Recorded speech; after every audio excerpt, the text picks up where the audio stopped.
Before we begin and before the young people leave, I want to just take a moment to thank some of the DY Jazz band members. We have Dylan Ruthier, Ben Andrade, and Jared Stone that offers some beautiful music for us this morning.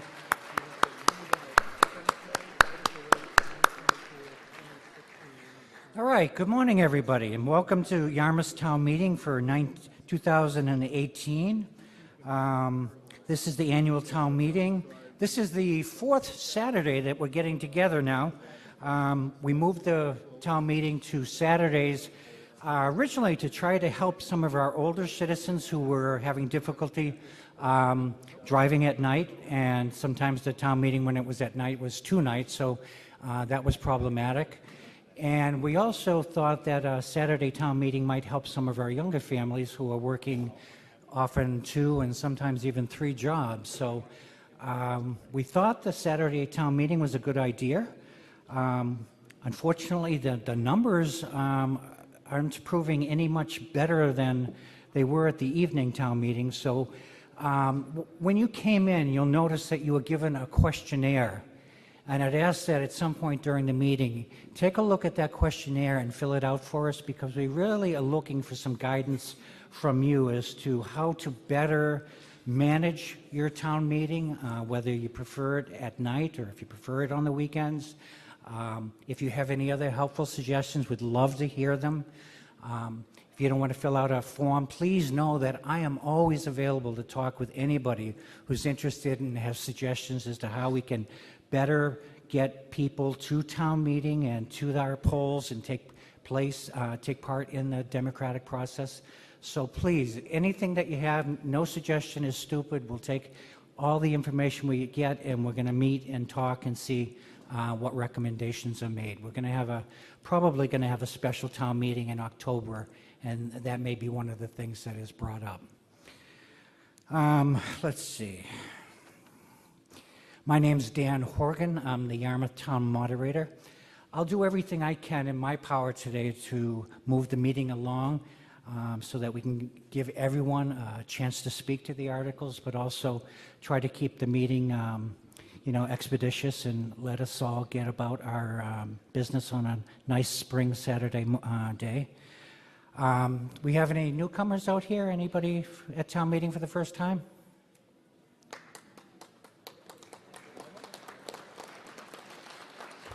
Welcome. Welcome. It's wonderful to have new people come to town meeting. And for the old timers, I recommend that you pester your neighbors and try to get them to show up from time to time.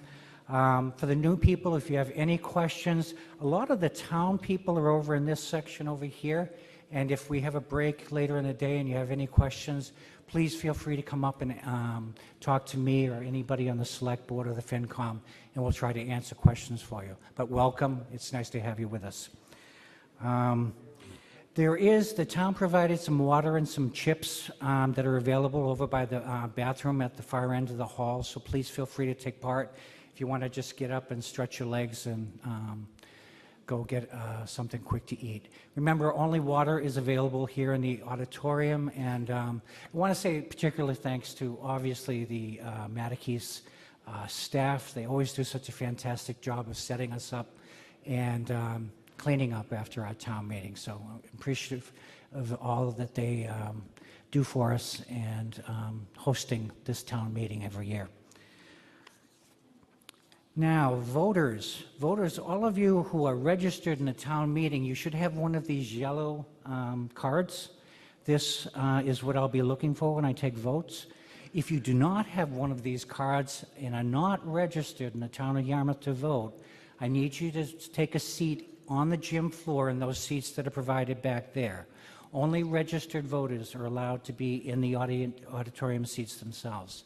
So please, again, if you don't have one of these, please make your way to one of the seats back on the gym floor. And, of course, we thank you for being with us as well. We're going to be working with the warrant book that you should have gotten when you came in the door. It has all of the 42 articles that are under consideration for this afternoon and this morning, hopefully just this morning. And 42 seems like a daunting number, but I understand that several of the articles are going to be withdrawn and not dealt with, so I have every anticipation that this meeting can be fairly quick. What else? Okay. One of the things I wanted to impress to all of you is if you have a question about how to do something and you're not exactly sure how, that's okay. Approach a microphone, ask the question. I'll be happy to answer it. Sometimes town meetings can be almost like for the insiders versus the outsiders. The insiders who know the information and how to make a motion, and the outsiders who don't. This is your town meeting, and I want to make it as accessible to you as I possibly can. So if you're not exactly sure how to address a particular article that's on the floor, please just get up and ask the question, and I'll try to help you. Microphones are at the two main aisles right here, so when you do wish to speak to an article, or if you're presenting an article, make your way to a microphone. We want to begin with your name and your address or your precinct number. It can be either or. And then when you speak, just speak slowly enough. We have our lovely reporter, Linda Wesson, with us again today. And if you just keep your comments at a reasonable speed and loudness, we'll be able to have a nice, clear record of the town meeting. So thank you for doing that. I want to remind you that all questions, all comments are addressed through the chair. So please address your comments to me. If you have questions that need to be answered, address the questions through the moderator. And then I've been given lists of people that I can identify that are most apt to be able to answer your questions. Okay, so we're not going to get into any kind of cross-examination back and forth between the microphone and town employees. We're going to be putting the questions through the moderator. All right. One of the things I try to address every year before we begin is just the amount of times that people approach a microphone. And I just want to say it's basic common sense that the more times you get up to a microphone, you actually have the effect of lessening the impact of your voice.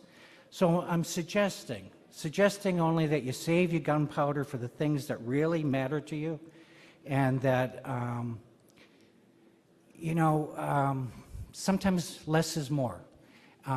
This is your town meeting, however, and I want to stress that. So anytime you want to get up, I am going to honor that. You can speak as much and as often as you want, but I just offer that caution that sometimes less is more. All right. When I call for a vote, again, raising the voter card and saying a nice hearty aye or nay so that everybody, not only myself, but everybody in the audience knows exactly what the vote tally is. All right, so there's no question. All right. If anybody is planning an amendment to any of the articles that come onto the floor today, I'd ask that you write them out in advance, because sometimes it's just a lot easier for Phil, our clerk, to make a complete and accurate record if he has the exact wording of the amendment ahead of time. So please, if you're planning some kind of amendment, get that to Phil, and we'll deal with it as the motion's heard on the floor. All right.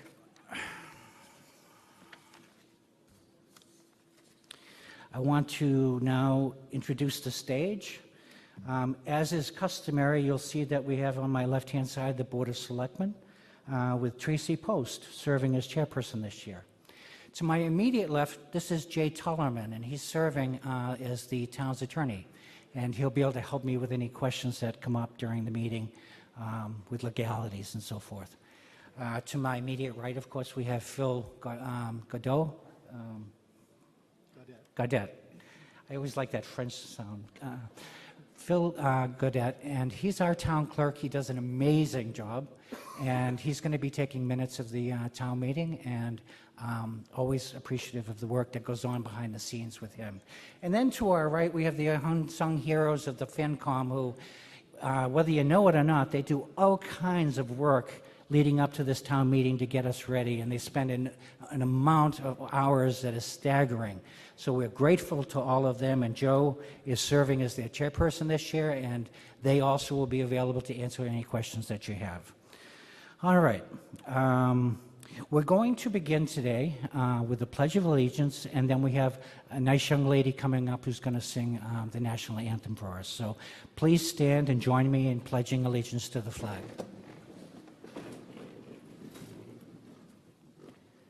I pledge allegiance to the flag of the United States of America and to the republic for which it stands, one nation under God, indivisible, with liberty and justice for all. And Elena, ladies and gentlemen, I want to introduce you Elena Rooney. She's going to come up and sing our national anthem. Oh, say, can you see by the dawn's early light what so proudly we hailed at the twilight's last gleaming, whose broad stripes and bright stars through the perilous fight o'er the ramparts we watched were so gallantly streaming, and the rocket's red glare, the bombs bursting in air, gave proof through the night that our flag was still there. Oh, say does that star-spangled banner yet wave o'er the land of the free and the home of the brave?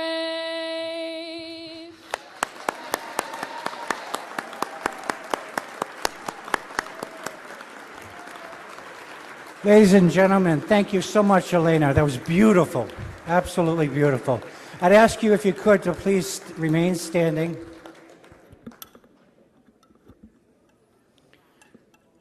We're going to have a moment of silence.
We pause at this time to remember the many volunteers, town employees, and Yarmouth citizens, our friends, our neighbors, who have died over the past year.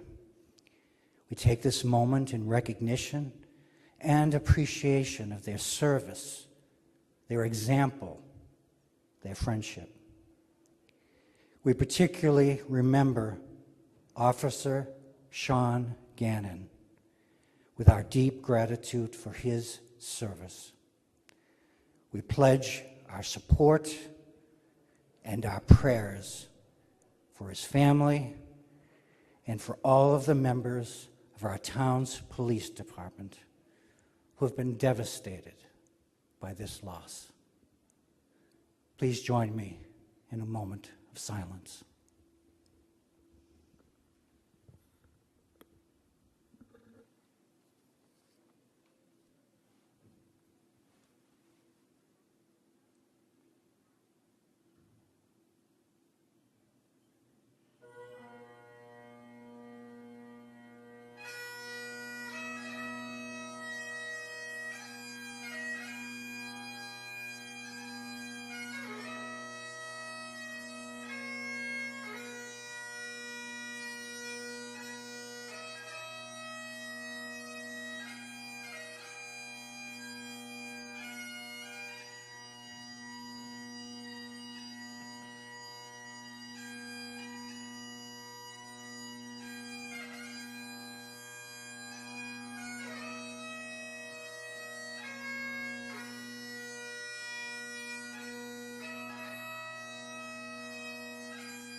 Thank you, ladies and gentlemen. Please be seated. If we could bring the lights up, please. Okay, now with all of the preliminaries out of the way, I'll formally open the town meeting by returning the warrant, and then we can proceed on to opening statements and the moving of the first article. The town clerk sends to the constable, and the constable, do I have to return? Yeah. And the constable posts the following notice. To the constable of the town of Yarmouth and the county of Barnstable, greetings.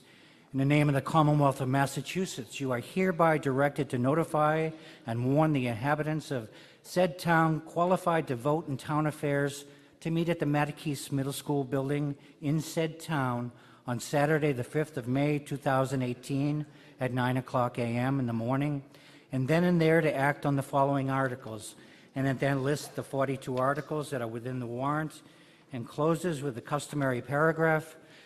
And also, in the name of the Commonwealth, you are hereby directed to serve this warrant by posting attested copies thereof at 4 public places, 1 on the north side of town and 3 on the south side, and also by publication in the Yarmouth Register at least 7 days before the time of the holding of said meeting aforesaid.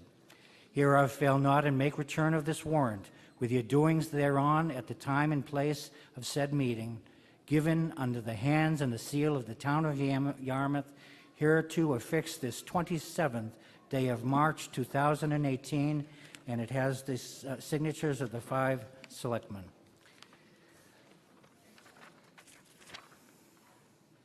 Finishes, I have the constable's return, and the return says, I have hereby served the warrant as therein directed, and according to the law and the town bylaws by posting attested copies thereof as follows. April 23 at 2:15 p.m., Yarmouth Port Post Office. April 23 at 1 p.m., South Yarmouth Post Office. April 23 at 1:15 p.m., West Yarmouth Post Office. April 23 at 1:45 p.m., Hyannis Park Comfort Station. Being 4 public places in the town, 1 on the north side of the town and 3 on the south side, and being 1 place in each post office district within the town. And by publication thereof in the Register newspaper circulated in the town on April 19, 2018, being more than 7 days before the said day of the annual town meeting. And it's signed by the town constable, Paul Rooney. Time now is officially 9:20, and I'm going to declare that the annual town meeting for Saturday, May 5th, 2018 is now officially opened. We'll commence the meeting with some opening statements, beginning first with the Board of Selectmen and their chair, Tracy Post. Thank you, Mr. Horgan, and thank you for that amazing tribute. Good morning, ladies and gentlemen. On behalf of the entire Board of Selectmen, I wish to welcome you to the 2018 Annual Town Meeting. Before we get started today's meeting, I would like to take a few moments to remember Police Sergeant Sean Gannon. On April 12th, we lost Sergeant Gannon in a horrific event that our town will never forget. His K-9 partner, Nero, as we now know, is a brave survivor. By all measures, in the words of our police chief, Frank Frederickson, Sergeant Gannon was our Tom Brady. In the days that have followed, we have learned something about Sergeant Gannon. We have been so fortunate to have had Sean as one of our own for 7 years, and we will always be on the watch. He will always be on the watch with the men and women of the YPD. I just have to say we're very blessed to have an exceptional staff of first responders in our community, and I'm proud that this body and our town have consistently supported them.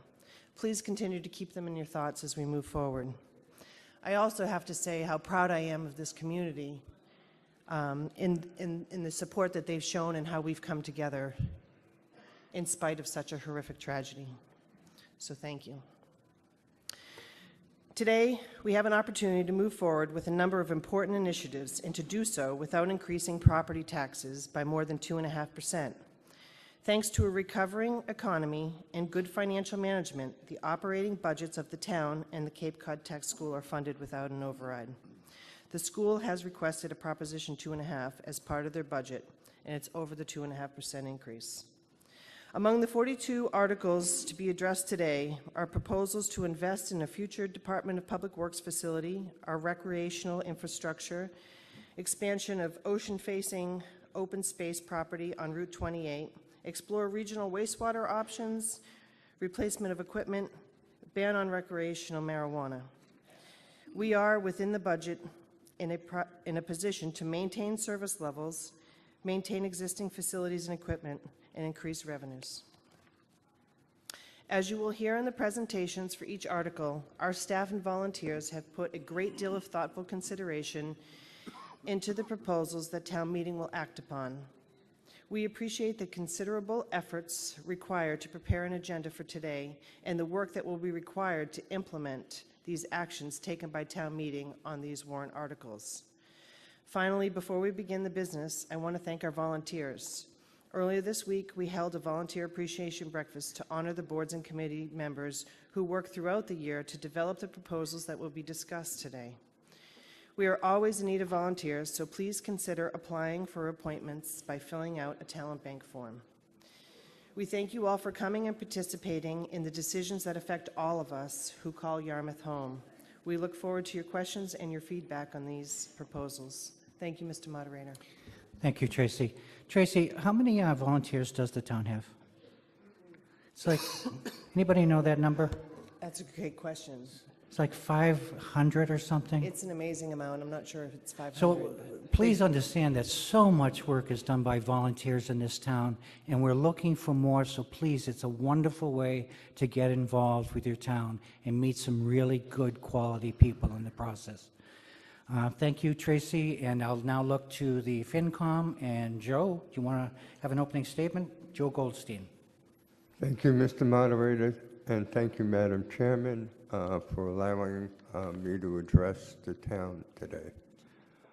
First of all, I want to thank all of you for being here.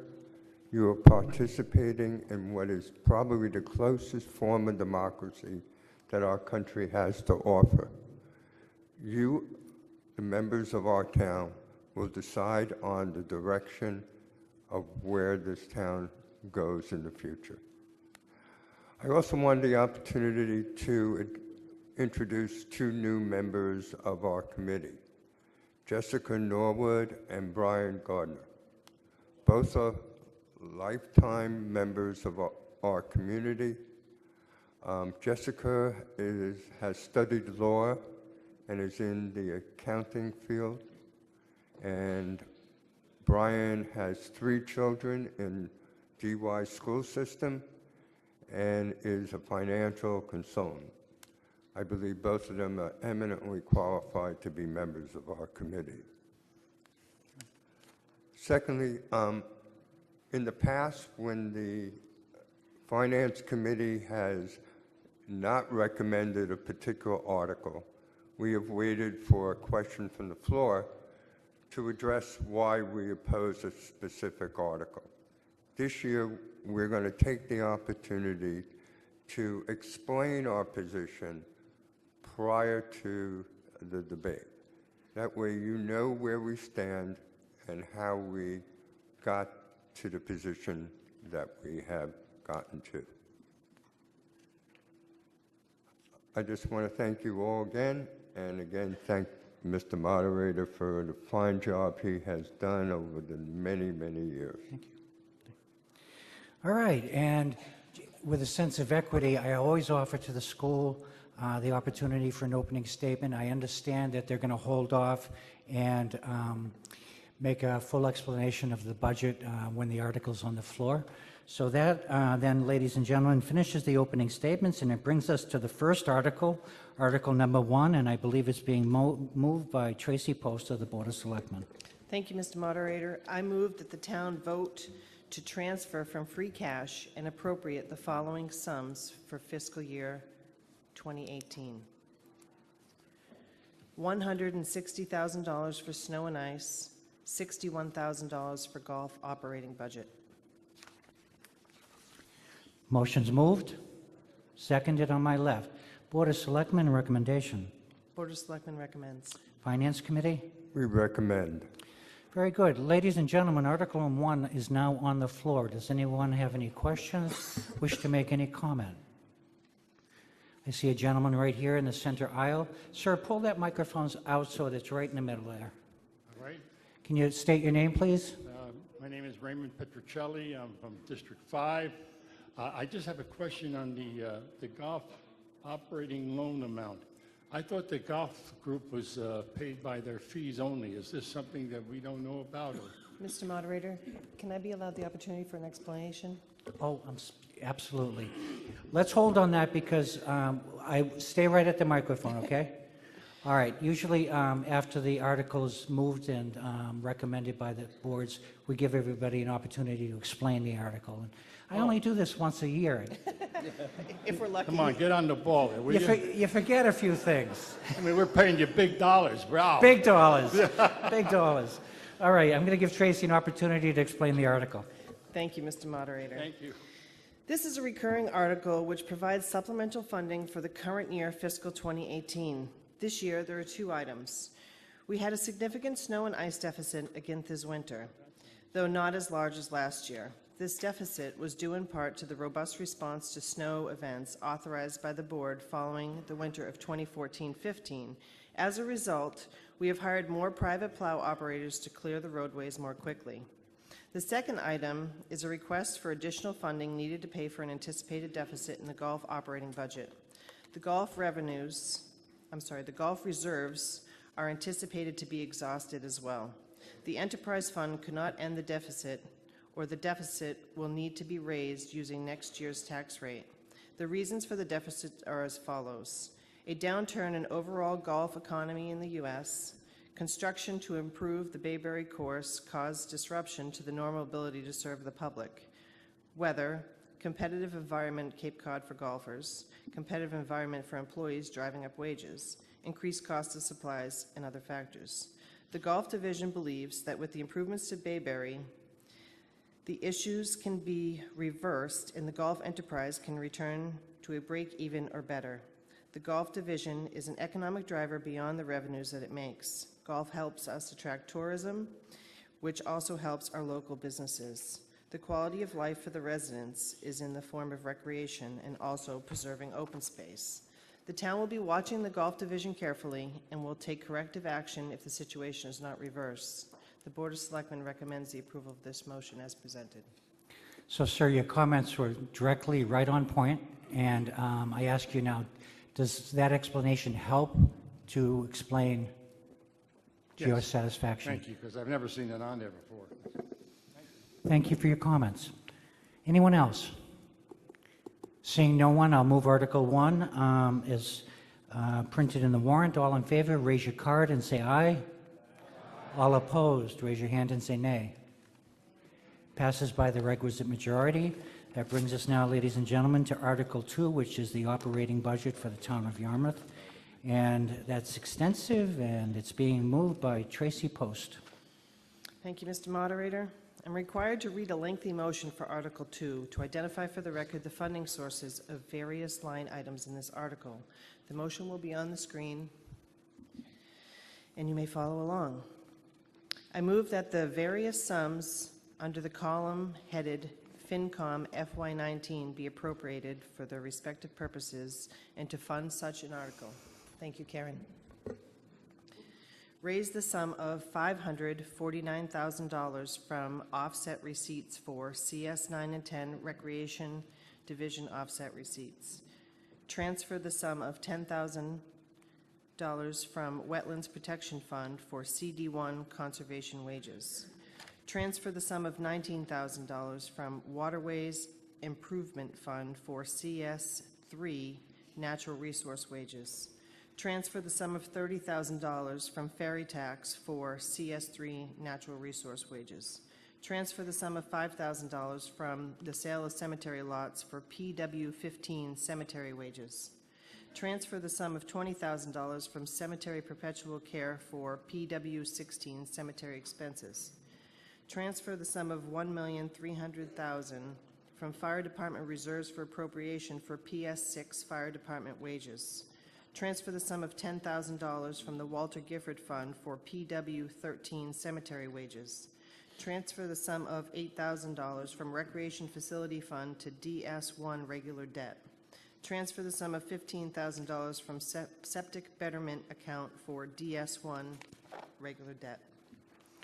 Ladies and gentlemen, that's the motion that's on the floor. Is there a second? Seconded on front, center. Board of Selectmen? Recommends. Recommends, and Finance Committee? Recommend. Okay, Tracy, you want to explain this a Yes, little bit I'd love further? to. The longstanding direction of the Board of Selectmen has provided to the town administrator is to prepare a budget within the fiscal constraints of Proposition 2.5 and to provide the best possible services and facilities within those constraints. In order to absorb the DY school assessment increase of 6.79%, an override will be needed for the amount over Proposition 2.5 allocated for the schools. The passage of the override will mean the town's budget will not have to be cut to fund the school assessment over the Proposition 2.5 allowed amount. This balanced budget is based upon reasonable revenue estimates and does not rely on one-time funding sources to pay for recurring services and expenses. All budgets have been reviewed in detail by the Finance Committee, which has recommended the budget as presented in the column on the far right of your warrant. In summary, this is a budget we can afford, and the Board of Selectmen asks for your approval of the article. Okay, thank you very much, Ms. Post. All right, ladies and gentlemen, Article 2, the town's operating budget is on the floor. As you'll remember, it's such an extensive article that we try to break it up by sections.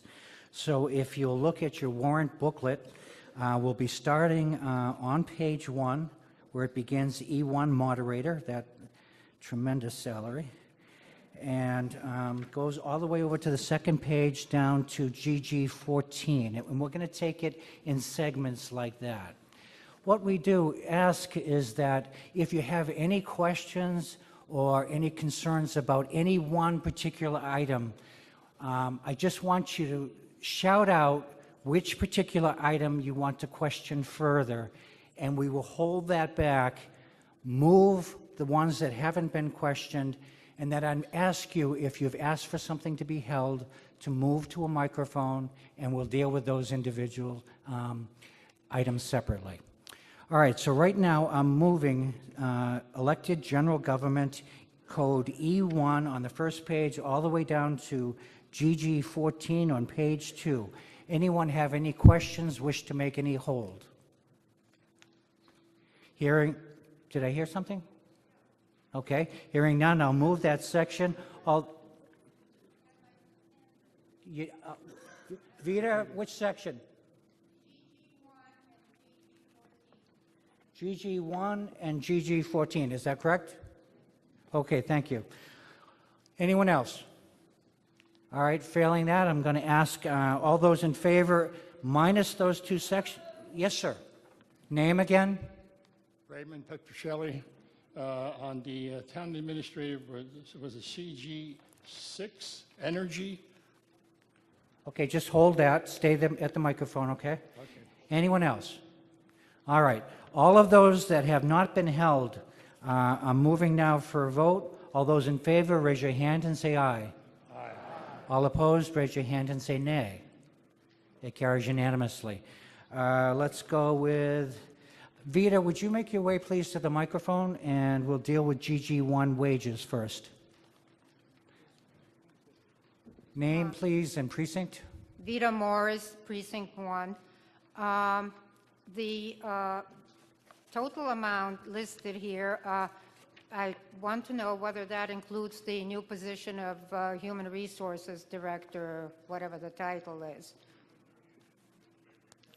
Dan? Yes, it does. Well, in that case, I wish that the hiring of this person or somebody for that position had been handled completely differently, considering that Wellfleet had a similar situation just last week where they were proposing a new position and the taxpayers had an opportunity to have a say at both the town meeting and at the election. Here, it was done only by the Board of Selectmen, and I just wish that it had been done differently. Okay, thank you. Please stay at the microphone. We're going to deal, ladies and gentlemen, with just GG1. Anyone else have a comment on that? All right, seeing none, all those in favor of GG1, please raise your hand and say aye. Aye. All opposed, raise your hand and say nay. Nay. It carries by the requisite majority. That brings us now down to GG6, and I believe that's the gentleman's question. Energy, yes. Name again, please, Raymond Petrocelli, and your District question. 5. It says energy from 597,000 up to 840. What energy is, I don't understand the energy. What is that? It means the town administrator gets a heat in his office or what? Dan, why don't you take that one? That would be the cost of the town's electric buy, energy buy? Ah, you mean everything? Is that all of it? I mean, all the, well, There was anticipated increase from Eversource on the energy situation, so we had to make an allocation for that. all right, okay. Thank you. Anybody else have a question on GG6? Seeing none, I'll move that for a vote. All in favor, raise your hand and say aye. All opposed, raise your hand and say nay. Nay. It carries by the requisite majority. And Vita, that brings us now to GG14. I believe you had a question on that? Yes, I'd like to know, first of all, we don't see the number of employees listed in that one, And this increase of 33% in wages, I would like an explanation for that, please. Are we talking GG 14? Yes. That doesn't include Well, wages, does it? It's under purchasing, but it talks about total wages. Purchasing of supplies and materials that the administrator's office uses for the year. Things like the town annual report, the warrant, things of that nature. It's under wages? No, no, no. If you look up on top of the line, it's purchasing, and those numbers that are above the line are what are categorized I'm for sorry, purchasing. well, I thought that the GG 14 goes to the wages underneath it. No. Wages and total, all right, then I meant for an explanation for the total wages under that. Well, that question is out of order because those have all Oh, I been see, voted. that includes the, everything that went above. It Is did. that- Thank you. Thank you, ma'am. I'll now move GG 14. All those in favor of GG 14, please raise your hand and say aye. Aye. All opposed, raise your hand and say nay. Seeing none, it's passes unanimously. And that now will bring us to the next section, municipal finance. That begins on page 2 with MF-1 and goes all the way down to MF-14 on page 3. Does anyone wish to hold anything or have a question regarding anything in that section? Hearing none, I'll move for a vote on municipal finance, MF1 versus all the way down to MF14. All those in favor, raise your hand and say aye. All opposed, raise your hand and say nay.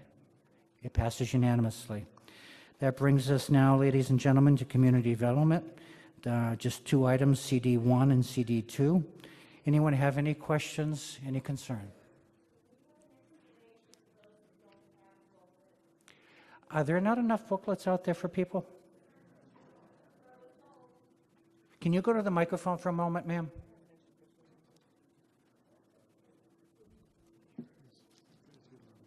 Yes, sir. Do you have, are there people out there that do not have the warrant article book? I just asked. They said they didn't have any. No, can we have somebody go outside, please, and check with the clerks outside and see if there are any other copies of the warrant that are available? There are no more. I am frankly appalled by that. We absolutely should have copies for everybody. What I would suggest, yes, Christine? Okay. What I would suggest, ladies and gentlemen, is if you are with a partner or a spouse, and if you have two, perhaps you could share one with someone that doesn't. Somebody doesn't have one, maybe you could raise your hand, because we all should have one of these. And I assure you, next year we'll make sure that there are plenty of copies for everybody.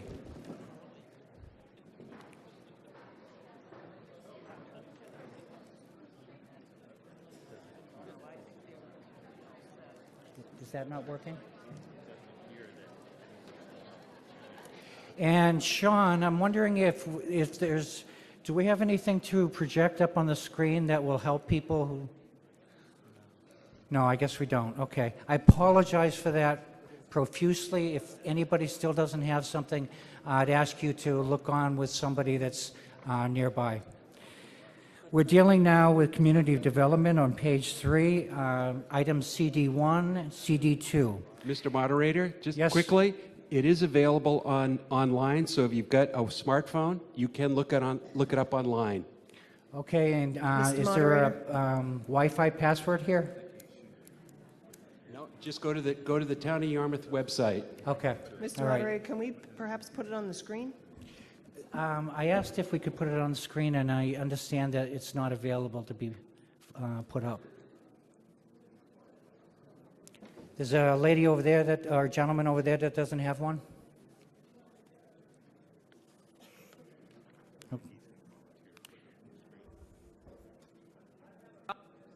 Oops. If you could hook it up, if you could hook this up to your, If I have any tech people that want to work with this gentleman, that would be great to see if we can put it up on the screen. In the meantime, I'm going to continue to work through it. We are now working on page 3 on community development. There's 2 articles, CD1 and CD2. All those who are in favor of CD1 and CD2, please raise your hand and say aye. All opposed, raise your hand and say nay. It passes unanimously. That brings us now, ladies and gentlemen, to community services found on page 4, CS1 down to CS10. Anybody have any questions, wish to hold anything? Hearing none, I'll move community services CS1 down to CS10. All in favor, raise your hand and say aye. All opposed, raise your hand and say nay. It carries unanimously. It brings us down to public safety. Again on page 4, PS1, all the way down to PS8 on page 5. Any questions, any holds? Seeing none, we'll move that. All in favor of public safety, PS1 down to PS8. All in favor, raise your hand and say aye. All opposed, raise your hand and say nay. It passes unanimously. That brings us now to municipal inspections, MI1 down to MI6 on page 5. Any questions, any hold? Hearing none, we'll move those. MI1 to MI6. All in favor, raise your hand and say aye. All opposed, raise your hand and say nay. It passes unanimously. That brings us now to information technology, MO1 down to MO2. Any question, any hold? Seeing none, we'll move that. MO1, MO2, all in favor, say aye. All opposed, say nay. It carries by the requisite majority. All right, that brings us over to page 6 now in Public Works. That is PW1 all the way down to PW16. Any questions, any hold? Seeing none, we'll move Public Works, PW1 down to PW16. All in favor, raise your card and say aye. All opposed, raise your hand and say nay. It carries unanimously. That brings us then to debt service found on page 7, DS1 and DS2. Any question, any hold? Seeing none, we'll move DS1 and DS2. All in favor, say aye. All opposed, say nay. Carries unanimously. That, ladies and gentlemen, completes Article 2. Very, very good. That's a big article to get through the town's budget. We are now moving now to Article 3, which is a motion being made by Tracy Post, Chair of the Board of Selectmen. Thank you, Mr. Moderator. I move Article 3 is printed in the warrant. Article 3 is moved. Seconded in the middle section. Board of Selectmen, recommendation. Board of Selectmen recommends 3-2. And Finance Committee. We recommend. Okay, Tracy, you want to give us an explanation on this? Sure. This article is the operating budget for the Golf Division. The second item is a request for additional funding needed to pay for the anticipated deficit for the Golf Department operating budget. The golf reserves are anticipated to be exhausted. The enterprise fund cannot end in deficit, or the deficit will need to be raised using next year's tax rate. The reasons for the deficit are as follows: a downturn in overall golf in the U.S. economy, construction to the Bayberry course caused disruption to the normal ability to serve the public, weather, competitive environment for golfers and for employee and wages, increased costs of supplies, and other factors. The Golf Division believes that with the improvements to the Bayberry Golf Course, the issue can be reversed and the golf enterprise can return to break even or better. The Golf Division is an economic driver beyond the revenue it makes. Golf helps attract tourism, which helps promote local business. The quality of life for the residents in the form of recreations and also preserving open space. The town will be watching the Golf Division carefully and will take corrective action if the situation is not reversed. The Board of Selectmen recommends the approval of this motion as presented. Okay, ladies and gentlemen, that's Article 3, the golf budget. It is on the floor now. Anybody have any questions, wish to make any comment? Yes, ma'am, in the front.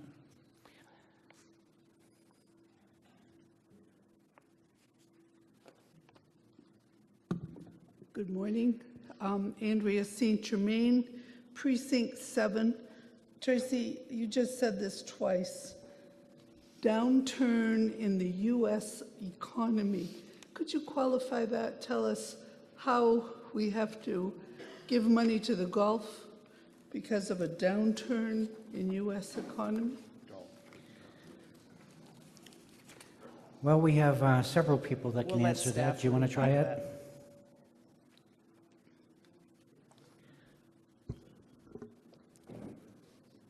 Andrea, we know that over the course of the last decade particularly, that the number of rounds across the country are down significantly with golf and the number of golf participants, and that has definitely affected us here in Yarmouth. In fact, we're somewhere between maybe 250 and 350 members less than we were a decade ago. So the challenge for the golf group is to work on how to come up with a revenue stream going forward that recognizes the overall decline. Although some consultants tell us that the Cape is a potential growth economy, we have some work to do to get to that point. But the reality is we did slip a significant amount of membership that almost would make up for the delta in the deficit that we're showing in this warrant.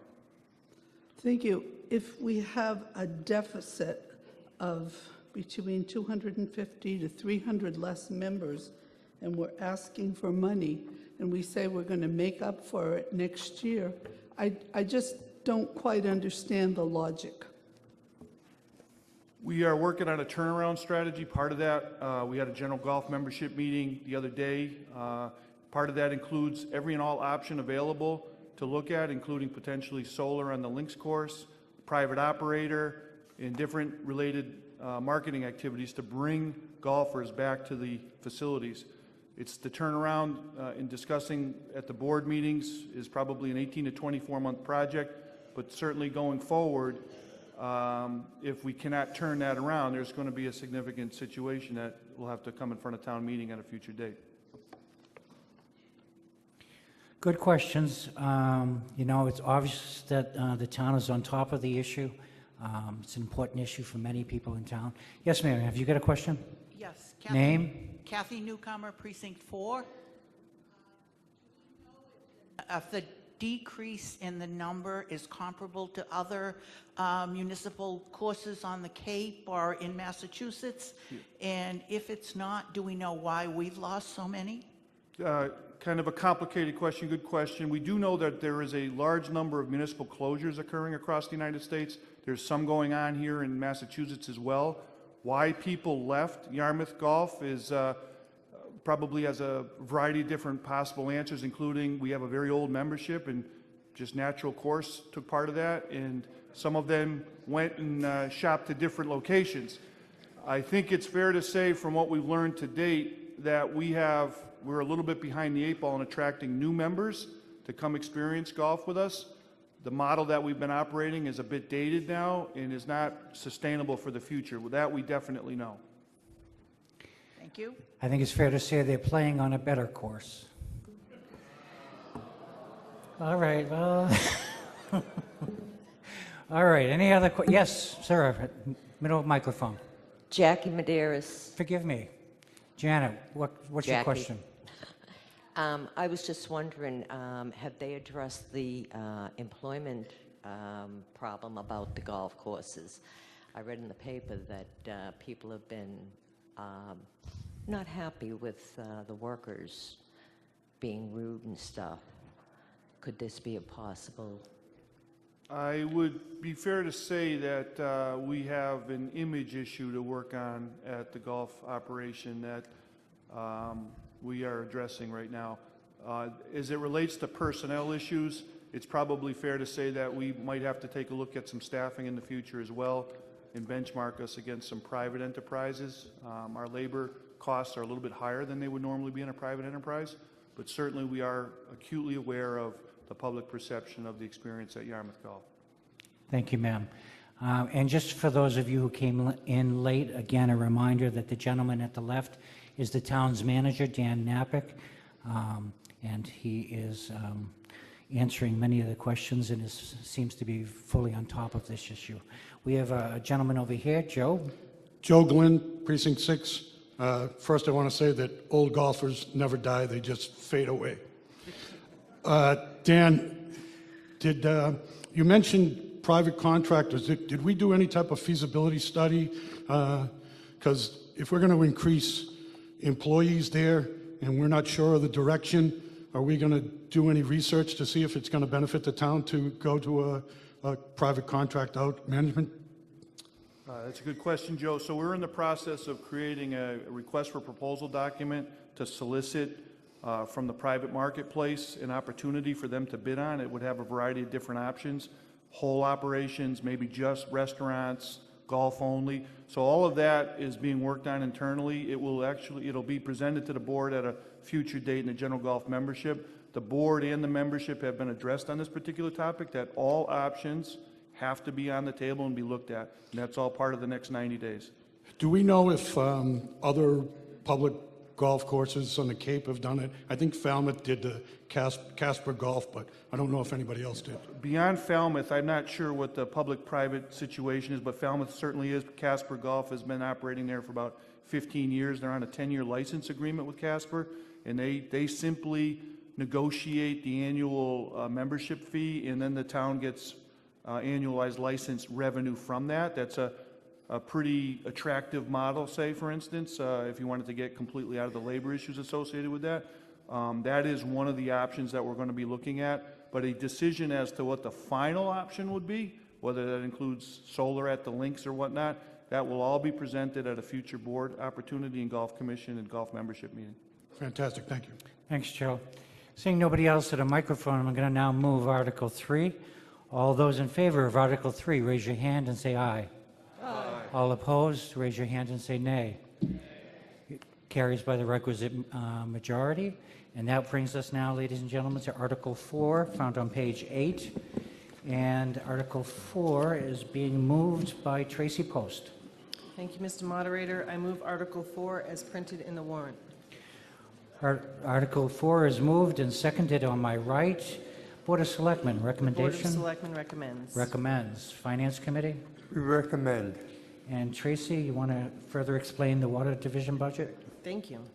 This is the operating budget for the Water Division. The Water Division is operated as a distinct special revenue fund, much like golf and septic enterprise funds.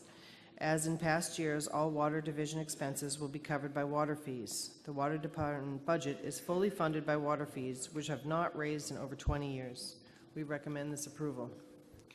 Ladies and gentlemen, Article 4 is on the floor. Anyone have any questions, wish to make any comment? Seeing none, I'll move Article 4. All in favor of Article 4, raise your hand and say aye. All opposed, raise your hand and say nay. Carries by the requisite majority. That brings us now to Article 5, the septic enterprise account, and I believe that also is being moved by Tracy Post, Chair of the Board of Selectmen. Mr. Moderator, I move Article 5 as printed in the warrant. Seconded on the left and on the right, Board of Selectmen Board of Selectmen recommends. and Finance Committee. Recommends. Tracy?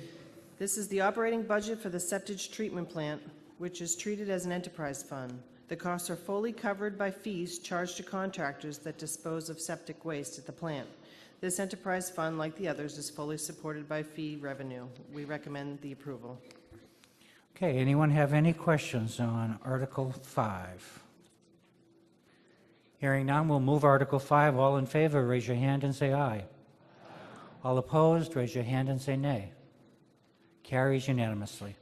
That brings us now to Article 6, the school DY budget, and that's being moved by Tracy Post. Thank you, Mr. Moderator. I move that the town raise and appropriate the amount of $3,342,000. Can you start that over? Yes. Yeah. I'm sorry. My comma's in the wrong place. That's a big problem. Huge problem, sorry. Okay. I move that the town raise and appropriate the sum of $33,426,707 to fund the Dennis Yarmouth Regional School District budget for fiscal year 2019. We need to check our figures here because that number was different. What that number is the number printed in the warrant less the requested override. So the town supports the amount of $33,426,707. And the other amount is subject to the $546,767 override? Just for the record, Mr. Moderator, the number that's here on the screen is not the same number that's printed in the actual warrant. This is an older warrant that's up there. Okay. So for the record, the number that's printed in the warrant is $33,426,000, no, yeah, 700, $33,973,474. Sorry. Mr. Moderator, One moment, please.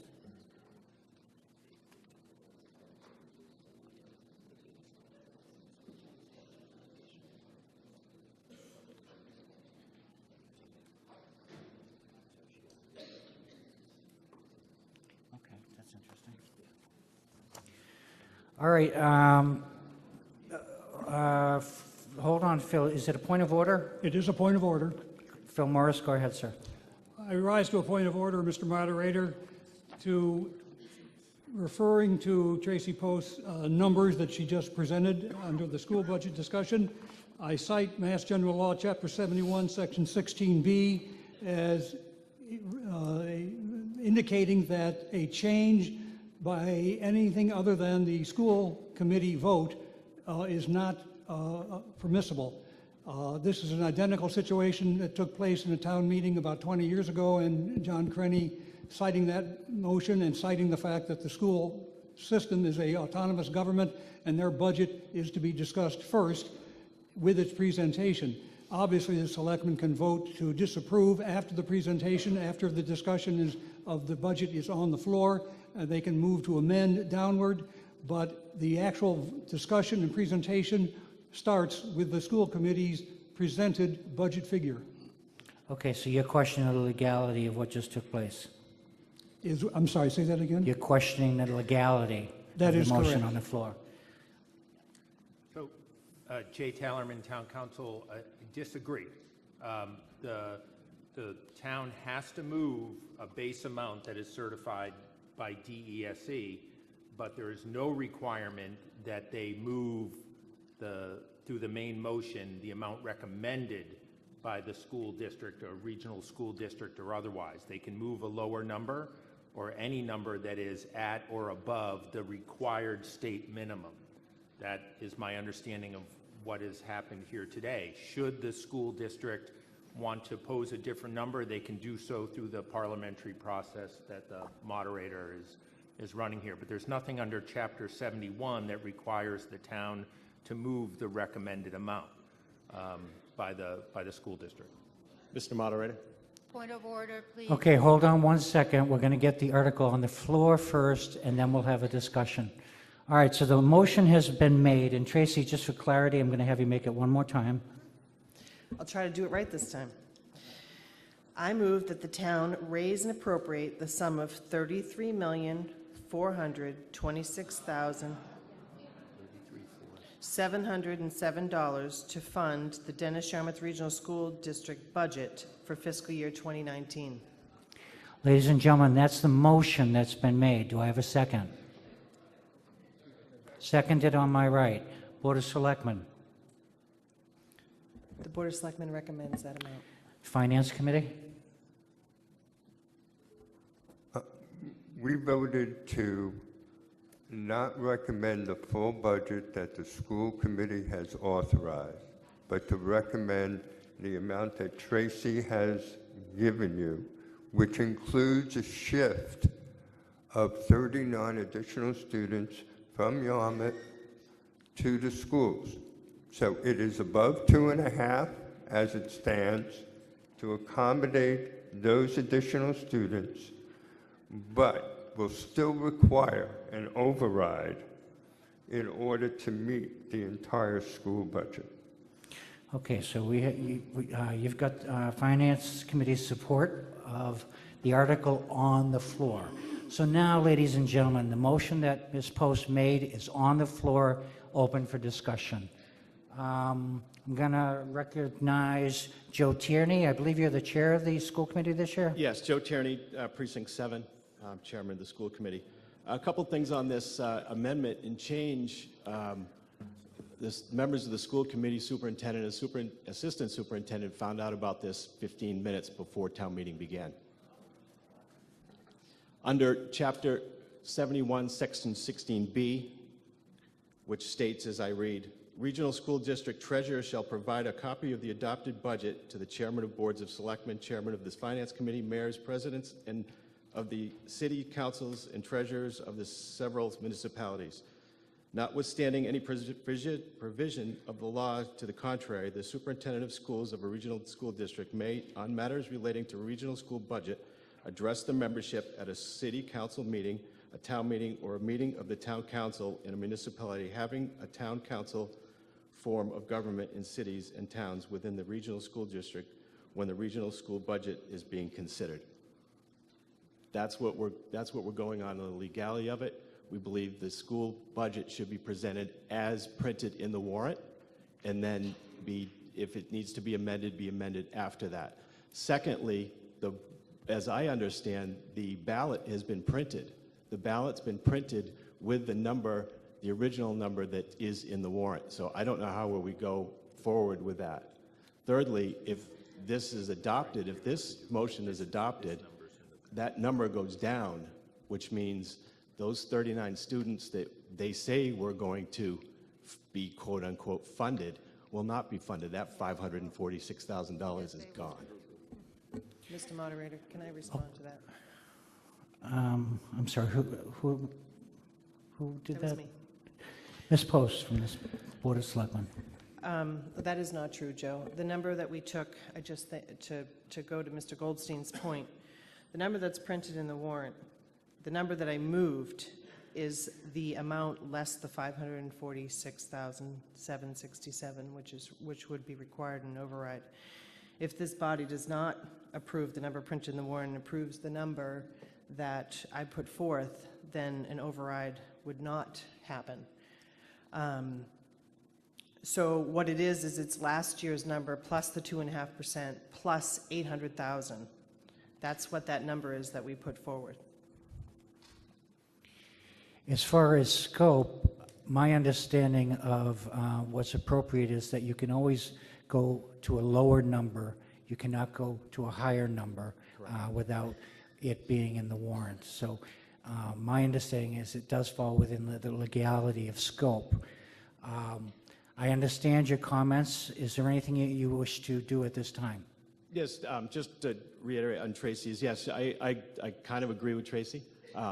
The 39 student shift was about approximately $800,000, I believe. So they said, okay, we'll fund those 39 students at $800,000, but we need that override of 546 in that whole number. So they're giving us the 800,000 and saying, no, the override of 546 is not, we're not going to support that. So I'm not in support of this article as put forth. Okay, thank you, Mr. Tierney. I'm going to recognize Suzanne McAuliffe at the middle microphone. Suzanne McAuliffe, Precinct 1. I was on the school committee 20 years ago when this came up. I tried to move the regionally approved school budget. Selectman Jack Howard tried to put forth the selectman's budget. The town meeting deferred to John Crenny, who said that this regional school district is required by law to approve a budget. That budget number is presented to the selectmen. The selectmen need to present the required number by the regional school district, and they have the ability to amend it after the school district figure is presented to town meeting. That was what happened 20 years ago.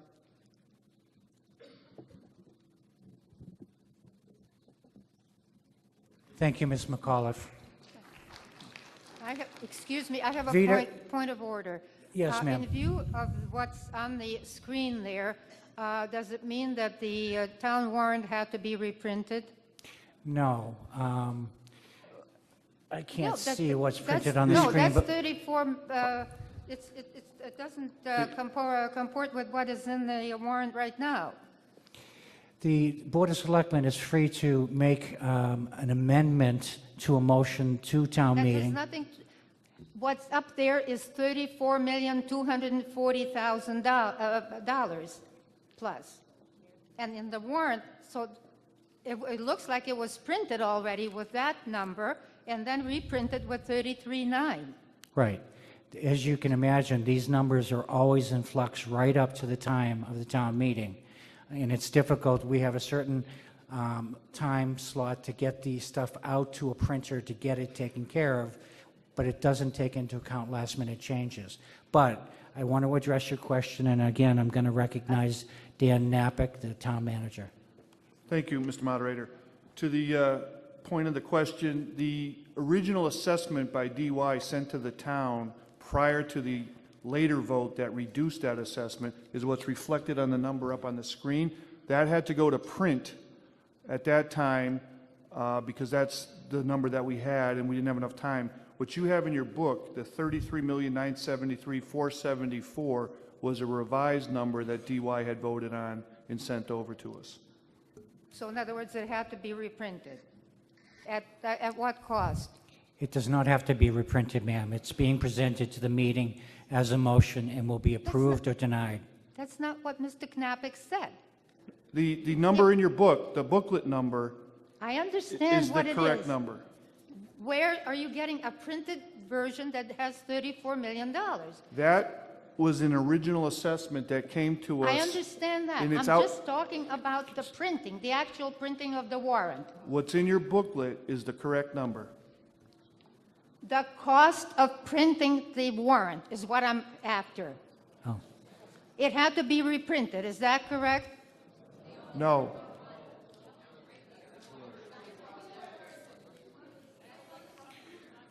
Okay, ma'am, thank you. I'm going to recognize, yes, you were there first, sir. I just have a point of information. First off, name, please. Daniel Roberts, Precinct? 7. Yes, sir. The information that's on there is what is currently online right this minute. Okay.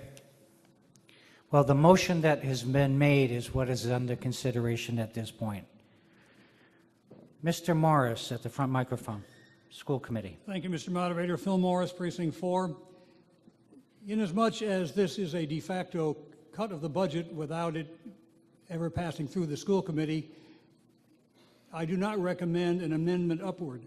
If you are a school supporter, and if this motion by Chairman Post stays in the floor for discussion, then I recommend, and I'm going to do this, voting against the figure she presents so that we have to come back to some discussion with the school system. Since we did not know about this move until just the beginning of town meeting, it represents a decrease in the cooperative nature of the school government and the town government. I recommend voting no. I, as a moderator, try to stay neutral in these matters. What I would suggest, however, is that if you are of a mind to add a larger amount of money subject to an override, that's an amendment that anybody here can make. Ma'am, at the microphone in the middle.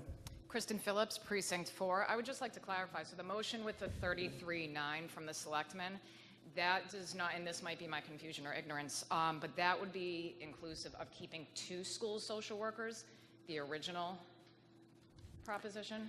What would be this number within 33.9 of the social workers? If you're talking about whether the positions are retained within that, I need to talk to somebody from the school committee with school administration, Carol Woodbury, superintendent of the DY school system.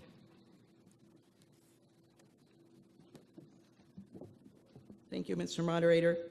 The number that's printed in the warrant, not the number on the screen. This number on the screen is confusing because, quite frankly, it's the wrong number. It's not the number that's printed in the warrant. The number that's printed in the warrant, $33,973,474, keeps all 5 social workers that the school committee voted. That's what that number does, that's printed in the warrant. The number recommended by Mrs. Post does not. Thank you. Anybody else wish to speak to Article 6? Yeah, Jim Cullen, Precinct 1. We spent 20 minutes or so and had a very nice detailed budget of the operating funds of the town. Why are we voting on a warrant that is within $3 million of that budget with no presentation by anyone? We're being confused by this number, where a lady just asked about social workers. There seems to be a buzz in the room about, doesn't appear there's a message of transparency and accountability. Why can't we have a presentation from the folks that run the school district? We just had somebody from the school committee suggest we vote it down. We've heard nothing in any way of any details about what the school budget is proposing. Why is that we don't get some presentation of some form?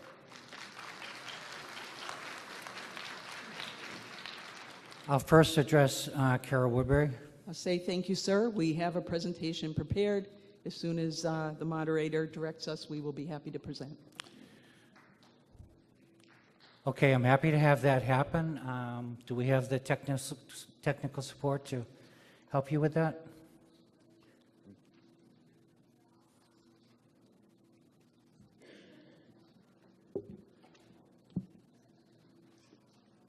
Mr. Moderator? In the corner. Yes, sir. Joe Tierney? Yes, just we do have a presentation prepared. That presentation is on the amount which was printed in the warrant, not on the amended amount, because we can't whip something up in 15 minutes before a meeting. So the presentation that we have is not on the motion on the floor. It's on the original article and the original proposed amount. I still think that will be very helpful. So why don't we go forward with the presentation? And then if the Board of Selectmen or the FinCom wish to counter that with their position, we'll hear that as well. Thank you, Mr. Moderator. I'd like to introduce Assistant Superintendent Kenneth Jenks to give the presentation.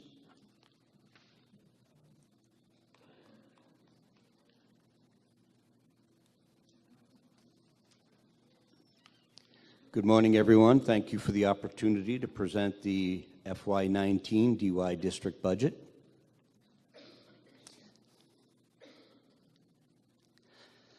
All budgets are based on the goals, the plans of the towns. I know the towns produce a budget on that way, and they have a strategic plan, and you can look at it online. If you check the school district, we have the same. We have a strategic plan online. 4 key elements there: student learning.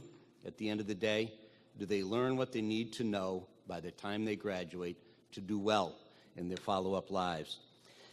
Technology. Do we have the technology to prepare them for life in the 21st century? A supportive school culture. Is it a place they want to go to and attend? Communication. We know it's something we always have to keep working at. And every parent wants to know, are their students safe in school? Yes, they are. As a matter of fact, the district pays for 3 school resource officers, 2 from Yarmouth, 1 from Dennis, each year, and have done that for years. Our entire plan can be seen online, the strategic plan for the district. This year's FY19 specific budget goals, very similar to last year's goals. Improve student achievement. We know at the end of the day, are they learning, and are they learning enough is the key piece of our mission. We're working on that. There are sometimes our scores are flat, or we're not happy with the performance everywhere, but they're young people. They do well, and by the time they graduate, they're ready for the world. Maintain and enhance programs, keeping the things that work well and changing the things that don't. That's what that objective is. And finally, much as there was a reference to reworking some image and turnaround pieces, we have a 3 R's plan: retain, recruit, return. What does this budget get you? Because I know school budgets, by the nature of the beast, are always expensive because it's almost all people. Great results. High schools receive silver medals, recognitions, advanced and accelerated courses for students. I am not going to read every slide to you, but I want to make sure people understand sometimes if you don't have grandchildren in the schools, you're saying, what do they do? I hear it's not a great school system. I would beg to differ. There's technology for all of our students. In this day and age, they need to use technology and use it well. The question about the counselors and social workers. Counselors and social workers in every school in this budget. All-day K, very important to our families. Beyond the classroom, I ask all of you to think back to high school. For some of us, that's longer ago than others. But the reality is, academics were critical, but so were those other items. Students who participate in athletics, or music, or arts. We have an incredibly successful athletic program, Super Bowls, girls ice hockey, the tournaments, volleyball, and so forth. If you have that green sheet on the back page in about 11 font, I think there's about 50 different accomplishments and achievements by DY students and our schools. The arts were well represented there. This the 5th year in a row, DY students have sent work to the regional scholastic art competition, but also been recognized at the national level. We have a global STEM center. Students Skype scientific research with students in the Netherlands, Mexico, Russia, and Great Britain. All kinds of things happening in the schools, the one-to-one iPads and so forth. You've been seeing pictures in the slides because I think at the end of the day, it is numbers and it is business, but we always need to come back to educating young people. Are they doing well? Are we taking care of their needs? Are we making sure they're ready for their futures? Student enrollment trends, retain. If you look at our total enrollment, very similar, very level since 2014. Now, we know there's challenges there, and later on we'll talk a little bit about choice, but again, the words you talked about on the golf resonated a little bit about working on an image, working on retention, and how do you keep people. Returning, charter school enrollment. If you look at that trend since 2013, many students used to go to the charter schools. That's numbers dropping. They know those quality programs and experiences are available at DY. School choice enrollments, school choice coming in. About 128 so far are listed this year in the Q2 by the Department of Education. We're pulling students in from other school systems. The biggest challenge for us is over 300 students over an 8 or 9 year period left us. Once they leave, they tend not to come back. The issue is they're staying with us. Fewer are going to charter schools. We've been able to move our programs forward so people stay. General budget categories. Here's how we spend the money to address one of those questions. Instruction, that's about everything to do with teachers and classrooms and pieces. You see the increase. Technology, again, maintaining of the iPads. And many state tests now require iPads. No longer a luxury. Students can't take those state tests without an iPad. And so that's a reality. And you don't want to hand out iPads once a year when they're taking a very important test. They need to use them daily. Transportation. I know that was a big issue this year for people. For 5 years, we had a contractor, a vendor, that very early in the contract, excellent service. As the contract was rolled over, the buses became older and older. The contract allowed for 10-year-old buses, and we had 10-year-old buses. Mechanical failure, reliability problems. They were safe, but working families, all families, but especially working families, need to know that the bus schedules followed. Students come home when they're supposed to come home in the afternoon. A bus is not going to break down and have to have students get on another bus. We used the procurement process. It was the low bid. We're very happy with the bidder we received. The buses now are newer buses. Half will be 2 years old or 3 years old, and half will be brand new. It's also important sometimes, and I know this may seem to be a simple thing, but students riding clean, new buses or relatively new buses that are well maintained that actually say Dennis Yarmouth on the side, not some other faded letters of another school system, so the students know this is a used bus and that's why it keeps breaking down. So if you address that concern, it was very important to our parents. We know that's a big jump up in the increase in the budget, and yet it was necessary. Our facilities. In an ideal world, we'd increase that more. We've limited our work on facilities in the last 3 or 4 years to help support the budget in other areas, and that's catching up with us. As the buildings become older and older and older, some of the problems are there, and the septic problems or the electrical problems, and we can't close the school down. And so we know that's something we have to, in our next year, rework differently coming down in FY20. Insurance and benefits, much like the towns. You get excited when it only goes up 6 to 8% versus 10 or 12% a year. And those costs include Cape Cod Municipal Health Group and retirements and a variety of other programs and insurance. But those increases were there. The debt service is down. You may have remembered some refinancing, I believe, in August of this year that managed the debt more effectively. Yes, our budget did go up a 3.66% increase. Those budget drivers, though, the buses, those insurance rates, and we have 4 contracts that we're in negotiation with to settle, produce this situation. You know, if you look at it a little differently, we often in the district have said, what would it look like without those health insurance costs? Because we have very little control over those. It would just be under a 3% increase. It's still a challenge. We understand that challenge. To get to the number that's been presented, that will be presented by the school committee today, personnel had to be reduced. And this is not a list of wish list personnel that didn't exist this year. We wanted to add into a budget. Then we cut them and somehow said, oh, look, we've made cuts.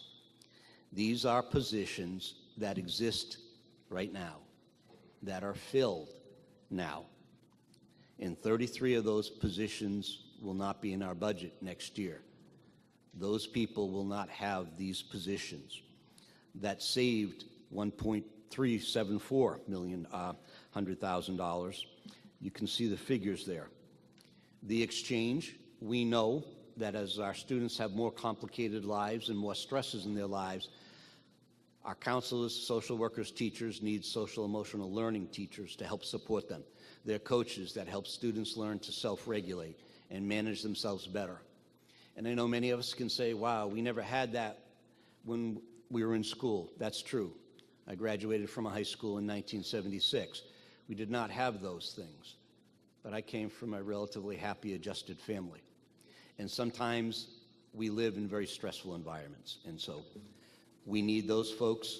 We didn't add them from the sense of we didn't cut anything else.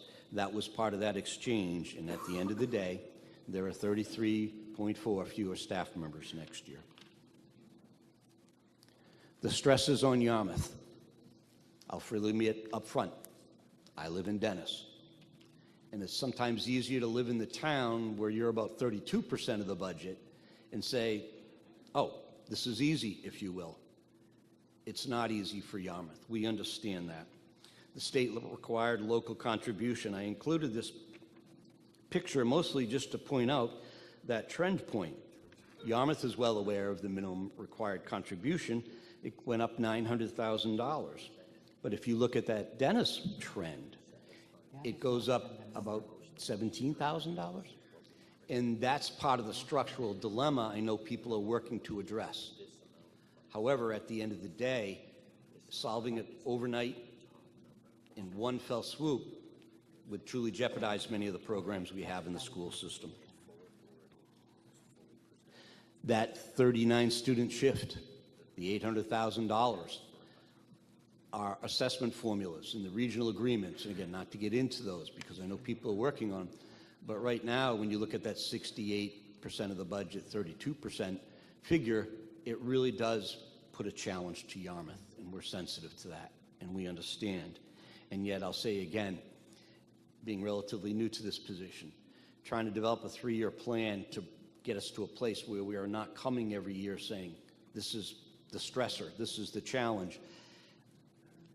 It would take close to $870,000 more in cuts, reductions to the school budget, I think, to get to the figures because of the 68-32% split. So that $546,000 override, there's also a compensating part in Dennis that would have to play out. And I don't believe we can do those kinds of things in 1 year. I think that has to be a multi-year approach. But we also, again, are very sensitive to the fact this kind of constant struggle is not good for any of us. The school committee voted and adopted a budget of $60,471,135. Those assessments, I believe, the $33,973,474 for Yarmouth was the assessment in the book that you have in front of you this morning. And again, we get that good people can disagree on how much can be afforded and how much can be spent, but we think it's an important spending. And again, to stress, we're aware that we need to come up with a process over a multi-year period to make this all workable for everyone. Just to put this in a bit of a context, our multi-year trends, you see a 2.44% average increase. If you carried it back one more year, it'd be about a 2.20% increase. At the end of the day, those stats, those figures, still, I think, show that we're being careful. We're being practical as a school system. If you get a chance to look through that green pamphlet with some more information, please do so. But it does not reduce the challenge that this brings to people's budgets. And at the end of the day, we'll talk the numbers and we'll eventually vote a budget, however that plays out. But I do want to stress sometimes, and maybe it's the educator in me, at the end of the day, this is what our community, this is what our students get, if you will, for the spending. Those are about 20 college symbols or university symbols of the 100 or so different schools students are being accepted to, have been accepted to this year already. And I run the risk as soon as I put a few pictures up there, you know how this goes, like why my school's not there? I can't believe you said that school, but my logo's not there. And yes, I went to UMass and graduated from there, and the UMass, anyway. But if you look at it, if you want to be that engineer, MIT's up there, third one in about 5 years. If you want to go to some very prestigious schools and you've had your heart set on Harvard, I think, again, the third one in about 5 years, 6 years. BC, BU, you want to become a technology person, you can go. You notice Berkeley School of the Arts, Berkeley School of Music, I mean, or Parsons, the arts. We like to say to our students and our families, tell us where you want to go and we can get you there. And the fact is, we do. These opportunities, what you support in our budget, allows us to put the programs together that gets these students there. Every year in our graduating class, about 85% of our students go on to college. I put 4 C's there because sometimes people locally kind of disparage it a little. It's the untapped gem for so many of our students and so many people in our communities. That was the beginning, and it's a stepping stone later, or it's right to a career. The military, 4 to 5% of our students usually go into the military every year, and so I put that symbol there. And many of our students, as you know, those who aren't going into technical training, the military, or the college or university route, are staying here, working with families, often in family businesses, and those pieces are there. And again, I apologize because I put the Army National Guard symbol down, because I know everybody's branch of the service is a very emotional thing for them, and I couldn't put all the branches down. Good things happen. We know it's expensive. We know it's a challenge. But I hope you can find a way to make sure their future and our future works together, that we can find a way to invest in our students. There's a graduation there. And finally, that number 1 in 6,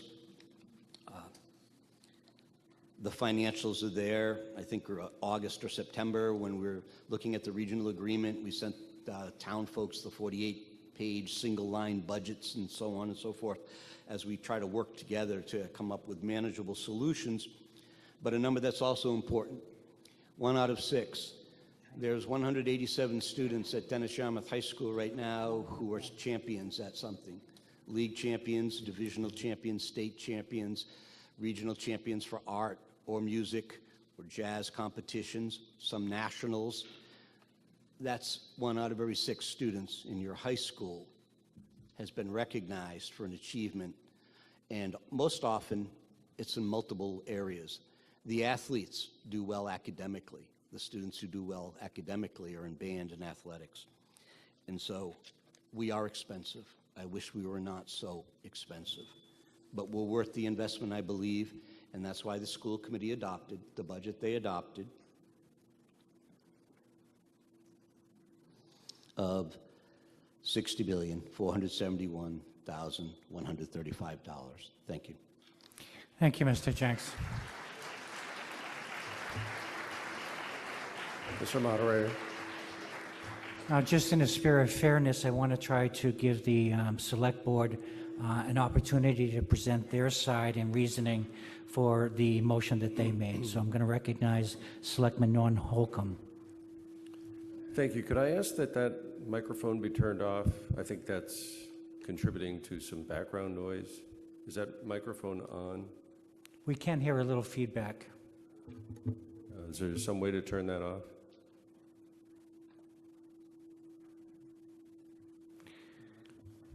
Yeah, it could be anything. Go ahead, Norm. Just speak loud. All right. First of all, I think it's important that It's getting louder. I think it's important that everybody recognize that our select board is interested first in a high-quality school system. Our community's future will be even brighter with a high-quality educational system that helps attract more people to Yarmouth who are interested in that same objective. So I think, we get into these discussions of budgets and, there's an impression that all we're trying to do is cut expenses. And I think that we need to address that. We are very interested in the quality of our school system. We have a high-quality system, but we certainly could work on additional things that would make it better over the future. I do want to address some specifics about the budget presentation that you just saw, and I'd like to see the next chart put back up on the screen, please. Thank you. First of all, we had the Board of Selectmen had a public hearing in which the school committee presented their budget to us, and we had quite a few questions. In advance of that meeting, I asked the administration, Mr. Jenks specifically, for a graphic summary of the employment of our school system over the last 5 years. Those numbers are provided annually to the state, so it isn't as if that is an unusual request. Furthermore, I pointed to the Harwich presentations that the Harwich School Board makes to its town with regard to the Monomoy school system. And those kinds of details are reviewed not only with the select board, but with the town. I made those requests 3 times and never had a response. So some of the numbers that are being shown here are being shown to this board for the first time. And I don't think that's right. Secondly,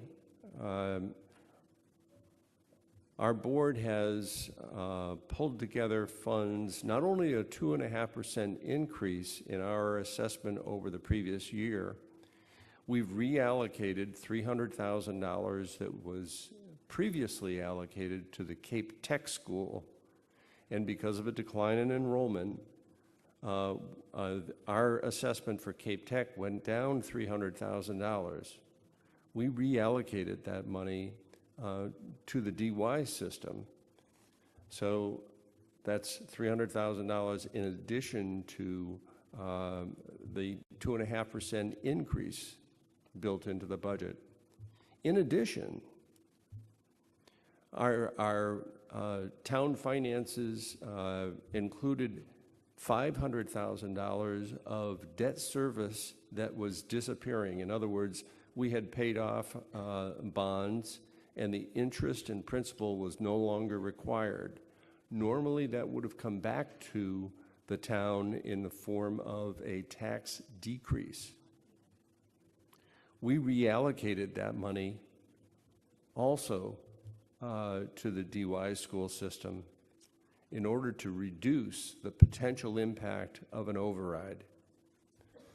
So in addition to the 2.5% increase that was in the DY budget, the town, or the board was able to find $800,000 additional funds to allocate to the school system.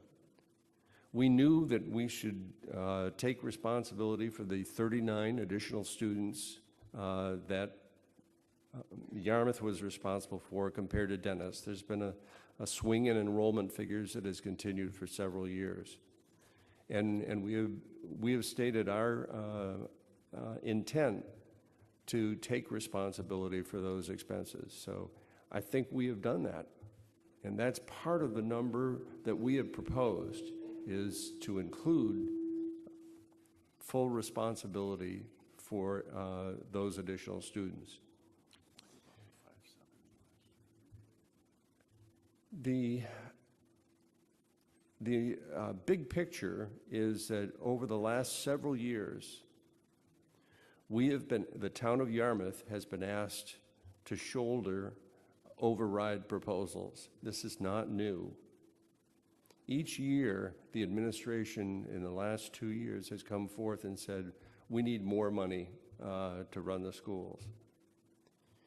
And when you turn back the covers of the financial details of the school system, you start to uncover some things that are very uncomfortable, that the school administration, unfortunately, does not report.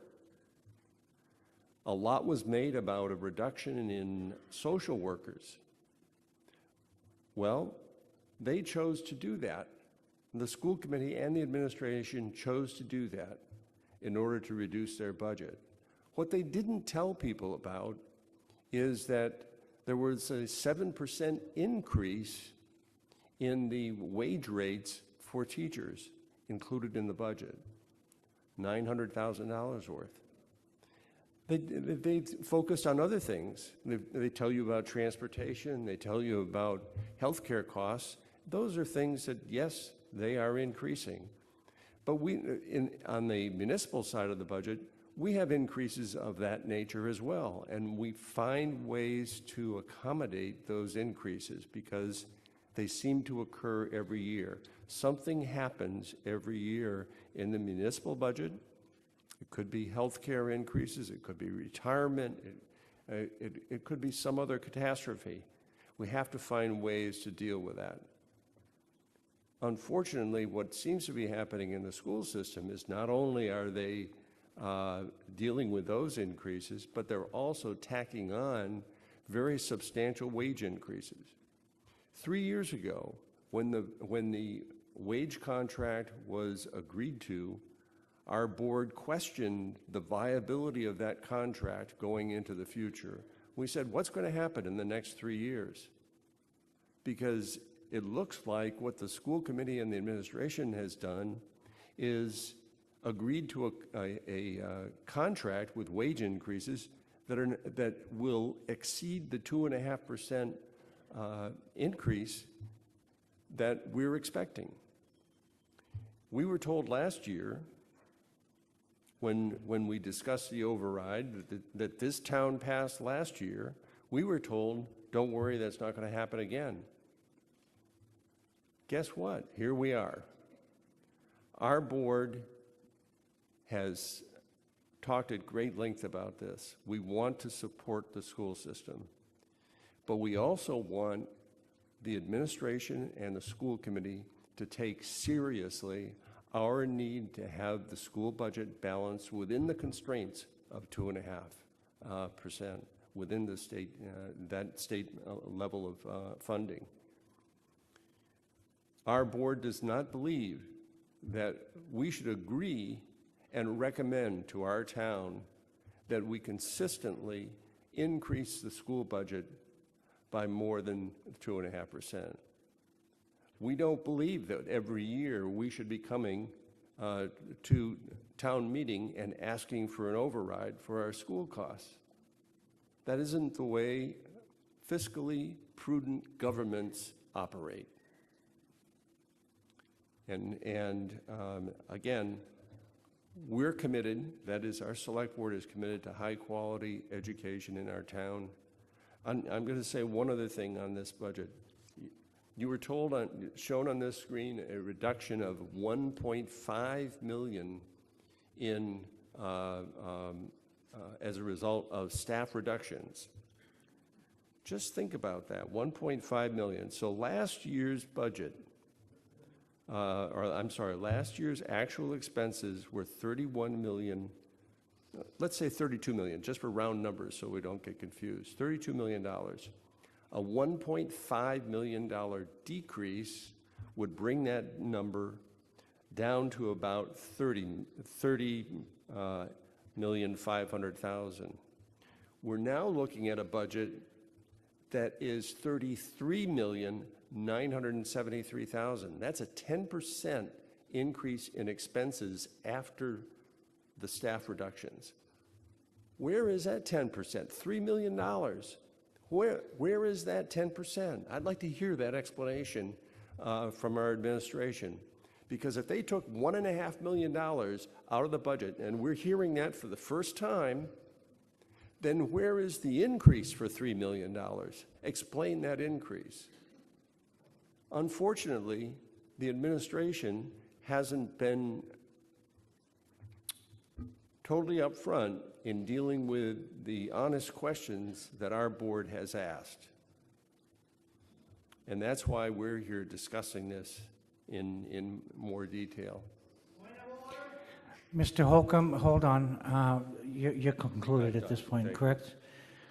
Just a point of order. Who was it? Yes, sir.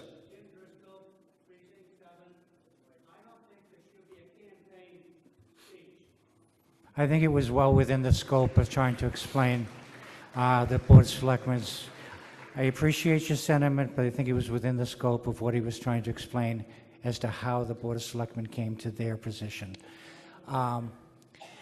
What I'd like to suggest right now is I want to give the Finance Committee a very brief opportunity to explain their rationale for their recommendation, and then I'd really like to open it up to the floor to the citizens of Yarmouth before going back to give possibly the school a last chance for rebuttal. So I'm going to recognize Joe Gould. Thank you, Mr. Moderator. The first point I would like to make is this is not a fight between the schools and the town. We, as Mr. Holcomb said, both the Finance Committee and the Selectmen support a healthy schools that benefit all our students. The problem we seek here is a solution to the division between Dennis and Yarmouth. I think the illustration on the board showed it to you clearly. They are paying $17,000 more this year than they did last year. We're being asked to pay well over $1.3 million in additional costs of this school system. That is not to criticize the schools, that's to deal with the reality that we're dealing with. You have just passed an operating budget that is well below what the total school budget is and nearly the same as our allocation of the school budget.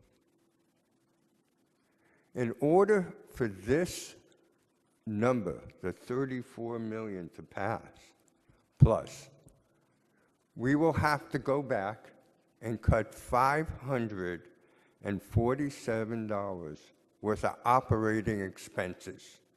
That means less police, less fire, less DPW. If that's what you want to deteriorate the services of our town, then you'll vote against this amendment. Thank you. Thank you, sir. Okay, ladies and gentlemen, first of all, let me explain. Obviously, we're talking about $36 some odd plus $1 million. So this conversation is extremely important. It also involves the education of our children. So it's well worth the time that we're spending on it. And I appreciate both sides laying out their rationale for how they came to their various opinions. I'd like now to offer some opportunity for some of the citizens of the town to speak and hear their opinions. I'll first recognize Joe Gould at the front. Joe Glenn, sorry. Joe Glenn, Precinct 6. I think I know the answer to this question, but I believe that there wasn't a selectmen's meeting this week. I believe there wasn't a school committee meeting this week. I believe that we still have liaisons to the town from both the selectmen and the school committee. So for today, for both sides to say that they've been blindsided by numbers, I think that does a terrible disservice to the town meeting members, and it does a disservice that we're not communicating. A reporter recently, I just dated myself recently, the old song, The Things We Do for Love, and I said one of the words in it was, communication is the problem to the answer. And I think as confusing as those words are, I think we're all confused now because how are we not talking when we have a whole year of discussions about this? Everybody knows what's going on, and now we come to this last minute stuff and nobody knows what the numbers are? I'm sorry, we got to start communicating better on both sides. Thank you, sir. Ma'am, I'll recognize you at the left microphone. Please state your name and precinct. Hi, my name is Kristen Sullivan Stone, Precinct 2, and I have a question and a comment. My question is this motion on the floor Yes, it is. at 33-4? 33-426-707. Okay. What happens if that is voted down? What happens for the school budget? Can there be another motion made after that?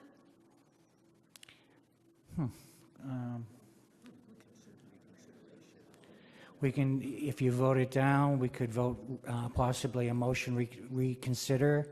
Somebody here might offer a motion to amend the present motion that's on the floor. There are alternatives. Also, can this motion be amended up to the number that the school committee or the school has presented, the $33,973,474? It could be. Okay, so I would like to propose an amendment to raise the number to $33,973,474. Okay, motion to amend has been made and seconded. Ma'am, well, first of all, Board of Selectmen, recommendation? Are we going to deal with the original? We have to deal with the amendment first. Okay, not recommend. Do not But recommend? it needs to be substituted that it's, it shall be contingent on the approval of Proposition 2.5 override. Yes, I was going to get that. In so- the amount of $546,767 under Mass General Law 59. Okay, good. All Section right. 21C. What Ms. Post is doing is that in order to increase the budget by the number that you're suggesting, in order to stay within the 2.5 cap, we need that number to be subject to a 2.5 proposition override. So I'll take that, Ms. Post, as a motion to amend the amendment. Correct. So we're going to hold for one moment, and we have a motion now to amend the amendment of the additional $546,767, subject to the, provided, however, that the additional appropriation is contingent on approval of 2.5 levy limit override under General Laws, Chapter 59, Section 21C. And I'm going to ask our attorney to just try to explain that a little bit further if I can.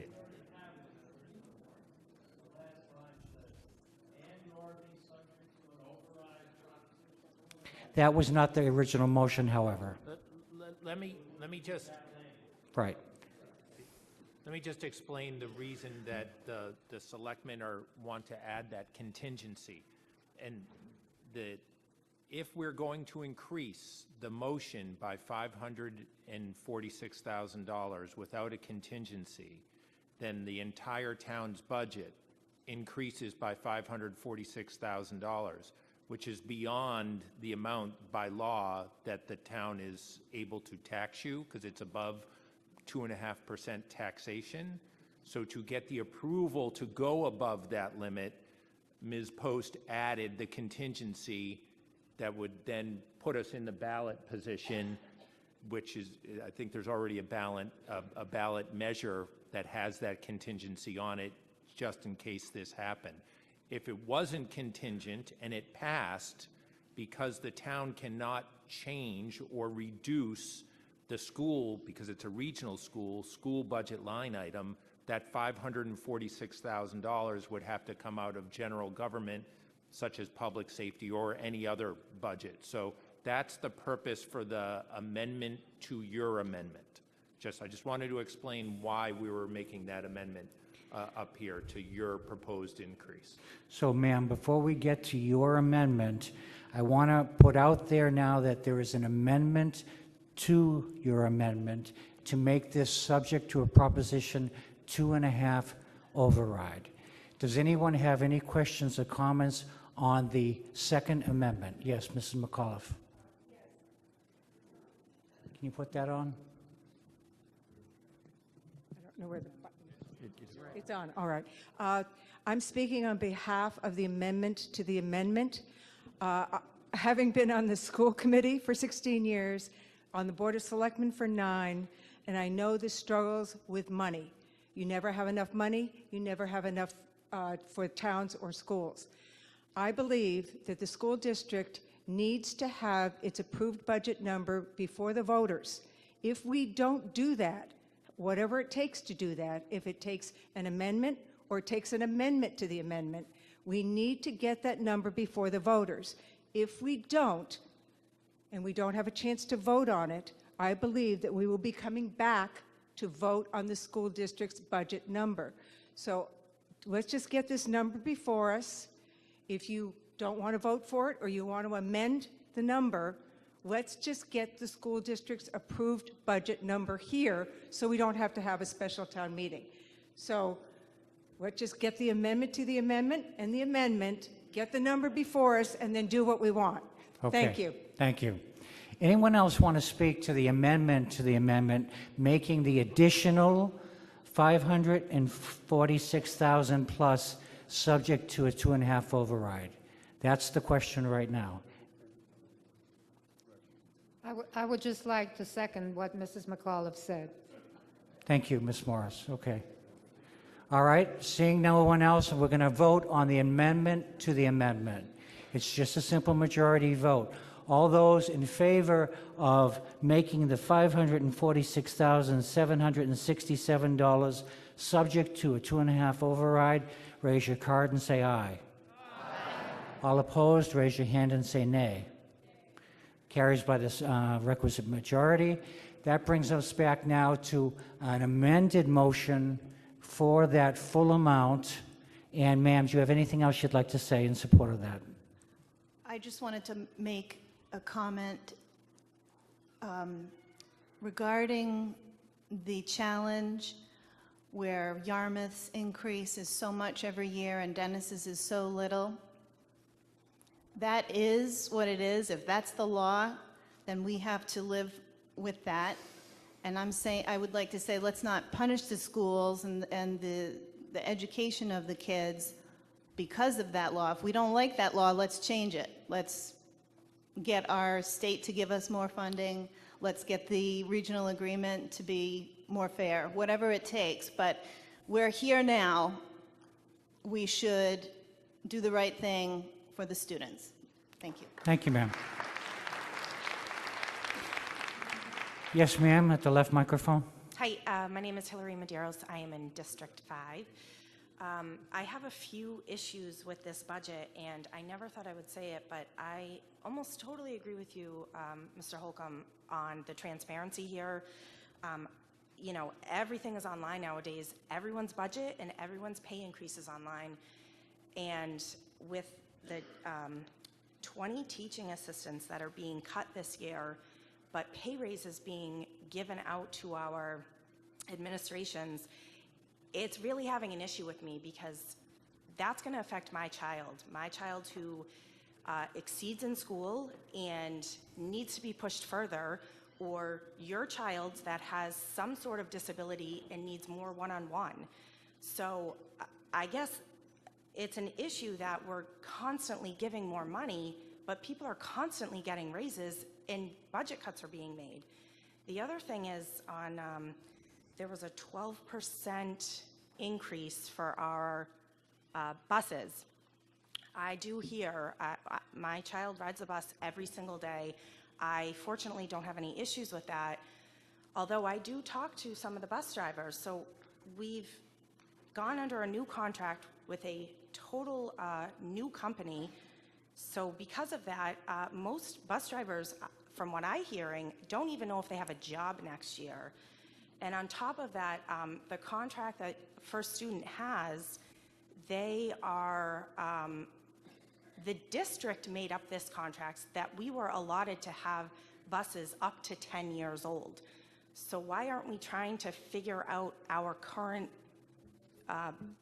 contract with our current First Student who have been driving our kids for this long, instead of a 12% increase?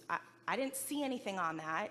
I'm curious as to, again, to Mr. Holcomb's point, why isn't all these numbers up there? Health insurance, I know it goes up every single year. Whatever that was, the 3% increase, I understand, but I do want my child to exceed in this district. I just don't see how that's possible at this point. And I hate to vote on this budget. I don't know what to do. I don't know whether I need to vote, whether I don't need to vote. I'm hoping that this meeting is going to help me figure that out, because I don't know what to do. Well, you raise an important point, because this meeting does exactly that. It helps educate the people in the audience, but also all those people at home who don't come but get a chance to hear the argument back and forth. It educates them for the vote that's coming up in 10 days, so thank you for that. Yes, ma'am, right behind her. Go ahead. Hi, Lindsay Pietro, District 7. I think point taken that the school budget is larger than all of the other numbers, but I would just like to point out the amendment, Article 1, that we all approved. Based on percentages, we approved a 24% expense increase over budget for selectmen. We approved a 34% town administration increase over budget in wages, senior services, fire wages, like just percentage-wise, right? It's only like thousands of dollars. It's not millions of dollars. But I think when we look at it in that perspective, we know that we're asking for 6.5% over our budget from last year for schools. And based on an average, if we said the average person pays $3,000 for annual taxes, it costs about $16,000 to educate one child for 1 year in this state. By that math, you would be educating for 13 years of public education. It's $208,000. And that would mean that you're paying for your child's education in tax dollars for over 65 years for one child. So for me, I owe 130 years of taxes in the town of Yarmouth, and that is not just what we pay for our schools. That's what we pay for fire, roads, police, all of it. I know we're coming here asking for more money out of your pocket, and I do agree that it needs to be spent better. I think we can all do better. None of us are staying in our budget, but I would encourage the support of our children. Thanks. Thank you, ma'am. Chris, Hold on one moment, sir. I do see you there. I'm just trying to give us some new people an opportunity before I come back. Yes, sir. Chris Martin, District 5.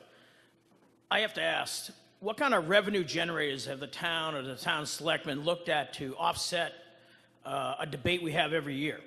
I travel every day of my career to other parts of the world.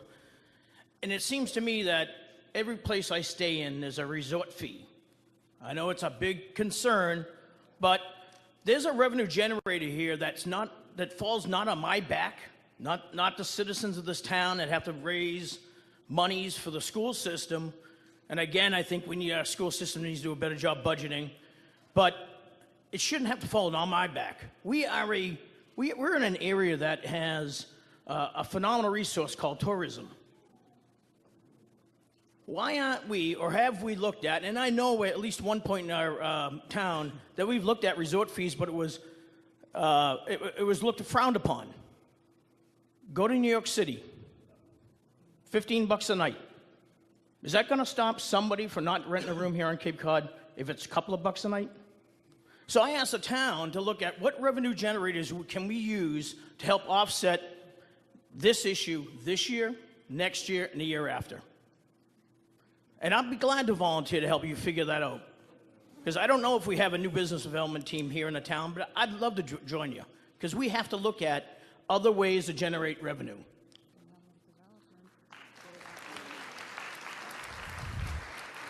Somebody get that man's name and number. Good ideas and good suggestions. Thank you, sir. Yes, ma'am. Kimberly Foss, Precinct 5. I have one child in DUI, and I have one child that has left the district. We are here today because he has a project due on going to a town meeting. So it's a long project. I would like to read an email that I wrote to the school committee back in February. As of today, February 5th, 18, I have received no further response from either Carol Woodbury or Sean Owen.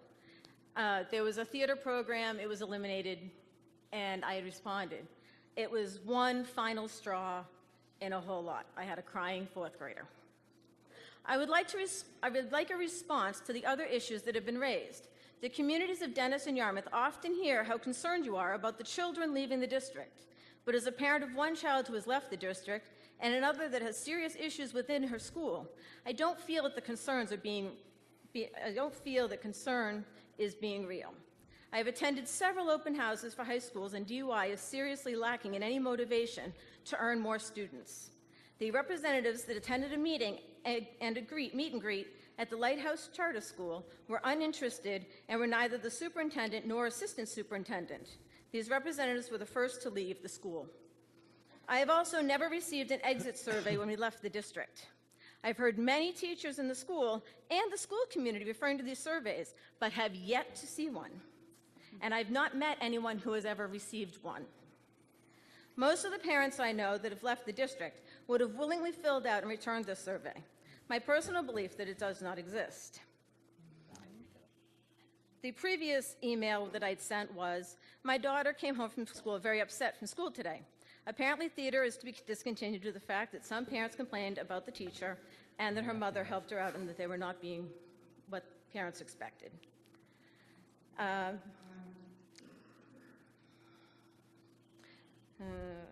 skipping the parts that refer to the theater, it's over. The school didn't provide adequate help then and certainly has not gotten better as the program has grown. I've been very disappointed with the Wixon this year. My son had a fabulous experience when he went there 5 years ago, but many things have been changed and not for the better. If I had known, I would have thought very seriously about removing Katie from the district. The innovation portion of the program is sorely lacking compared to when my son was there. It is now gone. Ma'am, I'm almost done, I okay. promise. Shrinking the enrichments from 5 days to 3 was a huge mistake. I have found the amount of communication between the school and home is terrible. I was not aware that Winter Wonderland was still in effect. They never sent that home. I enjoy going. It's the one chance I get to spend with my children.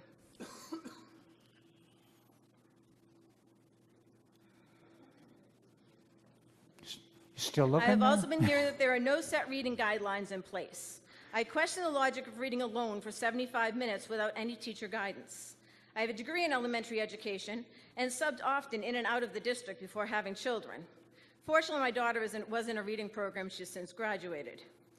The communication was poor from the beginning. All right. Let me just read my final paragraph. The DY district is always asking why children are leaving the district for other options. Here are several reasons. I believe respect and communication are just two of the issues. To be very honest, at this time, the reason I am remaining in the district is because of the teachers whom I worked with as a substitute and are devoted and engaging educators, and the trip to the National Seashore next year. I know several parents that are looking to pull out of the district. I know that there are issues within the classroom and no one is dealing with them. Ma'am, just before you walk away, Yes, sorry. the school committee and their representatives are over there. I suggest you go over there and have that conversation. It's an important conversation. And Well, I thank just you. want to point out that you're not the only ones they don't get back to. I am a parent, and they never got back to me except for one. Thank you person. thank you for your comments. One. And sir, I'll recognize you.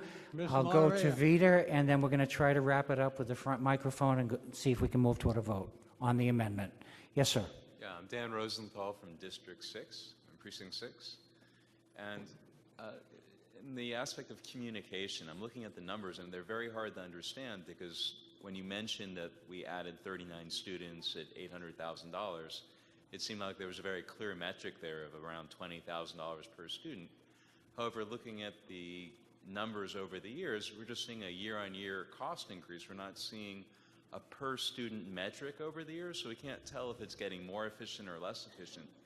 And given the numbers and the abilities to create pie charts, it should be pretty easy to see where the money is going per student. So I'm hoping next year we'll be able to see a breakdown and see what the trend is per student as a reasonable metric for understanding these numbers. And I think it will give us some clarity as to where the money is going and what it costs and whether or not we're doing things efficiently. Thank you. Thank you for your comment. Ms. Morris. Mr. Moderator. But, is somebody? Miss- Okay. Mr. Moderator. Ms. Morris has the floor unless it's a point of order. Okay, I'm coming thank over to you next, Thank Jack. you. Go ahead, Ms. Morris. By the Assistant Superintendent's own words, the district drops programs that don't work and looks for something new that will work. Well, something of that nature for the first time ever since I've been here was proposed by the Superintendent for Special Needs Students, because by her own acknowledgement, what is in place, including social workers, wasn't working, wasn't producing the results. Her proposal to replace social workers with specialized teachers who would deal with behavioral problems immediately, as it should be, both in school and at home, was shot down by union-organized actions. So the students are condemned to continue in a failing program or situation. And one school committee member, Joe Tierney, is responsible for this failure. He had an opportunity to vote with 4 other school committee members, including Jim Dykeman of Dennis, to back the superintendent's proposal. He chose not to do so and instead proposed an additional $100,000 to the budget, $70,000 of which is Yarmouth's share. In the process, he has condemned the children to the same old, unproductive situation. Thank you, Ms. Morris. Jack McCormick, go ahead, sir. Thank you, Mr. Moderator. Speaking for the first time. How's that, folks? I just want to say that I never mind spending money on education. I married a school teacher almost 65 years ago, and all 5 of my children had the benefit of a public school education. I have 2 daughters who are teachers at the present. I have a granddaughter who's a teacher. And the point I want to make is that among many of my duties as a volunteer for the town, I served on the Cape Tech School Committee. One of the first things I realized when I got on the school committee is how deficit the state is in upholding their role in financing our schools. Right now, there are 2 school districts that are suing the state, and this is not the first time the state has been sued for their lack of support of education. The first thing I learned on the school committee was that when school centralization, regionalization came into being, the legislature pledged to pay 100% of transportation costs. I don't believe they've financed 100% of transportation costs in many, many a year. And in Cape Tech, that was transporting students from Mashpee on one end of the Cape and Provincetown on the other end of the Cape. So the point I'm trying to make is we might blame the selectmen, we might blame the school committee, we might blame raises for the teachers, but one of the biggest factors is the lack of support from the state government. And I support any amount of funds we pay for education because I think absolutely unnecessary. Thank you. Thank you, Mr. McCormick. Now, ladies and gentlemen, I'm going to recognize Joe Tierney, the chair of the DY School Committee, and kind of try to wrap this conversation up at that point. Mr. Tierney, go ahead. Thank you, Mr. Moderator. Just a point to the last speaker's words. Our school committee is a member of the Massachusetts Association of School Committees. We're also members of the Massachusetts Association of Regional School Committees. And that group is putting together numerous legislative articles to go to the State House. And they're working diligently on that, on school transportation, reimbursement, state reimbursement. So that our Regional School District Association for the state is working with our school committee members really hard on changing these laws and changing this legislation. So they are working on it. I'm happy to see that the legislation is in place there. So who knows what will happen when it gets up to Boston. Just a couple of quick things. I asked Mr. Jenks the other day, I said, can I get an idea of how much it's going to cost me? Because that's what this comes down to, you know, is how much is it going to cost the average taxpayer? So we did a little calculation, 65 cents a week, $33. The override, I'm sorry, the override, I shouldn't say that. The override alone is 65 cents a week. The override will cost an average taxpayer $33.80 out of their pocket. So just keep that in mind. The last thing is I'd like to just, if I could, have Mr. Jenks come up just to clarify a couple of those questions that somebody had about the buses and some of the salaries, if I could. Is that possible, or? We don't have to, but I maybe just to clarify it on town meeting floor that we know, you know, why. It's up to you. This is on the amendment at this point. Why don't we try to vote? And far be it, Joe, do you have more? Just to make sure that we all understand, this amendment brings us back to that original number that was printed in the warrant. Correct. Okay, that's it. Thank you. Great. Thank you, sir. And far be it from me to ignore Mr. Sears, the voice of wisdom for many generations. I can fix that for you. Go ahead, sir. Mr. Moderator, we keep hitting the ball back and forth over the net. I think our minds are made up. I move the question. Thank you, sir. All right. Now, we've had a lot of gyrations, so I want everybody to clearly understand what it is that we're voting on. We are voting on a budget of $973,474, $546,776 of which is subject to a Proposition 2.5 override. That is the motion that is currently on the floor. The amended motion that is currently on the floor. Very good. Legal counsel informs me that we need to approve the amendment, the entire amendment first, and then the article. So I'm asking now for support or denial of the amendment to add the $546,767 subject to a Proposition 2.5 override. All those in favor, raise your hand and say aye. All opposed, raise your hand and say nay. Passes by the requisite majority. That brings us now back to the main motion, which is the Dennis Yarmouth Regional School District budget, and the final amount will be $33,973,474.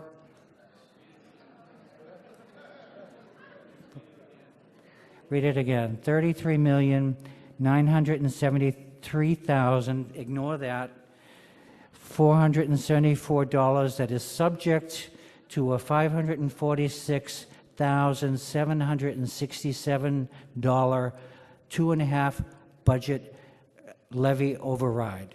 That is what we're voting on right now. All right, that votes the entire budget as was printed in the warrant with the additional amounts subject to a 2.5 override. All those in favor of Article 6 as amended, raise your hand and say aye. All opposed, raise your hand and say nay. It carries by the requisite majority. Thank you, everybody, for a very, very good conversation. Is this somebody standing here? Okay, perfect. There we go. That brings us now to Article 7. Article 7 is being moved by Tracy Post of the Board of Selectmen. Mr. Moderator, I move Article 7 is printed in the warrant. It is printed in the warrant, and there needs to be an amendment. amendment to that. The Yep, subject to the amendment. I believe subject to fiscal year. Chris has the amendment, Okay. or Dan. Yeah, it's, the warrant writing is for fiscal 2017, but it should say fiscal 2019. So I can change my, hold on. Yes. Right. I'll move to see if the town will vote to raise and appropriate the following amounts to fund the Yarmouth share of the Cape Cod Regional Technical School District budget for fiscal year 2019. As Motion printed is in the made. warrant. Seconded on my right, Board of Selectmen. Board of Selectmen recommends. Finance Committee. Finance Committee recommends. And who have we got? Christine. Hi, I'm Christine Greeley. I'm from Precinct 6. I'm a school committee member for the Cape Cod Regional Technical High School, and I'm here with my fellow school committee member.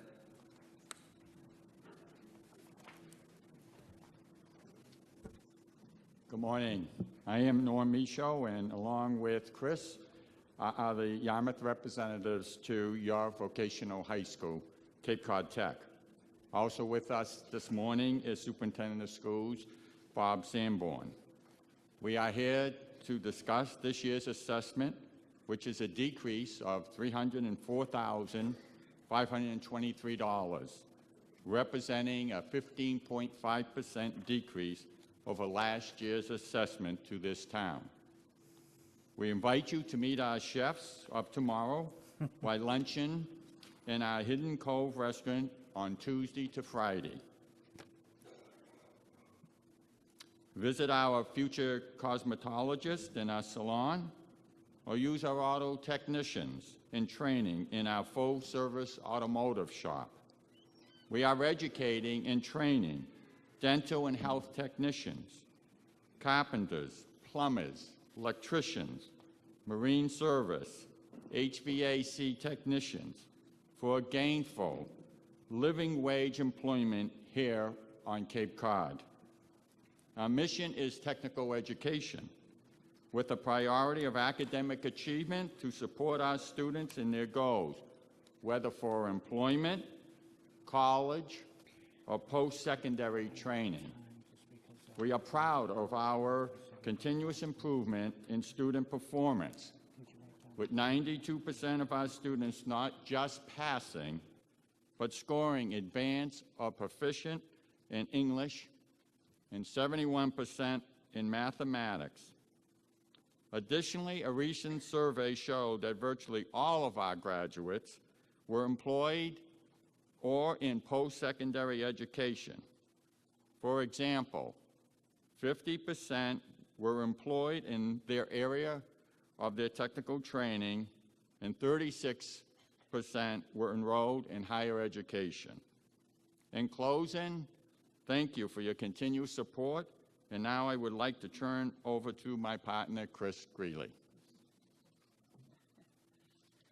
Thank you, sir. Norm. Christine? Yes. Do you have anything else you'd like to add? Yes, please. Norm actually is our newest school committee member, replacing Jack Hannon, who served us for a number of years, and we thanked him very greatly.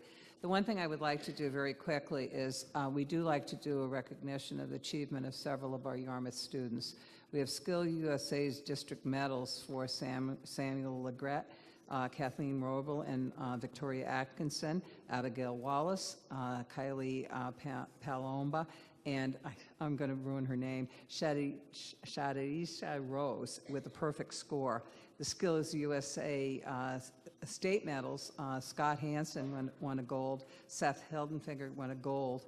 Our national competitions that were held in Kentucky, our team of 6 gold medal winners for outstanding chapter includes our Yarmouth student, Seth Heidenfelter, who's our chapter president, and he also will be honored as a recipient of the President's Volunteer Service Award.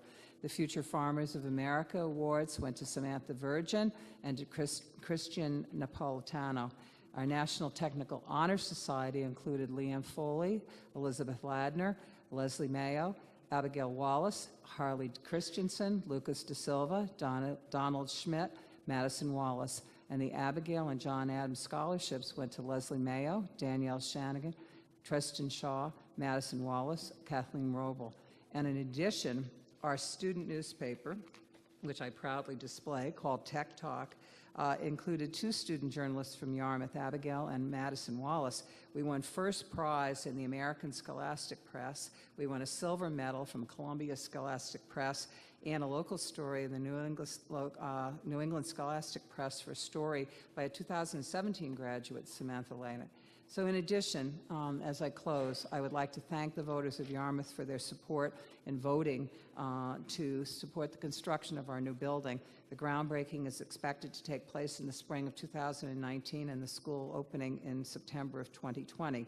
So we invite you to learn more about us at www.capetech.us. And I would like to have our Superintendent Bob Sanborn proceed to the podium so he can answer any questions you may have on our budget or other issues. Thank you. Okay, thank you, Christine. Anybody have any questions? Seeing none, I'm going to move the article as printed in. Mr. Moderator? Do you want to say something? If I could. Go ahead, Bob. If I could. It's once a year, sorry. No, it's fine. Okay. I have 3-point agenda. Thank yous. I'm not happy, and I have some voter information. So if I could just go through those three things. I want to thank the Board of Selectmen. I want to thank the Finance Committee of Yarmouth. I want to thank Phil Gaudette, the town clerk, and all the work that was done in preparation for the vote in October. I want to thank Chris and Norm. I want to thank Dan for bringing Norm aboard, and Chris. I want to thank the school building committee members that spend a lot of hours at our school overseeing our building project, Eric Tolley and our good friend Nathan Ladley, who also visits several of the subcommittees on our school building committee. And I want to thank the voters. October 24th was, and I see Jim Quirk out in the audience as I say this, was one of the most gratifying times of my career when you voted in overwhelming majority. 75% of our district from Provincetown to Mashpee voted to build a new vocational technical high school in Harwich. And I really want to thank each and every one of you, whether you voted for it or whether you didn't, because you will benefit from it. I'm not happy giving back $304,000. It means that 23 students from Yarmouth, there was a decrease of 23 students. I believe the electricians, the plumbers, and all the dental assistants, health technicians, there's a desperate need for these careers nationwide, not just on Cape Cod. So I'm not happy giving back $304,000, but I'm happy to give it this year, Carol. So our budget was up only 1.44% this year as we continue to work on our per pupil spending. But the skills gap is still there.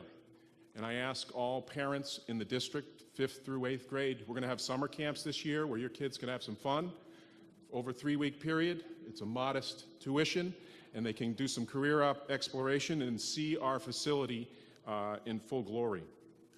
And finally, I have some voter information. You voted overwhelming in October to support that building project, and in fiscal 20, the first interest and principal payments estimated right now based on enrollment to be around $934,000. I will note that that is significantly below what we we're advertising during the vote, but there will be a little bit more borrowing, as we will look to borrow about $75 million in November. But on the May 15th town election, there will be language concerning our building project, which excludes the debt, the principal and interest payments, and which will most likely be over a 25-year period, but that still needs to be determined in a joint meeting of the towns, and probably in the fall. But I would urge you, as Bob Sanborn from Precinct 1, as I live in Yarmouthport, to please, I urge you to support that. I know it's not my place, but the bill's coming due for what was overwhelmingly supported, and I certainly will be voting for it. And it's not something that's a subject to town meeting, so it goes right to the ballot vote. In no way would Cape Cod Regional Technical High School want to impact town services, just pursuant to the discussions this evening, this afternoon. Are we in the afternoon yet? Okay. So we don't want to affect town services. I urge you to support that on May 15th, the debt exclusion for our building project. And once again, thank you all. Thank you, Bob. Okay, seeing no one, I'm going to move Article 7. All those in favor of Article 7 as presented, say aye. All opposed, raise your hand and say nay. Carries unanimously. That brings us now, ladies and gentlemen, to Article 8. Article 8 is being moved by Selectman Eric Tolley. Thank you, Mr. Moderator. I move Article 8 as printed in the warrant, and to fund such article, transfer and appropriate from Fire Reserve for appropriation the sum of $475,000. Transfer and appropriate from the Recycling Fund the sum of $200,000. Raise and appropriate the sum of $2,747,550 for a total appropriation of $3,422,550. Motion is made and seconded on my right. Board of Selectmen. Recommend. Finance Committee. Recommend with one exception. Okay. Mr. Tolley, would you like to explain this? I would, please. Thank you. Article 8 includes vehicle and equipment replacements and improvements to town buildings and town property that are recurring in nature and funded without borrowing. The article is broken into 4 categories that are shown as subtotals in bold in your town meeting warrant. The Capital Budget Committee has reviewed and recommended all of these items. The first section is for routine capital and is funded from the tax levy.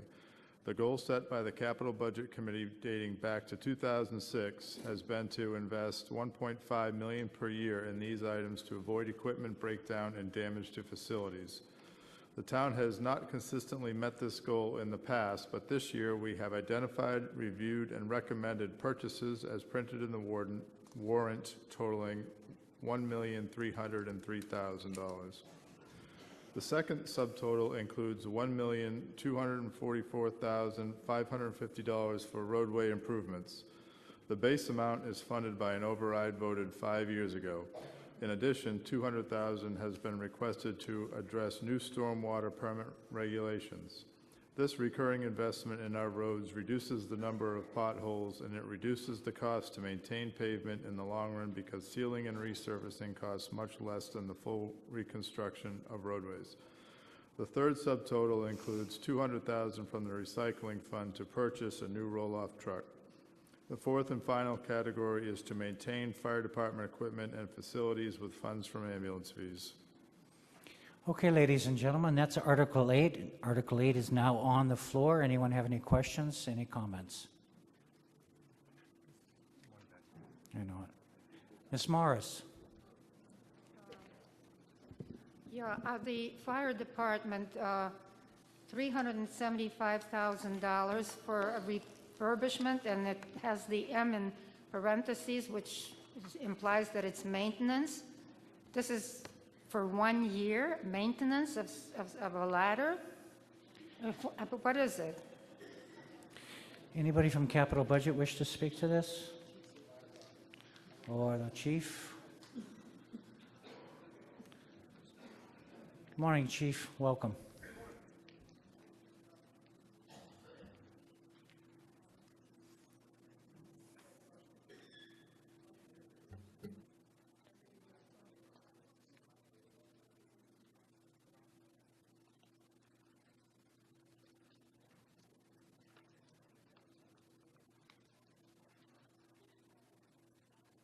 Thank you very much. The current tower ladder truck is a 2004. We anticipate the lifespan of this truck to be between 25 and 30 years. To replace this ladder truck currently today is $1,200,000. We felt it's very prudent to fix the corrosion and other issues when it gets to be about half of its lifespan. So the ladder truck currently is 14 years old, and we're coming up on issues of corrosion because of the environment we live in here on Cape Cod and the chemicals we're putting on the roads. So rather than looking to replace this truck, we hope to get the anticipated lifespan of 25 to 30 years for this truck. But this is an expenditure in 1 year's period, 370? Yes, that's correct. We're going to send the truck out for refurbishment, which is including fixing all the corrosion, upgrading the hydraulic system, and several other repairs that's warranted at this point. So this should give us the lifespan, as I said, to up to 25 to 30 years. So does the fire department do any maintenance, ongoing maintenance on its own? Yes, the truck is maintained yearly. The aerial gets tested and certified annually. We spend close to $8,000 to $10,000 a year maintaining this tower ladder truck.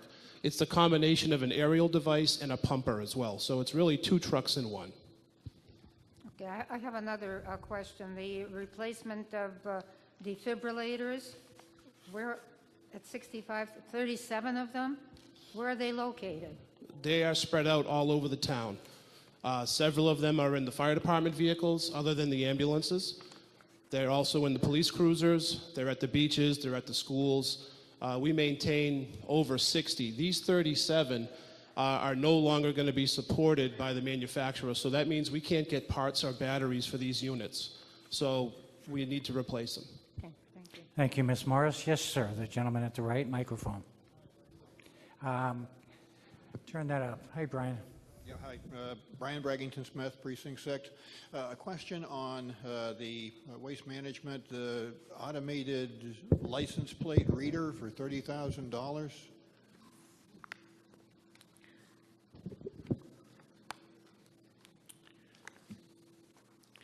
Okay, who can we identify to speak to that? Mr. Colby. Yes, Jeff Colby, Director of Public Works. That's a system that's similar to other systems in Harwich and Truro. It's one that will make us a little more efficient with regards to tracking vehicles. It also has the potential to reduce the cost of issuing stickers because we'll be able to see the license plate, associate that with permission to be at the facility. It also integrates with the new software system that we have for overall issuing of stickers so that we can do that automated in the future. Which one is it? Thank you. Does that answer your question, sir? Yes, ma'am, at the left microphone. Kathy Newcomer, Precinct 4. Could somebody be just a little more specific on what is planned for stormwater improvements? And Mr. Colby.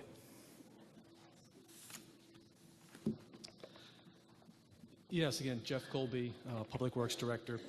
The amount that you see in here is roughly split 50-50, the $200,000. Approximately $100,000 is associated with permitting and compliance. Compliance includes things like having to contract out street sweepings or catch basin cleanings if we can't do those in-house. It's something with the new permit, it's much more intensive.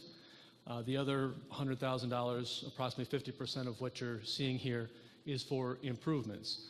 This would be water quality improvements associated with the new permit. We have approximately 168 outfalls. They all need to be tested as part of that compliance piece of it, both in wet weather as well as dry weather testing. And what we try to do is to eliminate those or reduce the flow that goes out of those outfalls to the extent possible.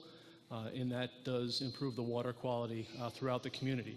So approximately $100,000 of that fund would be to reduce the flow, or in some cases eliminate the flow, out of the outfalls so that we can clean up the water. Thank you, Mr. Colby. Seeing nobody else at a microphone, I'm going to move Article 8 as printed in the warrant. All those in favor of Article 8, raise your hand and say aye. Aye. All opposed, raise your hand and say nay. Carries unanimously. Who said this meeting was going to go quickly? We'll try to pick it up. This is Article 9, being moved by Eric Tolley of the Board of Selectmen. Thank you. I move Article 9 as printed in the warrant. Hold on a sec. Thanks for your help, though. And to fund such article, transfer and appropriate from Water Department undesignated fund balance the sum of $1,977,660. Okay, that's the motion.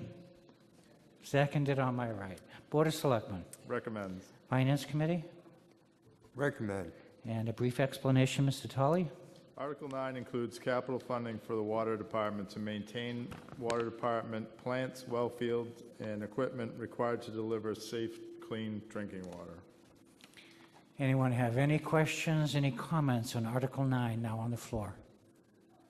Seeing none, I move Article 9. All in favor, raise your hand and say aye. All opposed, raise your hand and say nay. Carries unanimously. That brings us now to Article 10, ladies and gentlemen, again being moved by Selectman Eric Tolley. Thank you. I move that the town raise and appropriate $325,000 for salary and wage adjustments for fiscal year 2019 to fund collective bargaining agreements settled or to be settled. Okay, thank you, Mr. Tolley. That was the motion? That I'm was sorry, the- I got that- distracted. That was the motion. All right, motion's made, seconded on my right. Board of Selectmen. Recommend. Finance. Recommend. Very good. Mr. Tolley. Article 10 will fund the town employee settled or to be settled collective bargaining agreements. The town strives to settle contracts that are fair to the employees and also allows the town to stay within the constraints of Proposition 2.5. Okay, ladies and gentlemen, Article 10 is on the floor. Seeing no one at a microphone, I'll move Article 10. All in favor, say aye.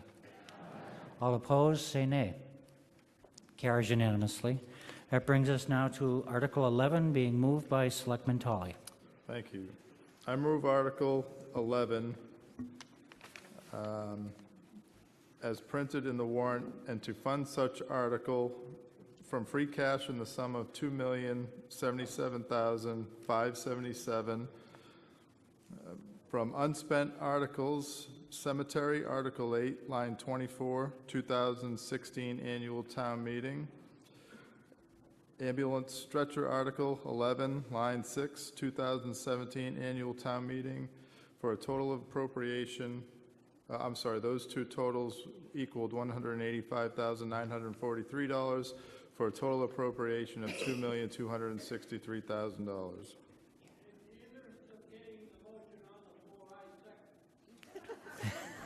Thank you, sir. All right, Board of Selectmen. Recommend. Did he read this one? Eric, would you mind reading the free cash one once again, please? The free cash sum is $2,077,057. Thank you, sir. All right, Mr. Jack, you want to second that one? Second it again. All right. All right, Board of Selectmen. Recommend. Finance. Recommend with one exception, which we will. Okay, very good. Mr. Tolley, could you explain this? Thank you. This article provides one-time funding for the purposes listed in the warrant. This spending is not included in the operating budget under Article 2 because we do not have a reliable funding source to support these activities for more than 1 year. We do have sufficient free cash to support the expenditure this year and can fund these initiatives without hiring additional full-time year-round employees. The Board of Selectmen recommend approval of this article. Very good. Motion is on the floor. I do want to recognize Joe Goldstein from the Finance Committee.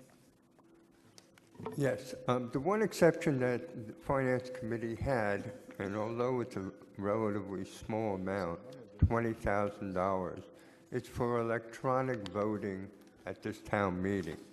And we feel, as I think we have all demonstrated, that the need for electronic voting is rarely ever an issue. So we would prefer to eliminate the $20,000. Anyone else wish to speak to Article 11. Seeing none, yes, sir. Mr. Sears. Actually, Mr. Sears is sitting over there. Junior. Curtis Sears, Precinct 1. I have a question about why the DPW facility has had no public input into its design up to this point. I don't remember ever seeing a project of this magnitude never have a building committee. And I don't argue the need for a facility. I just think this thing has been done backwards. It really should have been more public leading up to this point. Okay, fair comment. Anyone wish to respond? Okay. Andrea at the front microphone. Oh, I'm not responding to you, Mr. Sears. I have a question. Go ahead, ma'am. Electronic voting, I'm concerned about that. I'd like to know more about it. If you have electronic voting, we all get an iPad, then you know how we voted. Is that what the deal is per person? What's the point of doing it? I mean, I don't see any problem right now. What do we need to spend $20,000 for that? I'd just like to know. Okay. The select board, okay, let's give it to Phil Gaudette. He is the town clerk. So electronic voting is what I'd call polling. So as you would walk into town meeting, you'd be handed a device, and there would be a screen above, and you would, in the yay or nay vote, you would see the tally of how many people, or the number of yay votes and the number of nay votes. It's a simple system, but that's how it works. Andrew, you have a follow-up? Well, I just wanted to know, are you keeping score of how we vote? I just want to know how that works. So if I vote yes on one thing and no on the other, do you keep a score of how Andrea voted or everyone in this room? No, we don't. And what this system would do is it just allows, it promotes transparency. You can see the number of votes, the total number of yay votes, and the total number of nay votes. That's how it works. Yes, sir, at the back microphone. Jim Cullen from Precinct 1. Just to follow up, do we have any idea, ballpark or otherwise, what the DPW facility is going to cost, given the $1.4 million of design and engineering? Usually in estimates for buildings, the design and engineering is part of that estimate. So if I missed the newspaper article, do we have a number for what the building might cost? Good question. Jeff Colby. You can get that front mic on?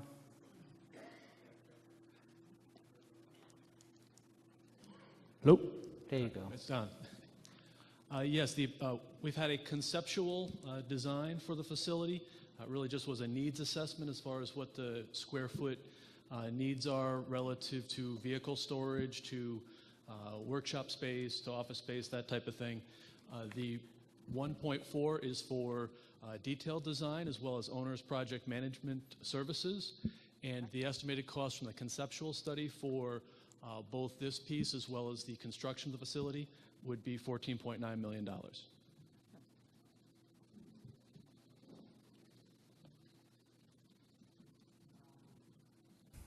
Yes, sir, I'm going to recognize you at the right microphone.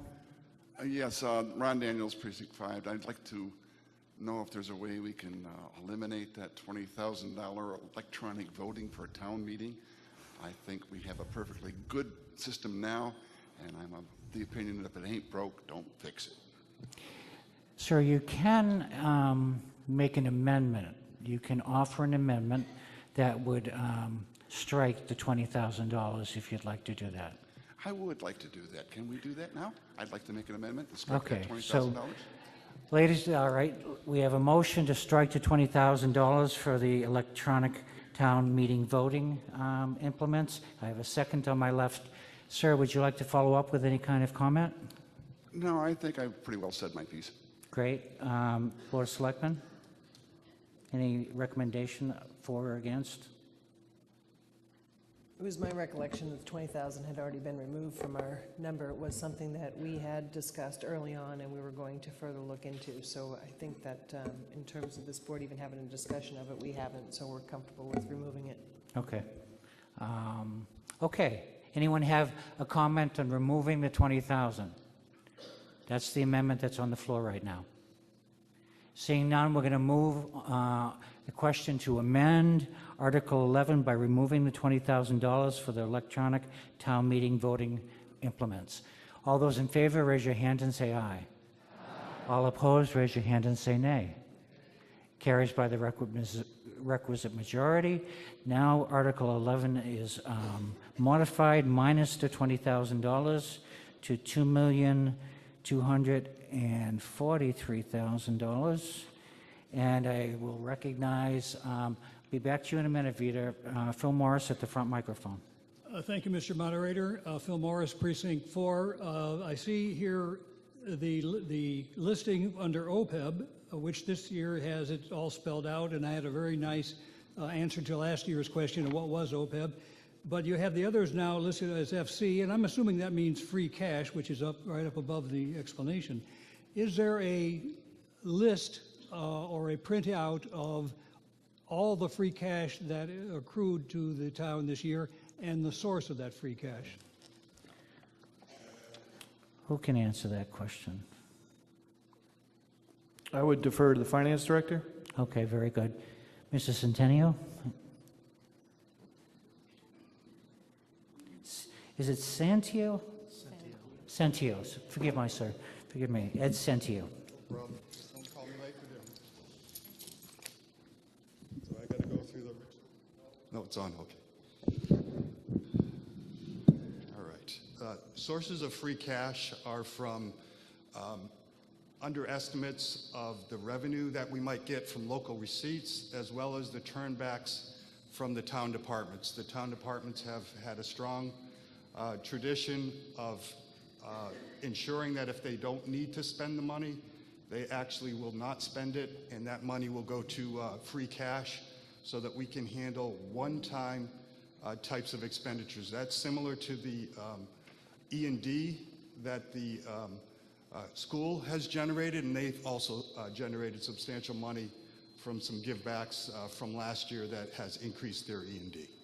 So we're looking at $3 million in free cash.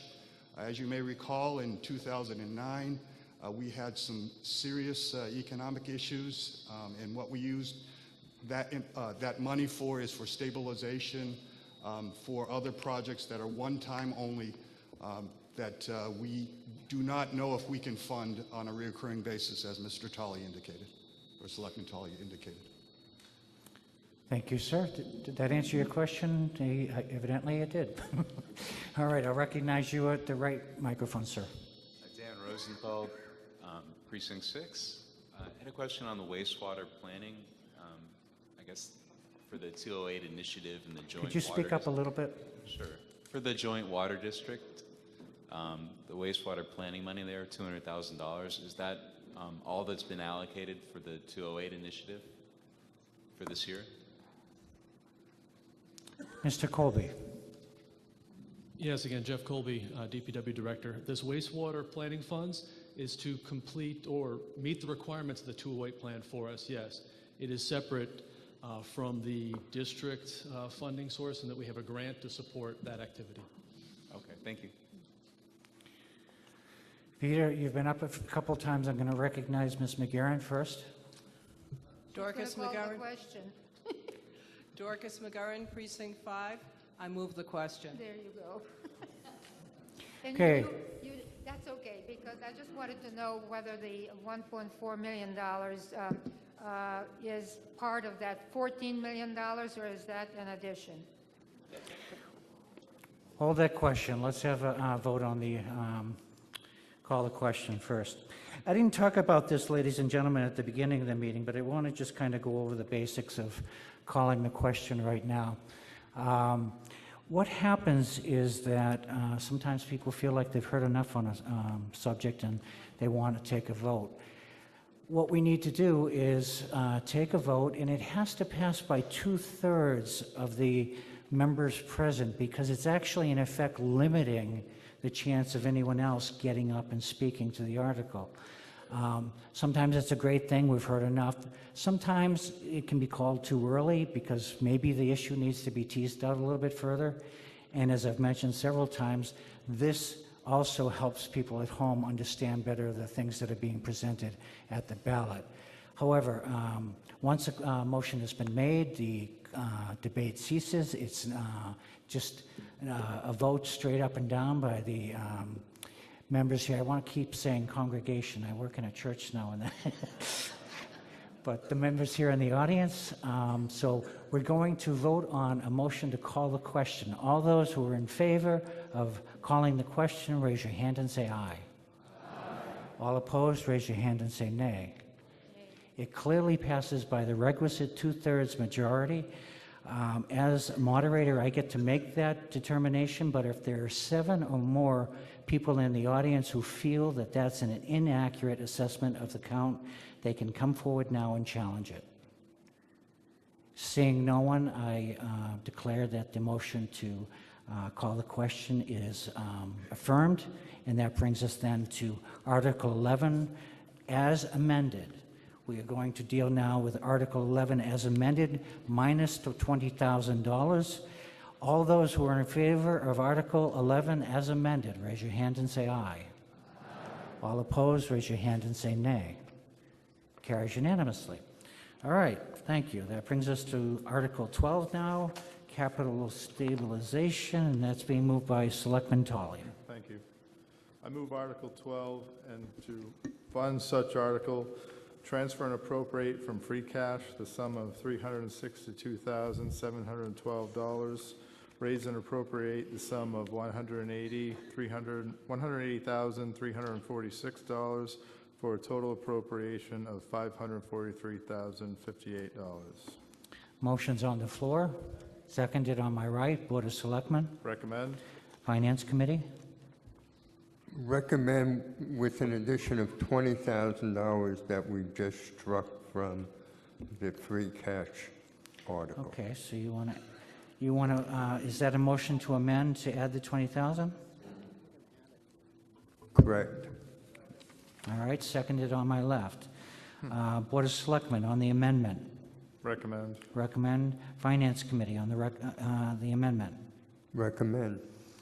Okay, anybody have any questions on the amendment to add the $20,000? All those in favor of amending Article 12 by adding the $20,000, raise your hand and say aye. All opposed, raise your hand and say nay.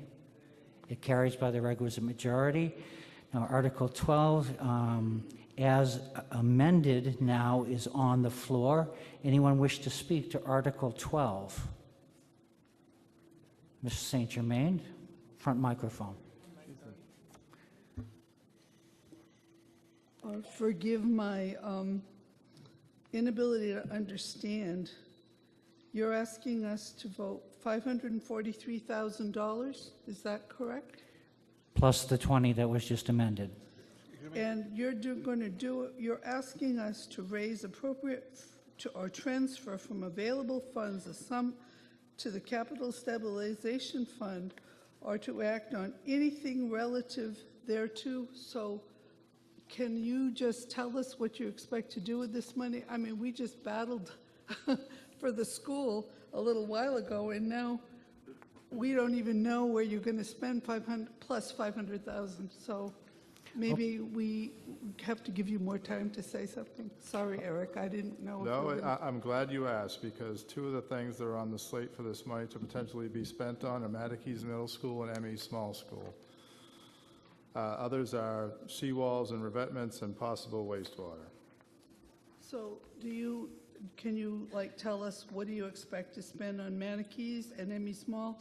ME Small has a lot of holes in its roof, and we just voted a little bit like 40,000 for the holes, and I think there's maybe 25 holes in the roof every time it rains. We got to be moving water buckets around. So could you just give us a little more information about that? The problem with that is that none of those matters are on the warrant today.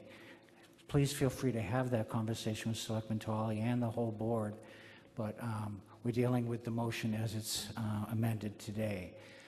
Anyone else have a question on the motion as amended? Yes, sir. I have a question. and Name, that was, sir? Brian Braggington Smith, Precinct 6. And that is that we just voted to remove the $20,000 for the electronic voting equipment, and yet I heard you say we just raised the amount by $20,000. Shouldn't we have reduced it? No. This is a separate article. This is money that's going into the stabilization account that we just saved from the previous article. Oh, okay. All right. Thank Okay? Yes, ma'am, at the back microphone. Just a quick question, Lindsay Pietro, Precinct 7. Move that mic up a little bit. Oh, sure, I'm tall. I just wanted to know whether before the 543 comes out, what is the amount we have in the capital stabilization fund? Do you have a ballpark number for me? Ed? Yeah, Ed Santio, Finance Director. Before the amount, this amount goes in, it's $716,067. Mr. Tierney at the front microphone. Thank you, Mr. Moderator. Just a quick question. I'm in favor of this article. I think it's fine. I just didn't know why wasn't there a number printed in there? Is that something that just kind of it's too late after the? I don't know. Most of the articles have an amount of 500 and something thousand, and this one just didn't. I just didn't know. Okay, if there was good a question. clarification. Why is that amount added at the time of town meeting? We didn't know what would happen with some of the other preceding articles, so in order to adjust the amount on the floor, we left that amount open. And I just wanted to also address that this is one-time money, so this can't be used for things like funding schools. That would be irresponsible because you wouldn't necessarily have that money next year, and that would compound the issue of funding the schools in the future. Yes, sir. Great. Thank you. Thank Joe, you. that take care of that? Thank you. Okay. Mr. Sears? Yeah, Ed can correct me if I'm wrong, but I believe this money that's going into capital stabilization does not get spent without town meeting approval anyway, so That's correct. people still have a voice in this money going forward. Good point. Thank you. And it's by a 2/3 vote. We checked that. Money going into the stabilization fund does not need a 2/3 Coming out. when it comes out. Oh, sorry, I thought that was coming from over here. All right, very good. We're moving Article 12 now as amended to the total amount of $563,058. All those who are in favor of Article 12, raise your hand and say aye. All opposed, raise your hand and say nay. Carries by the requisite majority. That brings us now, ladies and gentlemen, to Article 13, again being moved by Selectman Eric Tolley. I move Article 13 as printed in the warrant and to fund such article, transfer and appropriate from ambulance reserve for appropriation the amount of $100,000, transfer and appropriate from free cash the sum of $50,000 for a total appropriation of $150,000. Motion's made, seconded on my right. Board of Selectmen? Recommend. Finance? Recommend. Anyone have any question or comment? Mr. Curtis Sears. May I explain, please, Mr. Oh. Moderator? Yes, of course you may. Thank you. During the recession, the town's stabilization fund dropped to $196,579. Services and staff were cut as a result. The stabilization fund balance is reviewed by rating agencies. A good bond rating reduces the town's borrowing expenses. The town's bond rating is now a AA+. Communities with AAA ratings has significantly more in stabilization than does Yarmouth. The current stabilization balance is $3,024,628. With this article, the stabilization balance will be approximately $3,174,628. The Government Finance Officers Association recommends an amount in stabilization of 2 months of reserves based on the town's operating budget. This is similar to financial experts advising that households have a minimum 3 months in liquid reserves for emergencies. The approximate amount the town would have in reserves to fund 2 months of operation would be $12 million. This amount would be 2/12 of the town's operating budget and the schools. This amount does not include reserves for the enterprise and special revenue funds. Now the article is on the floor. Article 13 is printed in the warrant. Anybody have any question? Seeing none, we'll move Article 13 as moved. All those in favor, raise your hand and say aye. All opposed, raise your hand and say nay. Carries unanimously. Brings us now to Article 14. I want to remind you that there's chips and water outside if you want to get out and stretch your legs for a moment. But we're going to press on and see how much we can get done here before possibly taking a 15-minute break. Article 14 is being moved by Eric Tolley, Selectman. Thank you. I move Article 14 as printed in the warrant. Article is moved and seconded on my right. Board of Selectmen. Recommend. Finance. We approve. And Mr. Tolley.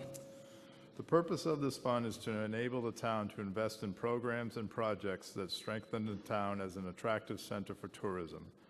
Funding is overseen by the Community and Economic Development Committee and used to stimulate our local tourism economy through funding for special events, marketing, and physical improvements. These efforts support local businesses and benefit local residents by growing commercial property and excise tax receipts. The amount of the appropriation represents the sum of two components. $339,725 represents 25% of estimated motel tax receipts in excess of $1,585,000 for fiscal year 2019. $58,586 represents 10% of the estimated meals tax tax receipts for fiscal year 2019. $398,311 is the total of these two amounts. The motel tax allocation is required by special act adopted by town meeting and approved by state legislation. The meals tax allocation is a practice established when town meeting first voted to authorize the local adoption meals tax and motel tax. We urge voters to support this article. Article 14 is on the floor. It's on the floor already. Anybody want to speak to it? Okay. Yes, sir. The right microphone. Mr. Tolley, could you explain the meals tax again? I'm not familiar with it. Do we charge currently? Do we charge a meals tax here in town? And do we? All right. So I appreciate that. Thank you. Okay. Is there a question? No. Seeing nobody else, we're going to move Article 14. All those in favor of Article 14 as printed in the warrant, raise your hand and say aye. All opposed, raise your hand and say nay. Carries unanimously. That brings us now to Article 15, which has been withdrawn. Moving now to Article 16. Article 16 is a motion being moved by Selectman Norm Holcomb. I move Article 16 as printed in the warrant. Article is moved. Seconded on my left. Board of Selectmen. Recommend. Finance. Recommend. Mr. Holcomb. Yes, this article would assist elderly and disabled taxpayers who are struggling to pay their property tax bills. Contributions are collected through voluntary donations made on real and personal property tax bills.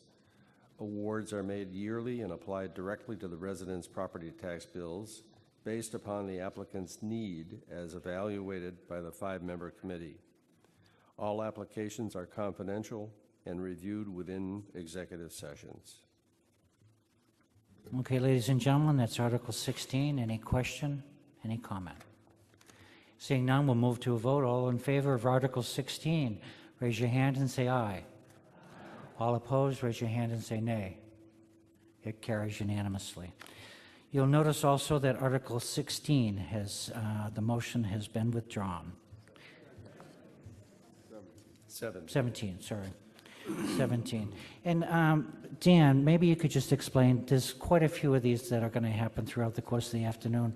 Maybe you could explain what's going on with the withdrawals. Certainly, as part of the process of getting ready for town meeting, there's a variety of different ideas and concepts that the Board of Selectmen is presented with during the course of the year, and I'll give you a very good for instance. There was 2 reserves on here for potentially reversing the process of getting rid of the links course at the landfill cap. That's a very complicated process, and when we were initially looking at potentially doing that, that could be up to a 2-year process, but in order to do that, we would have needed 2 articles at town meeting, and in the end, when we evaluated it in January, after looking at it for a number of months, we were not ready to make that move, but by that time, though, the warrants had closed.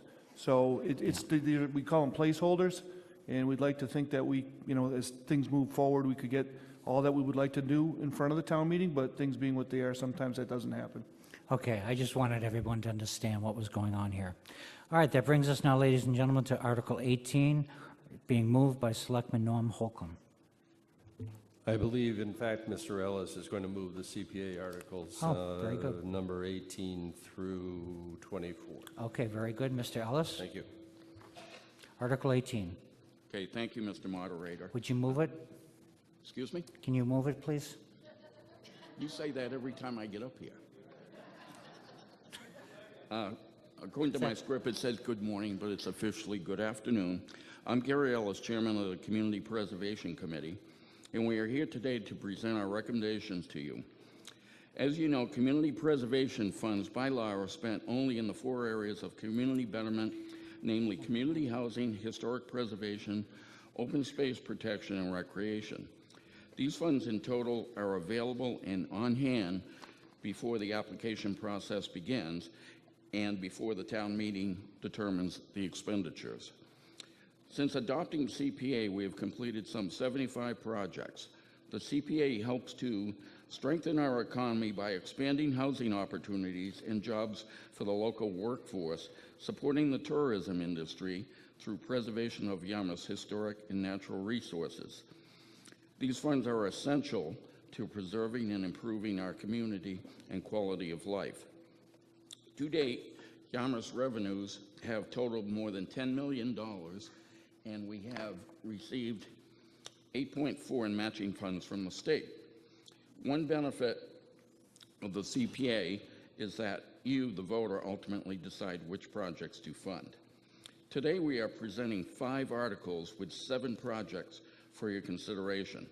We'd like to take this opportunity to thank you for your continued support of the Community Preservation Program and to help improve our community for many generations to come. So, Mr. Moderator, I would like to move Article 18 as presented in the warrant. Thank you, and seconded on my right. Board of Selectmen? Recommends? Finance Committee. Okay, Article 18 is a recurring housekeeping article. Did I get a second? Recommends. Recommends. Okay, sorry, Mr. Ellis. Go ahead. Okay, Article 18 is a required housekeeping article that appears at every annual town meeting. As required under the Community Preservation Act, and a minimum amount of 10% must be set aside for each of the following purposes: community housing, historic, and open space. 5% of the total revenue is set aside for operating expenses, and the remainder is placed into a budgeted reserve and can be spent upon town meeting appropriation on community housing, historic, open space, and recreation projects. The estimated total FY19 CPA revenues are $2,008,462.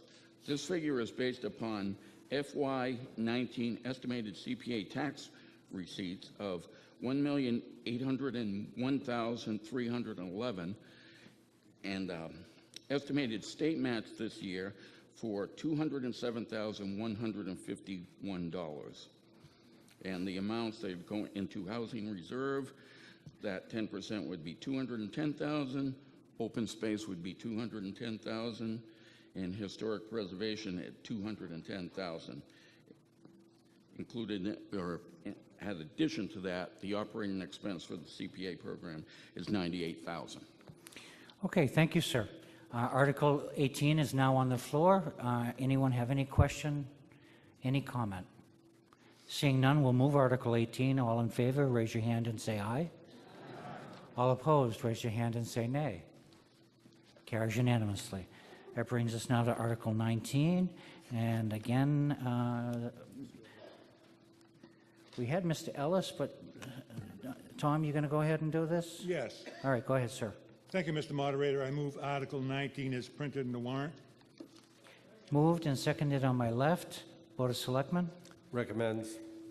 Finance? Recommends. Very good. Go ahead, sir. Thank you. This article appropriates CPA funds to Yarmouth Municipal Affordable Housing Trust, created under the General Law 44, Section 55C, to create, preserve, and support affordable housing. This article would provide $288,500 to the Yarmouth Affordable Housing Trust Fund to create, support, and retain existing affordable housing units serving households at or below 80% of the area median income. Holding funds in trust allows immediate expenditures to create and preserve affordable housing, which allow the town to take advantage of unexpected opportunities, such as a unique acquisition opportunity, and to resolve unexpected situations, such as foreclosure. Trust fund activities are coordinated and leverage funds from other sources. Very good. Thank you, sir. Article 19 is now on the floor. Anyone with question, comment? Seeing none, we'll move Article 19. All in favor, raise your hand and say aye. Aye. All opposed, raise your hand and say nay. Carries unanimously. That brings us now to Article 20, and that is being raised by Mr. Small. Thank you, Mr. Moderator. I move Article 20 as printed in the warrant. Seconded on my left, Board of Selectmen. Recommends. Finance. Recommends. Go ahead, Mr. Small. This article appropriates CPA funds for community housing projects with the Harwich Ecumenical Council for Housing to preserve homes for low-income residents.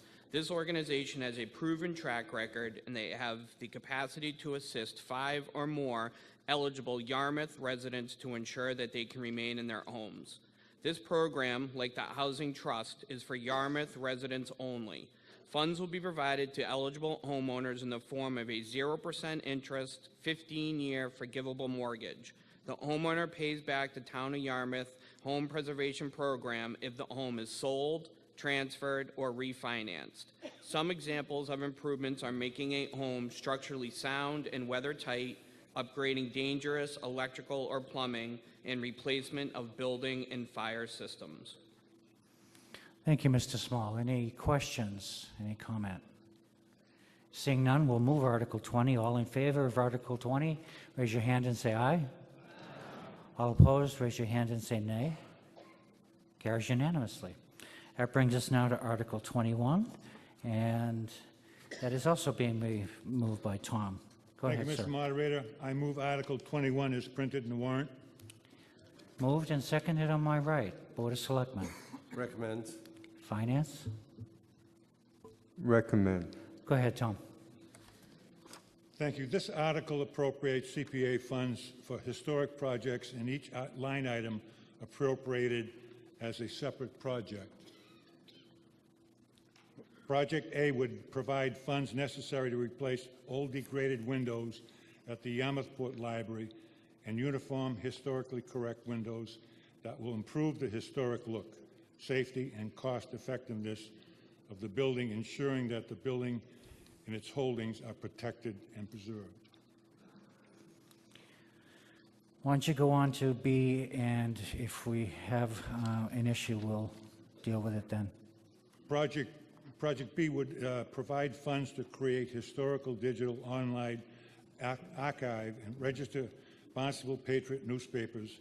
This project is equally funded to the town of Barnstable and Dennis. These digital archives will protect, preserve, and enhance resources of historical significance, making them available to the public, researchers, students, genealogists, and historians as well. Thank you, sir. All right, Article 21 is on the floor. Seeing no one at the microphones, we'll move Article 21. All in favor, raise your hand and say aye. Aye. All opposed, raise your hand and say nay. Article passes unanimously. That brings us now to Article 22. And Article 22 is being moved by Selectman Hopewell. No, by Tom Durkin, I think. Oh, Go ahead. sorry, sir. Go ahead, Mr. Durkin. I move Article 22 as amended, inserting $975,000 in line 10 of the article. Where are we?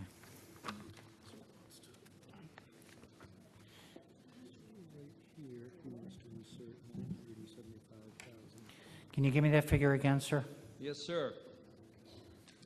$975,000, 975 even. comma 000. Okay. All right, that's the the motion that's made as amended. Yes, sir. Is it seconded? Seconded on my right, Board of Selectmen. Recommends. Finance.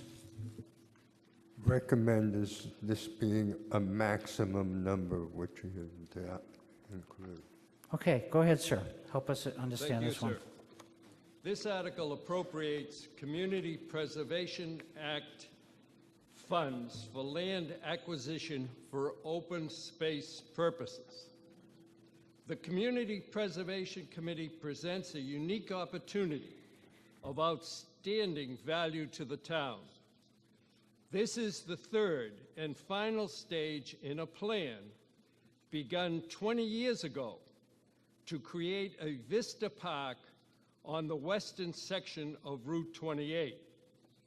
In 1999, Rascals nightclub burned and made way for Chase Brook Park.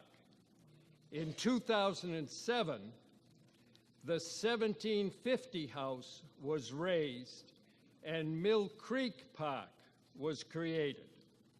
Now, the middle property, Yankee Village, will connect the two parks and create an extraordinarily impressive open vista to the seaside beauty of Yarmouth.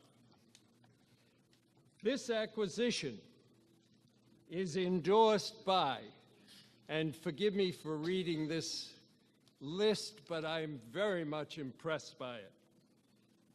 It's endorsed by the Open Space Committee, the Conservation Commission, the Yarmouth Conservation Trust, the Compact of Cape Cod Conservation Trusts, the Yarmouth Police Department, the Community Preservation Committee, and Community and Economic Development Committee. The property purchase which is primarily funded by the escrow account of the Community Preservation Act, completely separate from the municipal budget. Town meeting approval of this purchase allows its eligibility for numerous grant funds and state credit for nitrogen pollution mitigation.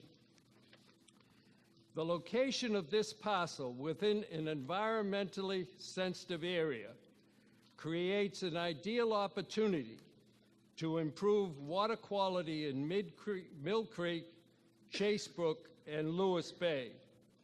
These properties are regulated under the Massachusetts General Law 131, which strives to protect public and private water supplies, groundwater, shellfish, fisheries, and wildlife habitat.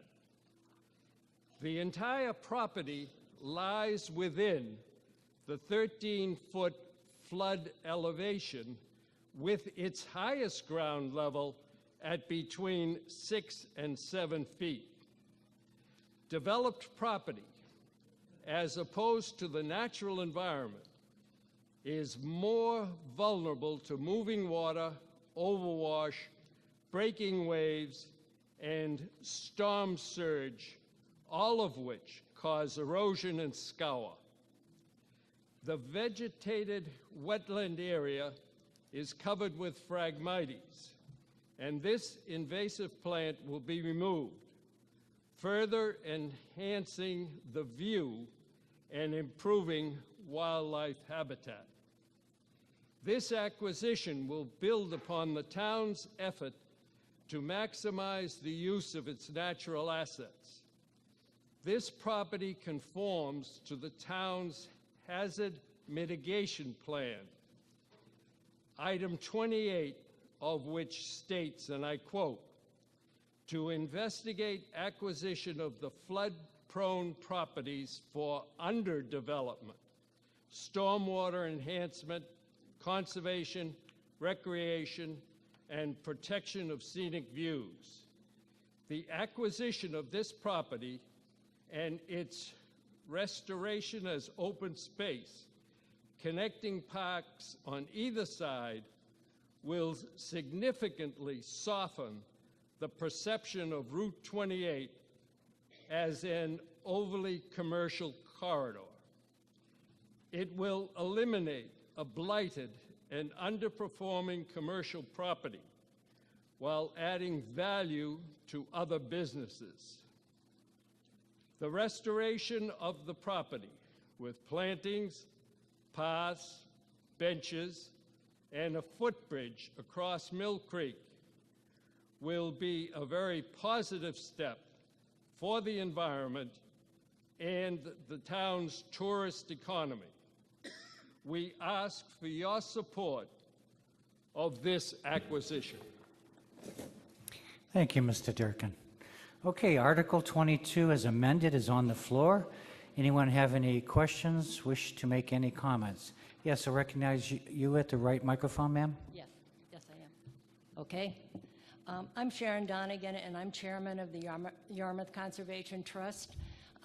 Over the last 30 years, the Yarmouth Conservation Trust has been able to protect about 570 acres in Yarmouth through conservation restrictions as well as in purchasing. We were involved in both of the parks on either side of this motel and have for years and years wanted to connect them and really clean up this area. And we wanted you to know that all of us, and that's about 250 members in Yarmouth of the Yarmouth Conservation Trust, we support this very positively. Thank you. Mr. Goodwin, I'll recognize you at the microphone. We haven't had this seconded yet, nor have we heard recommendations from Selectmen or Finance. All right. You're right. You're absolutely right. Because so, Mr. Durkin, step to the microphone, please. Yes, sir. You went into your opening statement. No, this was moved, wasn't it? It was moved and seconded. We haven't heard a recommendation from Selectmen or FinCom yet. All right, let's just to make sure our bases are covered. The motion's been made. Is it seconded? Seconded. Board of Selectmen For a second time, we recommend. and Finance. Recommend. Okay, very good. The article's on the floor. Mr. Goodwin, did you have anything else to add? Thank you. Unfortunately, I come to the microphone for the first time today, and I've got to speak against 7 illustrious groups up there and a member of our St. Mary's Church, Ms. Donegan. So I'm batting 0 for 8 before I even open up my mouth, but I apologize. I have no qualms with John Barker and his family. A seasonal client has stayed at his hotel many times. He and I have served together on many committees. However, handing over about $1 million for a worn-out hotel is not the correct path to take for a whole slew of reasons. I'm going to list 4 of them. Number 1, almost $1 million. If we deprive this $1 million away from fire or police, I don't think we'd vote for it. We saw what we did with DUI for an hour and 15 minutes. Want to pry $1 million out of them for this property? I see a lot of head shaking. But you're saying, Brad, what's the big deal? It's free money. Come on, let's move on. We're tired. Let's get out of here. When I married my bride many years ago, her father-in-law brought to the table an interesting comment, and it was like this. When it comes to spending money, just because you can doesn't mean you should. And those words hold very true this afternoon. Now let's put the dollars back and let the Barker family sell this on the open market. Number two, and this comes from the planning board, and a lot of pain and grief and time, and Ms. Post and Mr. Tolley know what we went through because they were on the committee as well. One of the greatest gifts any Cape Cod town can give to a property owner is a get-out-of-jail-free card from the Cape Cod Commission. The Yankee Village has one of these exemptions, saving the current and future owner thousands and thousands and hundreds of thousands of dollars in soft costs from the Cape Cod Commission. Dave Darling came to Yarmouth in October of 2008. He bought George Abbott's property and turned it into the Hampton Inn. The only reason he completed the sale was because he had that very same exemption. Now, this property would be a very, very easy sell for any real estate broker. It's on the water, it's got the exemption, it's in Yarmouth. That's a slam and a dunk. Number three, we've been talking about dollars all day today. How many tax dollars you guys want to give away? We've got the Transitions location in a commercial development on 28, Kennedy Donovan. The Cavalier isn't pumping out any more room taxes, is it? And there are a lot of other motels that become housing developments. Remember Bob Dubois' illustrious formula, has heads in beds giving us dollars back. And Sarah Peak's new illumination new wastewater tax draws from the very same financial well. And here we sit, moments away from stripping 40-odd rooms right off the charts for $1 million. And capitalize that and compound that, easy for me to say, over the next decades, where we're just going to be losing property tax and hotel taxes for an empty piece of land. That doesn't make dollars or cents for a town always looking for revenue. I heard somebody say, let's look about resort fees. You just lost another 40 rooms, Cowboys. And number four, but the nitrates. If we turn this into an empty piece of land, the nitrates level will go down. I agree. Wholeheartedly, I agree. But I see your nitrates, and I raise you one sewer system. Now, he or she who buys this property is going to have to do a lot of work. The site is going to have to be gutted. There'll be soils brought in, the base elevation will be raised, there'll be new drainage systems, a new Title V system, and yes, a new pipe leading out to the eventual sewer system coming down 28. In the meantime, instead of a non-performing piece of land, Yarmouth will have a modern hotel welcoming in guests, making the economy a little bit stronger. In closing, I don't blame the Barkers. I do the same thing, because Yarmouth is on the hook to pay a lot more money for tired, outdated, what did Tom call it? Blighted property. As I've listed here today, there are many reasons this purchase should not go through, but again, the number one reason is this. It's tax producing, it's on the water, and it has exemption from the Cape Cod Commission. And we as a town, striving to raise funds ever since 9:20 this morning, should not turn this highly prized trifecta into an empty piece of land. Believe it or not, and don't laugh, the Yankee Village is a rare jewel in this town and a developer. Now let's pocket these dollars, thank the Barkers for their offer, and move on. We need revenue, we need heads in newer beds, and we need Route 28 to be energized. Thank you. Thank you, Mr. Goodwin. I'll recognize Vita. I just wonder how the $975,000 amount was arrived at. Ms. Green at the front table. Hi, good afternoon. I'm Karen Green. I'm the Director of Community Development. I've been working with Christine Merzigliano from the Open Space Committee and the CPC and all the other groups. The $975,000 was first approved by the Community Preservation Committee. It's important to note that the $975,000 is to buy not just the property, but the property with a demolished site. So the buildings, the pool would be removed. It will also buy the improvements that you can see on the slide in front of you. So CPC has approved $975,000. We'd be using some Cape Cod Commission open space mitigation money, which is only allowed to be used for open space acquisitions. This is a good site for that. The total budget for the project, is just over $1 million. That's not what I asked. I asked, on what basis did you come up with $975,000? Okay. We went through a negotiation process with the property owner, who provided us with an appraisal. The town got its own separate appraisal. Both appraisals are significantly more than the amount being voted here.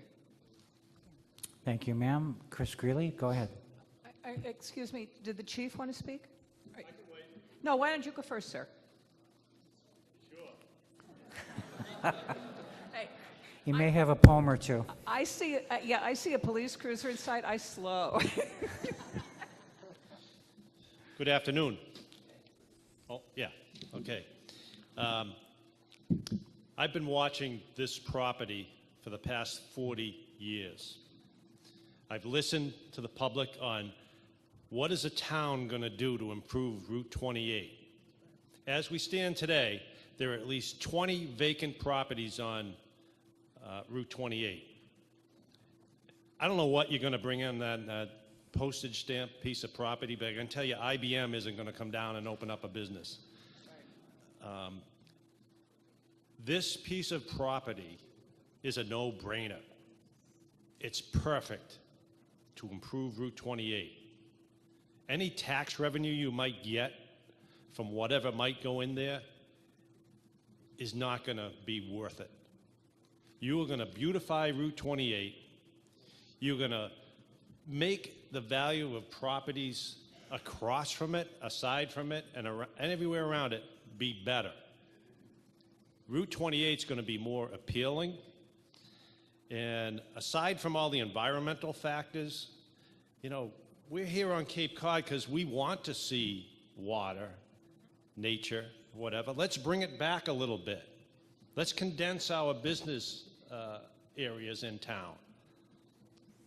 Put some of those heads and beds in the other hotels that are being run very well, like the Hampton Inn.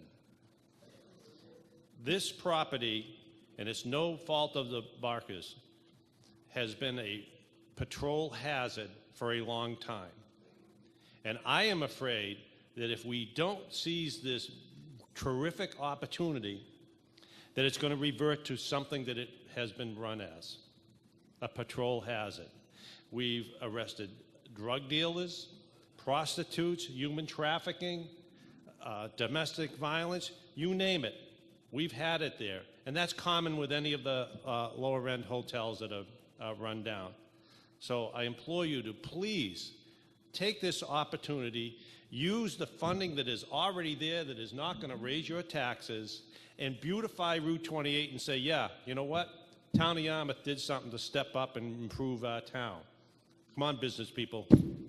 Take a step forward. Christine? Christine Greeley, Precinct 6. The chief obviously said a lot of what I was going to say. I'm a Wash Ashore. We came here in 1981, have lived through the various permeations and changes along 28, some of which have been for the betterment of the appearance of the community and the, gee, I want to be here in Yarmouth. I want to actually stop here in Yarmouth. I think the idea of picking up this property and creating a park in there would be extraordinary. I have to tell you my experience in the last couple of days once the sunshine and the warmth have come out. I have traveled along there, and I'm sorry I didn't stop and take pictures. I actually saw 3 people with sun chairs sitting out on the property on the Chase Brook side, and I then saw on the Mill Creek side, I saw people picnicking. And this is exactly what we want, the idea that we have that nice clear vista of water, making something quite attractive. You've done an amazing job down over by the Baxter Mill and the kind of improvement there, so that actually you have a gateway that you're starting to have coming in with the improvement through there. I'm also very, very concerned and very supportive of the idea that we are getting rid of an area that could potentially flood, could have nutrient loading into Lewis Bay. And I, for 110%, and I did go to all of the planning board meetings and the other situations that were going when this property was discussed. And I have to tell you, people did extraordinary work. The people whose names were all listed there, their review, their careful diligence. One of the things I learned during the time, And I sort of say it jokingly, but my own home is assessed almost close to what the taxes are that the current motel is taking in for this town. And so, you know, come on, we're not losing big money at this point. Thank you. Thank you. I'm going to recognize Christine Marzigliano. She is the chairman of the Open Space Committee. Go ahead, ma'am. I just wanted to make a few comments in rebuttal. Just to remind everybody, these are CPA funds. These funds are not coming out of the town's budget. The original appraisal on this property by the seller was $1.2 million. This acquisition is coming in at $975,000, which the owner is going to do the demolition. The property is coming to the town clean, and it also includes the improvements to the property. When I first got involved with this property, I traveled up and down Route 28, and I recognized 14 properties that are either open space, for rent, for sale. There's 2 professional buildings. There's a pitch and putt golf. There's a laundromat. So anyone that wants to develop a property in Yarmouth certainly has quite a selection of properties to choose from, and I certainly hope the Chamber moves to develop these properties. But one of the main reasons is environmental. The floodplain is at 13 feet. This property sits at 6 or 7 feet. So if anybody puts in a new septic system, you can imagine what's going to happen at full moon and high tide. Where is the septic going? It's going into the wetlands. So for environmental reasons, I think I would certainly ask that you support this property, this acquisition. Thank you. Thank you, ma'am. I'm noticing a general consensus. Is there anybody at a microphone that would like to speak against the article? Then would anybody object strenuously if we move the article? Seeing none, let's move the article. All right, this is Article 22, as amended with the figure of $975,000, Article 22. Because it's eminent domain, it needs to be a 2/3 vote. Well, it has the potential of being. So I'm going to shoot for the 2/3 vote, unanimous. All those who are in favor of Article 22, raise your hand and say aye. All those opposed, raise your hand and say nay. Okay, clearly passes by the 2/3 required vote. If there's anybody that disagrees, wishes to challenge the vote, please come forward at this point and we can proceed to a hand count. Seeing now, I will declare that Article 22 passes by the requisite 2/3 majority and move on now to Article 23. And Article 23, I believe, is being moved by Dorcas McGarren. Thank you, Mr. Moderator. I move Article 23 for the purposes as printed in the warrant to be funded by FY19 estimated receipts. Article is moved. Seconded in the center section. Recommend. Recommend at the Board of Selectmen. Finance? Finance Committee supports the recommendation, subject to an amendment to adjust the funding to $137,500. And on what's, Mr. Moody, right? On what section, A or B, are you? Section A. And what is the number? 23, $137,500, which is 50% of the requested funding. Okay, so we're going to take this in stages, all right? Dorcas, we have a motion to amend your motion. So let's deal first with your amendment, Mr. Moody. On the amendment to reduce the number to $137,500, does the Board of Selectmen take a position? Point of order. Point of order. Yes. My understanding was that Dorcas was going to make the recommendation, and the motion.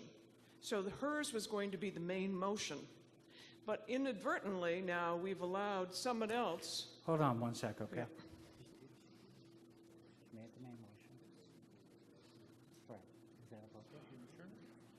Council, And historically, that's how we've done things in Yarmouth town meetings. Council informs me that if somebody immediately following the motion makes a motion to amend, that's proper procedure. But I didn't even, did she We will make be the going motion? back, we will be going back certainly to Ms. McGarren's motion to hear her rationale for what she is supporting. I'm sorry, maybe I missed it. Did actually Dorcas make the motion? Yes, she did. And was it seconded? Yes. I apologize. So we're going back again now to the fact that we have an amendment on Part A of Article 23. It's been reduced by half to 137,500. I'm going to give you, Mr. Moody, an opportunity, if you'd like, to explain why you're suggesting this amendment. Sure. The Finance Committee, by majority vote, supports the construction of pickleball courts.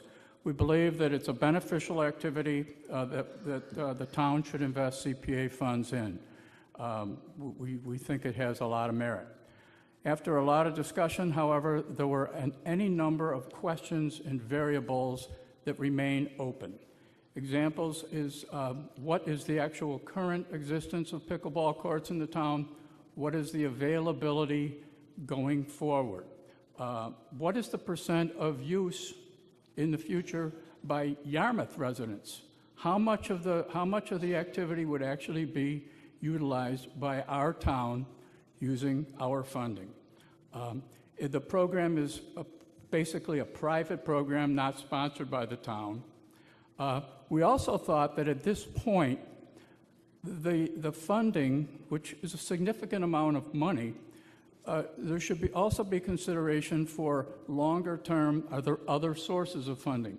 Should there be fees? Should there be fundraising? Should there be updated maintenance? There's security issues with children in the summer camps at the Flax Pond. So these were questions that we really didn't have answers to. At the same time, there was support for pickleball. So that really is and the final thing I guess I would comment on is with a town reorganization in departments, we also wanted the new head of parks, Jeff Colby, to have an opportunity during the course of investment, which we've approved, to also determine the longer-term financial commitment to pickleball in the town. So those were our thoughts. Nate? Thank you, sir. Now, what I'd like to do, Dorcas, is I know that you're presenting the original motion for the original amount, so maybe you could couch your argument to try to address both of those issues. Why you support the main article, but also addressing the motion to amend and why you perhaps might be against it. Basically, we supported. We think the presentations made, the majority of the Finance Committee felt that it's a worthwhile. It's a great sport. It's a growing sport. We're convinced. Mr. We don't Moody, need convincing. We recognized you. I'm going to give the floor, sir, to Ms. McGarren. All right, go ahead, Dorcas. Well, that just threw my script right out the door. Starting from the beginning, let me just say that we're seeing a tremendous increase in the amount of pickleball in our town here. Not to dishonor the golf, but maybe some of those people that used to play golf are now coming over and playing pickleball. Who knows? But we are seeing that just in the time that the Recreation Commission has been involved with this, which is about 2 years, I would say that we've seen the expansion of pickleball by about 400% from the numbers that we had 2 years ago, and I think the sky is just the limit. We just saw, for instance, in Sandwich that they're bonding their pickleball courts. We've seen in Chatham that they have expanded the number of pickleball courts that they have. We're also seeing it in Harwich to the point that now they are closing their town to anyone but their own town residents. Pickleball is a sport that's intergenerational. It's a sport that can get both the young and the old out there. And it is a sport that brings people together. Aren't we all supposed to be seeing more of recreation? Aren't we all worried, for instance, about our opioid situation in town? Wouldn't we like to see some productive ways that people can use their time as opposed to that? We spent a lot of time at the Recreation Commission going over the Flax Pond project. Of course, near and dear to our hearts, we've been working on Flax Pond in phases for the past couple of years. And we see now the opportunity to bring pickleball to Flax Pond without endangering the safety of the children that are in the park at the time in the summer. This would allow the pickleball people better access to the parking lot and not have to interact with the children. And yet there may be some interaction, again, because I'm talking about the intergenerational that may go on. We have this money available in our community preservation funds. As you heard, it can only go to 4 sources. It can go to housing, it can go to historic, it can go to open space, it can go to recreation. Why was the bill passed in the first place? Well, here's a question to think about. There are very pressing needs in our town. We've been hearing about them today. The schools, the fire and police departments, our public works building that's going to have to be built. Obviously, everyone's going to turn their face toward that first and kind of put recreation on the back burner. Well, everyone in the state kind of saw that happening, and that's why they set aside a little bank account just for these purposes. This is not money that's coming from your tax dollars in the budget that you're seeing this year. This is not money that you can say, well, we'll bank it away for now and use it later for that Department of Public Works building or for the sewers or for anything. You can't do that. The law says this money goes for either recreation, open space, historic appropriation, and housing. That's it. Whatever money does not get spent in that will just sit in that account until such time as the monies are appropriated or recommended by the Community Preservation Committee. Isn't it time that in our town we start to bring out the open spaces again? Isn't it time for us to be able to be proud of some of the places we have? Flax Pond has come a long way. Many of you remember what that building used to look like. In fact, the year that we came up for a Proposition 2.5 override originally to do Flax Pond, the fire department came up with an override that year too. Well, obviously, where did the people vote? They voted for the fire department. But I will always be grateful to the fire department because they came out with their tools and they helped us make the building livable for the summer to get us through. And so we worked with them on that, and then the following year we were able to start Flax Pond. Think for a minute, how many of you have even gone over to see Flax Pond? Have you seen the new buildings? Have you seen the fields? Let's see, how many of you have gone over to Flax Pond? It's a little jewel that we have in town, and it's something that's offering us some of the best low-income daycare for our children in the summer. It provides fields, it's getting people out, it's getting them breathing the fresh air, and these pickleball courts will continue. So we're asking for $275,000, and the Finance Committee is amending it that we should cut it back to $137,500. Why? The money is there in the account. We don't have everything that you do in town doesn't have to be fee generated. You're all paying taxes in this town just the same way I do. Why do you have to pay extra to play pickleball in town? It is the fastest growing sport currently, not only here in our town, but also if you look at it nationwide. And it's a lot of fun. I feel very strongly that we should be looking at the full dollars of the $275,000 so that we can create these pickleball courts and have them up and running before next summer. And I guarantee you that there will be a waiting list to get on them. Thank you. Thank you, Mrs. McGarren. This is Article 23, and we're dealing with a particular amendment to Part A of it, but I'll take argument or comment on anybody who wants to talk to Article 23 generally or to the proposed amendment that's been made. Anybody else wish to speak to this article? Yes, sir? Sorry, my name is Chris Martin, Precinct 5. I'll represent myself from, I'm the president of the Tony Kent Arena. And very much what she has said is true. Pickleball is a growing sport, all right? But I will tell you that my experience is dealing with youth and trying to reinvest in a 501c organization called Tony Kent Arena.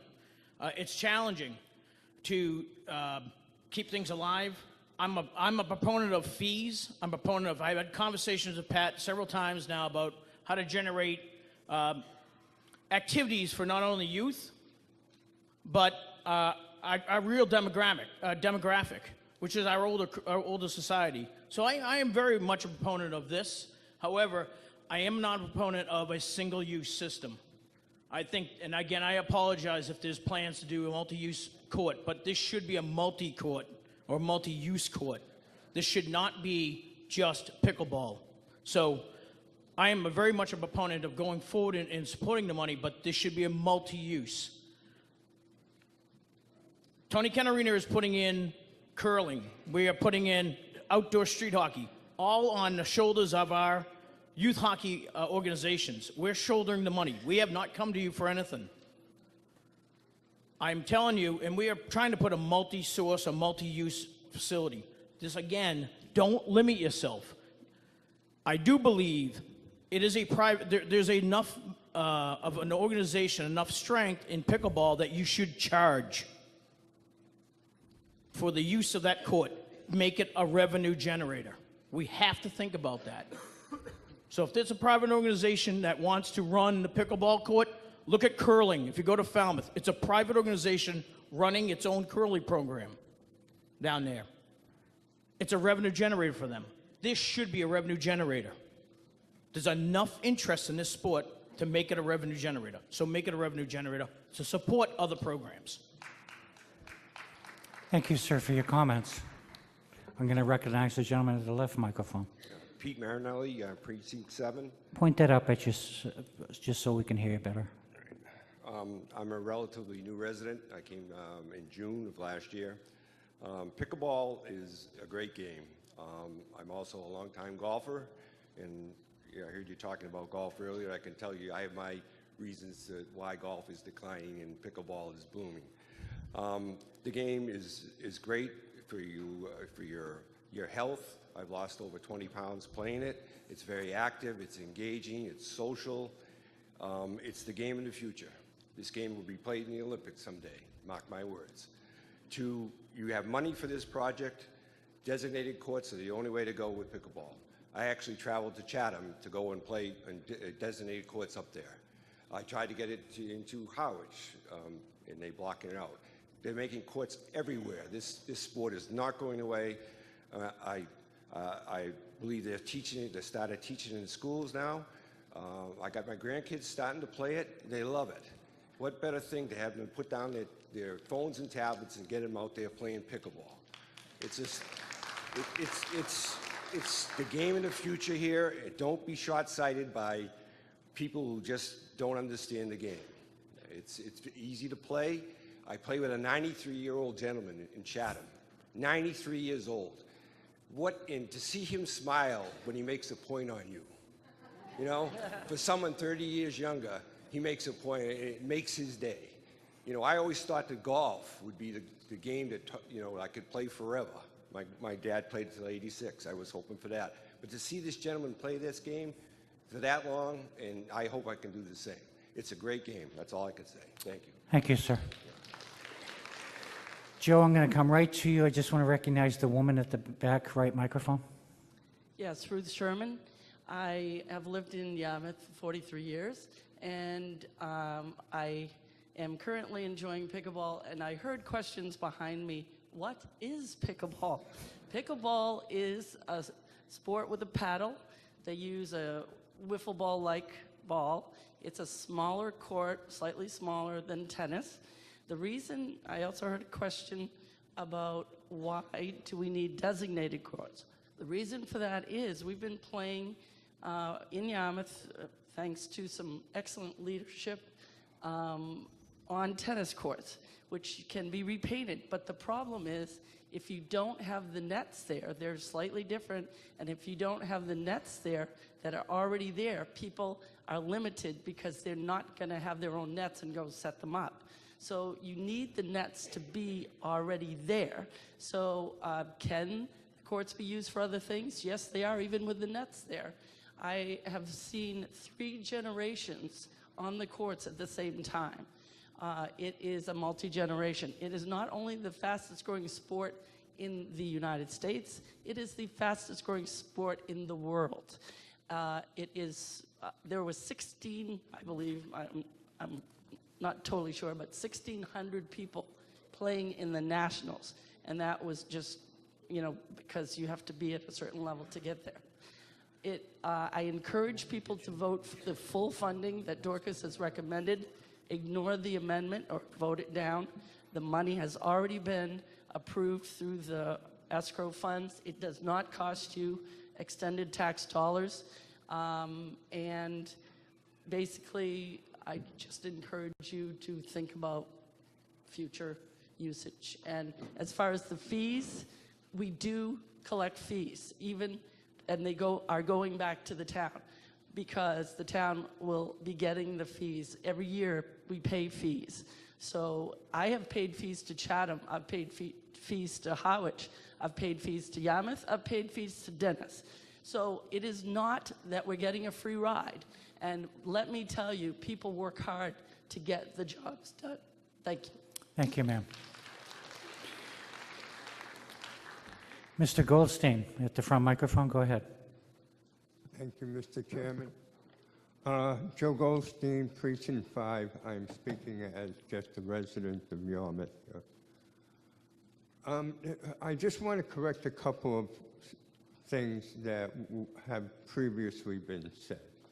One is CPA money is tax dollars.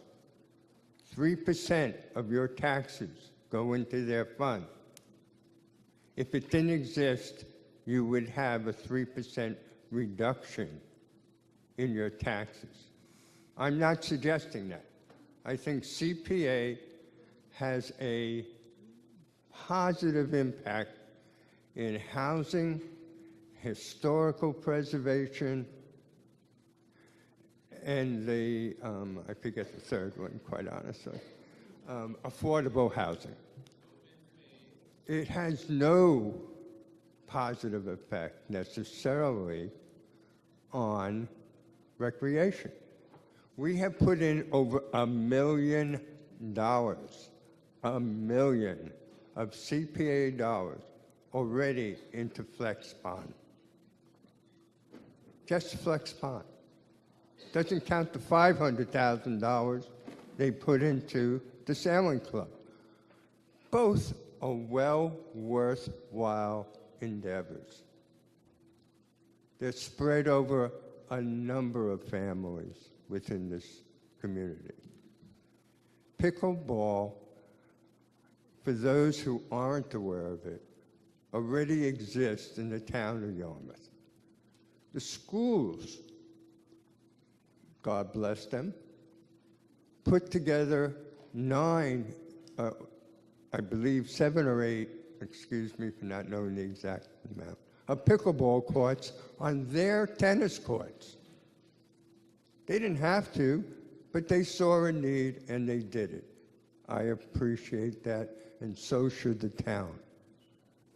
The town's recreation department added 5 pickleball courts to Sandy Pond. Again, no one really pushed it.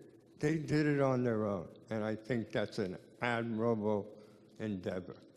So we're not without pickleball courts in the town of Yarmouth. They exist. And as far as the nets are concerned, I was just by Sandy Pond on Friday with my wife taking a walk. And lo and behold, The tennis courts are being used as pickleball courts. No separate net. No anything different than what we already have there. Now, I'm not opposed to pickleball. I think it's great we have 9 courts already in town. But I agree with the first speaker. If you want to have a select group of people being able to have their own facility, they should pay for that facility. It should not come out of our tax dollars. And yes, CPA dollars are tax dollars. Yes, the state contributes. 13%, by the way. 13. So 87% of the money you raised by paying your taxes. Thank you. I hope you will approve this amendment. Thank you, Mr. Goldstein. Sir, I'll recognize you at the left microphone. Hi, my name is Matt Andrews. I live in Precinct 7. And for the record, I am the chairman of the Recreation Commission, but I speak as a citizen. This is more about Line B and not so much pickleball, but the whole idea of recreation together. I believe the bedrock of our community lies in our ability to freely congregate and recreate. The state of our parks is a good measure of where our community currently is and where our community is heading. Sandy Pond Recreation Area is falling into disrepair and thus disuse. We must not stand idly by and shift our attention and let bad actors take advantage of this largely underpopulated land while the good people of Yarmouth yearn for more area to freely meet and compete with one another.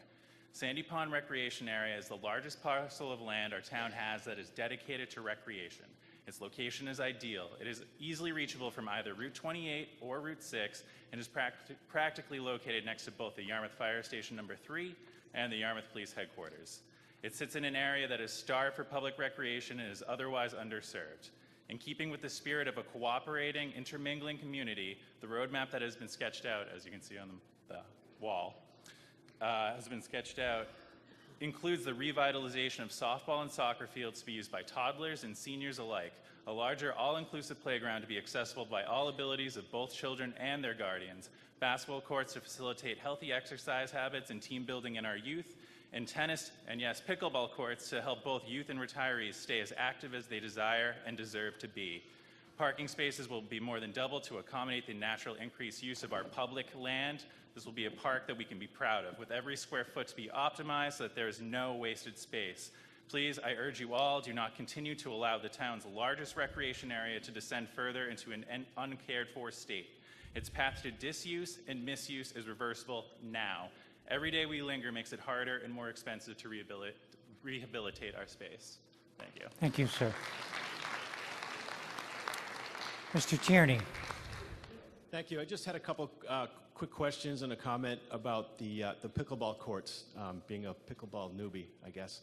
On this slide here, somebody had mentioned, is that softball field going to be repurposed somewhere else on the site, or is that going to be eliminated on the site? I just didn't know. Pat might have an answer.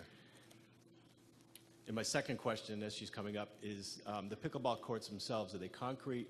Are they turf? Are they grass? So those are my two questions I had. Pat Armstrong. Pat Armstrong, Director of Community Services.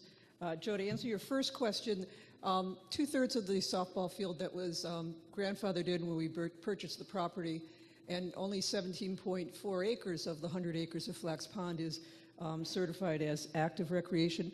2/3 of that softball field is within water department land. And as you can see, the line that goes across the top of the courts that crosses the softball field is actually the parcel designation for active recreation and water department land. So we no longer can maintain or do anything with that land. We need to give it back to the water department and let it go back into passive recreation use. They are allowing us to mow, but we can't treat or irrigate the grass any longer, as we are looking to build 2 additional wellheads in time on that parcel. If we can go to the other slide, please. Your question about this again was? Well, I just didn't know if that softball field will be replicated on that site anywhere. And then the pickleball courts, as far as the construction of them, is it turf? Is it? Okay. Like I said, I don't know a lot Please go about back, Mike. So As you see, south of the designated courts is where the present tennis courts and basketball courts are. In that section, the original Phase 3 design was to build a turf field, not an AstroTurf field, but a natural turf field that would include a multi-use field, much like the backfield at a Homer Park, where one half would be a baseball field and the other would be a quadrangle square field that could be then utilized for games like soccer and lacrosse, as well as baseball, Little League and softball. We knew that build-out would be in the $3 to $4 million range, and we didn't think the town was ready to absorb that. And after 4 public hearings that included athletic directors from the local charter schools as users and our own local community members, their priority was for us to focus on development at Sandy Pond as a larger park, because here we've maximized almost all of these phases, and they felt West Yarmouth needed more attention for recreational areas to play. So we've put that quadrangle field on hold as that'll be 3B, as this is 3A, if it passes. And the desire for designated courts, I will clarify, all of the courts presently in Yarmouth are shared courts with tennis, and there's a lockbox at both facilities at Sandy Pond and at the high school, and the lock is secured by only those in charge of the league. So the only time that pickleball can be played on those courts is when the league coordinators are there to open the box and take out the temporary nets and have them placed on the courts. We tried to give that lock number to a number of others, but unfortunately, security-wise, those very expensive nets disappear. So that's why they're asking for designated courts, so that the courts, the nets would become a permanent structured part of the court. Thank you. Thank you, Pat. Just a quick comment just about the pickleball courts. I think we've heard it, they're using tennis courts as pickleball courts. Well, that's good, but what if you want to go play tennis? So I think it's important to have dedicated courts like that and have that many, because if it's such a popular sport and an up-and-coming sport, I think we need to have that. And Pat Armstrong and the Rec Commission, of which I'm an alumni of the Rec Commission years ago, do a great job at figuring out what the best thing is for our residents and the best thing that may generate income over time. Because we can use this as a revenue generator over time if we rent them out or things like that. So as much as it's going to cost us $275,000 to build them, we can generate revenue back to the town through that. So I applaud your efforts in doing this. Thank you. Thank you, Mr. Tierney. We're having a good back and forth on this. It's very healthy. Dorcas, I'm going to hold on you and try to get some new people first. Gentleman at the left microphone, please. Yes, my name is Larry Gordon, Precinct 4. I just want to urge everyone to vote for the full amount of the pickleball funding. Pickleball is basically played on a 20-foot by 44-foot surface, concrete with paint. It's very tedious to take a tennis court and convert it to a pickleball court. The net is the wrong height, it's the wrong width. Volunteers spend an awful lot of time setting up temporary pickleball nets. As has been mentioned, pickleball is a hugely popular sport in the United States. It's a social sport, it's a multi-generational sport, and I think the town of Yarmouth deserves to have this facility as a public amenity. Thank you very much. Thank you. Gentleman at the right microphone. Tom Donahue, Precinct 6. I've been in Yarmouth for about 29 years now. I kind of blew in from the West Coast. Pickleball started in the mid-'60s out near Bellingham, Washington. I first played in the 70s in California. I was out in Bellingham last summer. This is to the question about will it stay popular. 3 different parks, 3 different mornings, minimum 60 people, all dedicated pickleball courts. It is not dying anytime soon. And as to the other point about generating revenue, Harwich has a fun fest every year, 120 people. As you drive into Harwich and as you leave, you see all those pickleball players in their gear popularizing the local places, the establishments, the food places, the coffee places, etc. Pete mentioned earlier that he goes to Chatham to play. 20 to 30 people. What do they do when they finish? They go out for breakfast and lunch. They're spending dollars. If we could get that in Yarmouth here, we get people to spend dollars. Thank you. Yes, ma'am, at the left microphone. Sorry. There we go. Hi, Michelle Giardino Glanville, and I'm Precinct 5. I've basically lived in Yarmouth my entire life. My question is regarding what you had brought up on the stage about security at Flax Pond for the children that are there recreating in the rec programs. What exactly is your question about the security? How will you prevent people coming to play pickleball from wandering onto camp? I'll speak to that Dorcas, if you want to try a could, shot? And Pat can jump, actually Pat will jump in on that one. Well, I'll start. If you look at it, we purposely have the pickleball courts located directly beside the parking lot itself. The camp and the camp facilities are south of the pickleball courts. So we'd be looking at keeping the people to just the parking lot area and the pickleball courts. So that area would be fenced off and such? Inside the courts is fenced off, Michelle. The exterior of the courts is fenced off. They would travel beyond the courts potentially to use the restroom, but as we've done for the last 32 years at Flax, the staff is aware of where their kids are. They're not allowed to wander without having supervision. They're very highly trained in addressing any people on the property, and the pickleball pathway would be clearly marked of how to get to and from the bathroom, so they wouldn't be wandering off to sit in the playground area or to other areas where the children would be. Thank you. We Thank won't you, be ma'am. having swimming parties, I promise. I'm going to recognize you, and then maybe we can wrap it up with Dorcas and take a vote on this. So, sir, go ahead. I'll do this quick. I'm Tom Holland from Precinct 7. We've lived here 11 months. My wife is a retired phys ed teacher. We have played tennis for years, stopped playing, and took up the game of golf, which all of you know how easy golf is. My hair has changed a little color. It's gotten pewter blonde since I played tennis. We started playing pickleball this past fall. We were here for the whole winter. We're from Paxton, Massachusetts, where you have real winters. Snow, snow, snow. This winter we stayed for the whole winter. We didn't leave to go anywhere. And pickleball is what really carried us through. We played in Barnstable at the Civic Center. We played here in Yarmouth. We played at Ezra Baker School. We played in Chatham with the 93-year-old gentleman. It was incredible. This sport, I've lost weight. I ache all over. I will tell you, it is the wave of the future. We have a son who lives in New York, one who lives in Chicago, and a daughter in Australia. We can't talk about pickleball to them because they're sick of hearing it because we're so excited about it. You got to get this thing, make it work. These courts will help, and it will also, the tourists coming, this will be a thing for them to do. You will see. Thank you. Thank you, sir. Dorcas, I'm going to give you the last word, and then let's see if we can get Should this I to a move the vote. question? I wish I could. All Feel right. free to. The amendment, right? I've been speaking, but Pat, did you have anything? No?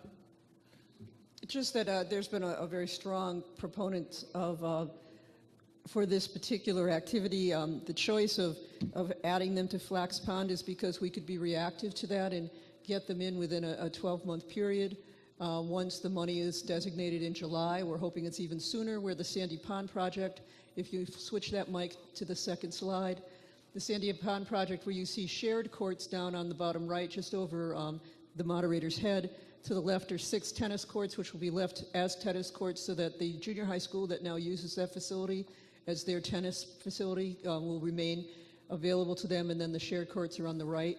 That was probably at least 4 to years out, if not more. The money we're asking for is just to engineer and design that project so that once it's done, like we did at Flax, we can phase it and we can look at the priorities of how to change that property and get additional funding, as we did at Flax, to help fund it.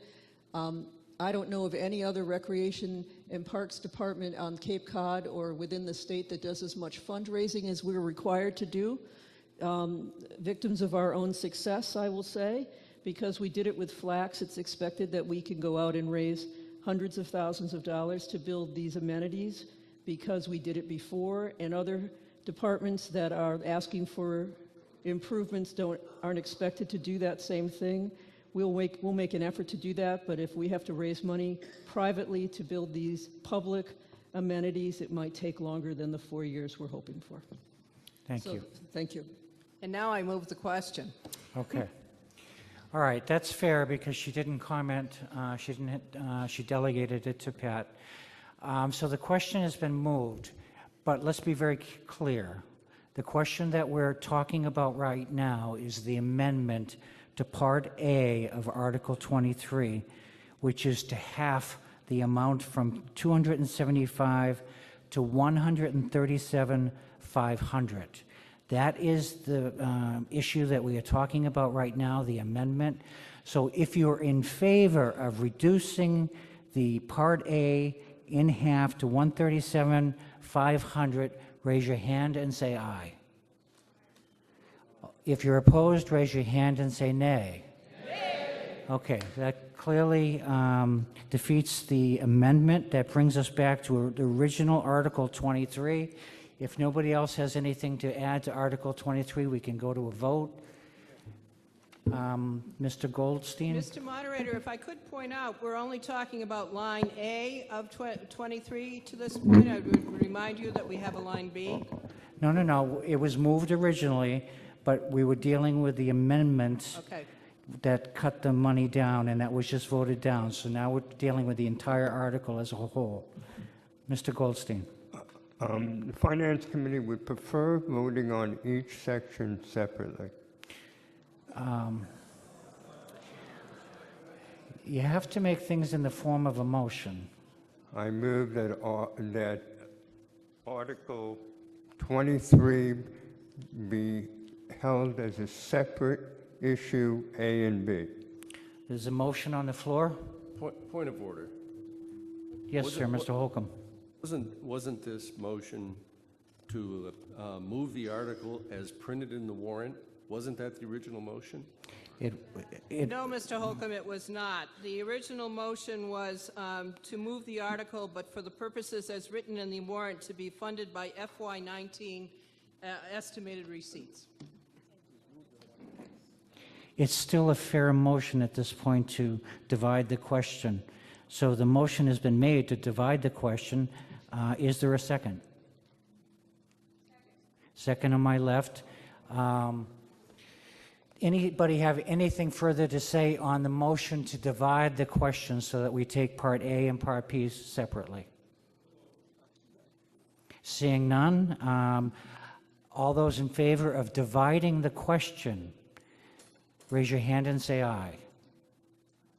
All those opposed to dividing the question, raise your hand and say nay. Nay. Okay, now that brings us back fully to Article 23 as presented in the warrant. All those in favor of Article 23 as presented in the warrant, raise your hand and say aye. Aye. All opposed, raise your hand and say nay. It carries by the requisite majority. Okay.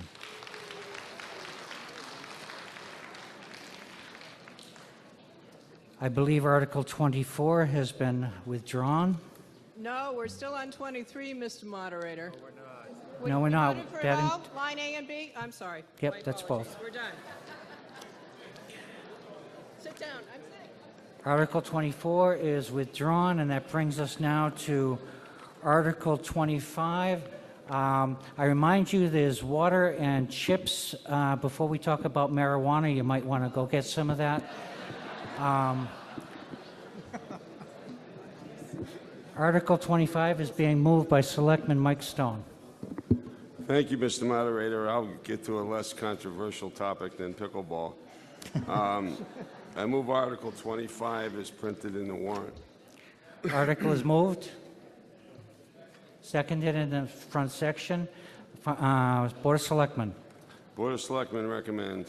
Board of Selectmen recommends. And Finance Committee? We go to the selectmen. Okay, you defer to the Selectmen. Okay, Mr. Stone, could you explain this, Article 25? Chapter 113 of the town's general bylaws already prohibits smoking, ingesting, or otherwise consuming marijuana in public, including any street or public way, sidewalk or pathway, park or recreation area, beach or boat landing, public building, schoolhouse or school grounds, cemetery, parking lot, or any area owned or under the control of the Town of Yarmouth or the Dennis Yarmouth Regional School District, or in or upon any bus or other passenger conveyance operated by a common carrier or in a place accessible to the public. This article would amend the existing general bylaw to acknowledge the passage of the 2016 ballot question number 4, which authorized limited adult use of marijuana in the licensing of marijuana establishments. This ballot initiative was subsequently regulated under Massachusetts General Laws, Chapter 94G. The amendment proposed under Article 25 notes the need for licensing by the Cannabis Control Commission in the Town of Yarmouth pursuant to Massachusetts General Laws, Chapter 94G, and notes Massachusetts General Law, Chapter 94G in regard to violations and penalties. Please note, on-premises public consumption or social consumption of marijuana is currently not allowed in Yarmouth and could only be allowed through a positive ballot vote at a biennial state election. There are multiple subsequent articles on the town warrant regarding marijuana establishments that will be explained under those articles. This article addresses amendments to the existing general bylaw, Chapter 113 only, to reference Massachusetts General Laws, Chapter 94G. The only other comment I would make is this is not the article that's going to address the subject of the ban of retail sales of marijuana and other marijuana activities in town. Okay, thank you very much, Mr. Stone. Article 25 is now on the floor. Anyone have any questions, wish to make any comment? Seeing none, we'll move Article 25. All those in favor, raise your hand and say aye. All opposed, raise your hand and say nay. It carries by the requisite majority. That brings us now to Article 26, and again, I believe that's being moved by Selectman Stone. I move Article 26 as printed in the warrant. Seconded on my left, Board of Selectmen. Recommend. Finance Committee.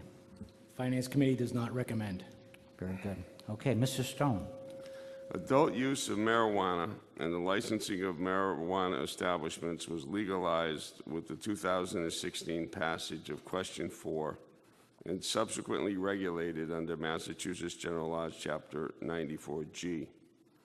Marijuana establishments include marijuana cultivators, testing facilities, product manufacturers, retailers, or any other types of licensed marijuana-related businesses defined under Massachusetts General Laws, Chapter 94G. The next 4 warrant articles are all related to local bylaws regulating marijuana establishments. This Article 26 proposes to ban all marijuana establishments in Yarmouth through a general bylaw. This article would have no impact on personal use of marijuana allowed for under Massachusetts General Laws, Chapter 94G. Depending on the outcome of this Article 26, Articles 27, 8, and 29 will either be moved or withdrawn as shown on the chart on the overhead screen. Should the voters decide they do not want to ban, Article 27 would provide a mechanism for the Board of Selectmen to license and limit the number of licensed marijuana establishments in Yarmouth. Article 29 would provide for a zoning amendment that would cite and regulate marijuana establishment uses within the zoning bylaw. Should the voters approve Article 26 for a ban, Article 28 would provide for a zoning amendment to prohibit marijuana establishment uses within the zoning bylaw to make it clear to developers that such uses are not allowed. In 2016, 55.47% of Yarmouth voters were against ballot question number 4. This warrant article gives the public an opportunity to definitively determine whether they want such businesses within our community or not. All right, thank you, Mr. Stone. Article 26 is now on the floor. Anyone wish to speak to Article 26? Mr. Moderator? Yes? Finance has a statement. Absolutely. Go ahead, sir. Thank you. As you can see, the board's vote was not unanimous. That being said, I believe the members that did vote to allow marijuana to be sold in town believe the following. We heard no valid arguments as to why the town should not collect tax for the sale of what is already legalized marijuana, especially during a time when non-real estate tax revenue is desperately needed. Although no one knows how much it will generate, Mashpee did estimate that on the low end, it could bring in as much as $300,000 a year. We also believe the town would be fooling itself to think visitors and residents will not bring with them marijuana previously purchased elsewhere, and therefore banning would have little or no effect on keeping it out of the town.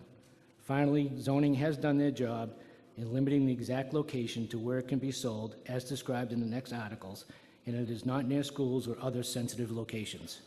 Please vote against this article, and I call the statement, "Weed need the money." And sir, just for the record, so they have it, can you state your name again, please? Robert Savara, Thank you, Precinct sir. 6. Thank you. Okay, I see Christine Greeley at the right microphone, please, sir. Ma'am. Thank you. Christine Greeley, Precinct 6. As you well know, I've told people before, I've been working in the areas of substance abuse since 1972. And what we see now is actually that we are looking at a creation of an addiction industry. And it's a profitable industry for people. When the Finance Committee talks about revenue, I think people need to understand that we will be allowed to tax 3% of any sale. That means there would be $1 million of marijuana sold in this community in order to generate $30,000. I think it is significant that we now have classifications under the DSM, which is a diagnostic manual used by clinicians. They now have identified and named a cannabis-related disorder, because what they're seeing is there are cognitive developing brain issues in individuals under the age of 25 who use it. There is mood, anxiety, psychotic, and other things that occur with this that are easily identified. They now know that 40% of users who report use it in the past month are actually using it 25 days or more. People need to understand this does not impact your ability to obtain medical marijuana, to home grow, or to home use for personal use, as long as you were over the age of 21. What we do know is the information and the things that we are learning from other states who have legalized. We now know that the overdose fatalities from drugs, of all drugs, are rising in Colorado. Marijuana is not helping that. We also know that the Colorado is reporting there are 66% increase in marijuana-related traffic deaths. There's a 12% increase in youth use. There's a 71% increase in adult use. There's 72% increase in marijuana-related hospitalizations. And this is just in the last month this report was released from Colorado. We do know that there are now in Colorado 491 marijuana outlets. There are 208 McDonald's, and there are 392 Starbucks. So we know where the industry and the idea of tourism and friendly business goes. We do know that also they're reporting out of Colorado that the average sale out of each of these shops is $2.5 million for the person or individuals and corporations selling those drugs, and there's $75,000 in taxes to whatever poor community is hosting. There are, in this country currently, there are 140 drug poisonings a day in the United States. We also know that tax studies have been released out of Illinois, Colorado, Rhode Island, and Oregon that say the cost of the dealing with the drugs and the sale of marijuana is actually greater than any taxation money received. We also know that coming now out of the state of Washington, who has one of the tightest drug control laws that they created with marijuana, that we now have driving fatalities have doubled under marijuana influence. 1 in 5 drivers have been found under the influence of marijuana, and 64% of the respondents who reported using marijuana in driving stated they don't think it impaired their ability to drive at all.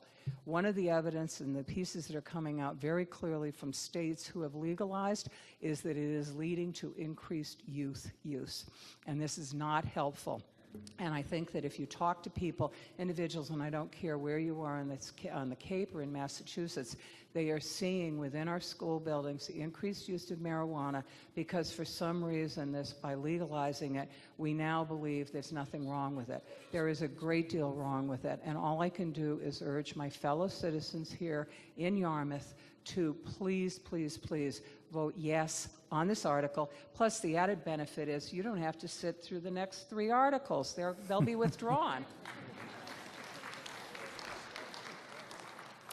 Okay, I want to recognize the young lady at the left microphone. Hillary Medeiros, Precinct 5. I have a question. If we decide to vote against this and legalize it, I guess in Yarmouth, where is that extra funding that we make? Where can we use that money? Do we have any, or whoever is looking to? So you're asking if the money is restricted Right. that's If it's generated from restricted, this? Are we able to vote on where we can use that money if this is, overturned? No, it just goes into the general fund, right? What is that general fund money used towards? Everything. All the other services that are provided for the town. Okay. So then I guess, can I have someone from Yarmouth Police? What do you guys think? I'm going to back you guys, I think, ultimately. So do you think it's worth it? Do you I mean, not to put you on the spot, but I think... We're talking professionally, not personally, Frank. Right. Good afternoon.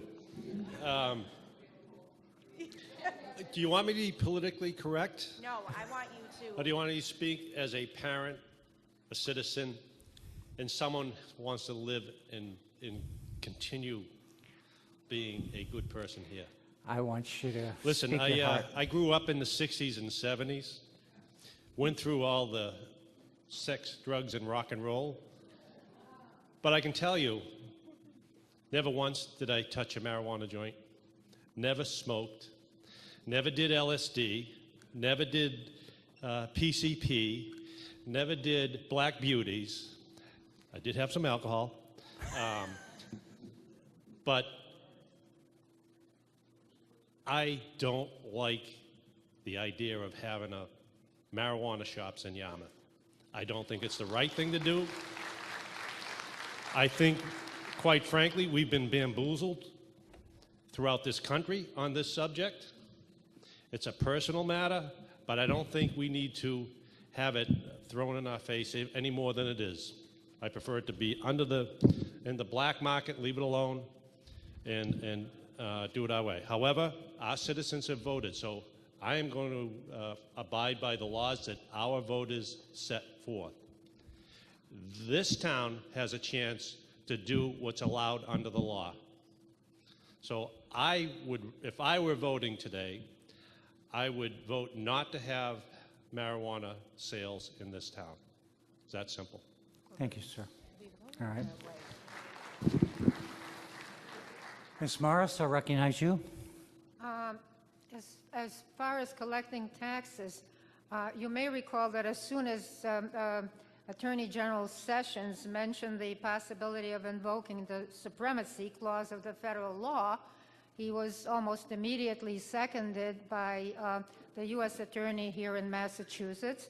And then almost overnight, the banks pulled the plug on the use of credit cards for these transactions. So I think you would have a little trouble regulating or, really getting a clear-cut idea of how many taxes you would be collecting. Thank you. Anyone else? Yes, Mr. Kenny. Good to see you again. At my age, it's nice to be seen. 2 months ago, I'll get it later. According to the Cape Cod Times, in dark one night, somebody came to the attention of an officer patrolling on Route 28, got pulled over, and it was determined that he was committing a number of infractions. Of course, the heroin in the car was what really got the officer's interest, and the guy had a medical marijuana card. The same thing happened in Yarmouth about a month ago. The driver got pulled over for a traffic offense. The drugs really upped the ante, the drugs that were found in the car, and he had a medical marijuana card. If we could find a way to make leprosy profitable for a town, people would stand at town meeting and say, well, you know, it's good money and we need the revenue. I would like to know how, since federal law very clearly states that marijuana businesses can't bank their money through regular channels. How do we know? How do we know what our tax base is on their revenue? We don't. We can't. It's a cash business. No checks, no credit cards, no exceptions, no bank accounts. But the fundamental issue here is, why do we want to add to an already complicated society, an already ragged system of people just, I'll obey whatever laws I want, the ability to be under the influence of cookies? Yes, cookies. Recreational marijuana is not just involved in the sale of marijuana, it's also involved in the sale of edibles, which are dramatically more potent than a number of joints. And they're accessible to kids. They're accessible to people who are already doing drugs that they probably shouldn't because their doctor gave them enough oxycodone to last a village a lifetime. I think we're encouraging further development of existing problems. And I don't know why this community would want to host such an effort. I really and truly don't. If you think this is going to put a dent in the illicit trafficking of narcotics, really? In little old Cape Cod, in the space of about 3 months, 2 people arrested for traffic offenses, including possession with intent to distribute of classes A and B, and they both had medical marijuana cards. Thank you, doctor. I say vote no. Be safe and vote no. If somebody else wants to do it, and somebody else will, people will have a way to acquire legally marijuana. We just don't have to be the purveyor.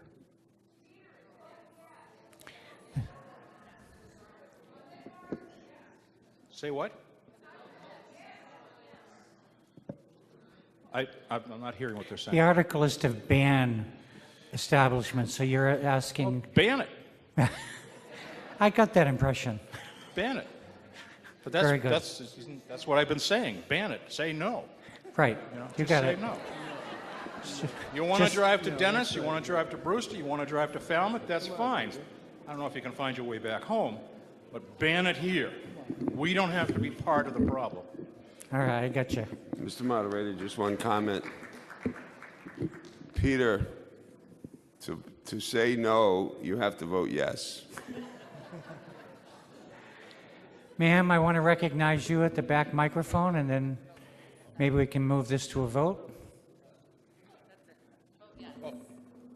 Miss with the orange shirt, do you wish to speak? I just had a question. We were just making sure if we all vote yes to ban this, and we see that like our neighboring communities are just having a tax windfall, this is something we can revisit in 3 years, 5 years, right? This is not like a permanent ban forever, never to be brought up again. Just wanted to clarify that.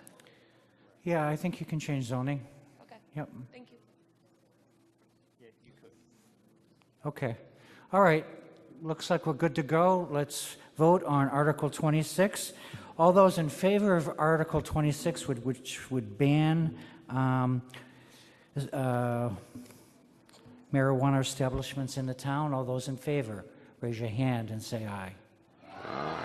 All opposed, raise your hand and say nay. It clearly passes by the requisite majority. That brings us now, ladies and gentlemen, to Article 27, being moved by Mr. Stone. Mr. Moderator, I move to withdraw Article 27. All right, a motion to withdraw is made. Second. Is there a second? Second. All those in favor of withdrawing? All in favor? Aye. Anyone opposed?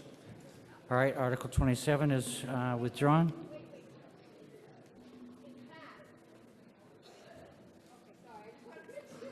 Okay. Article 28, again being moved by Selectman Stone. Go ahead. Your Honor, you're still going to court, although you probably don't mind the promotion. Mr. Moderator, I move Article 28 as printed in the warrant. Okay, Article 28 is printed in the warrant, is moved. Second. Seconded in the center section. Board of Selectmen. Recommend.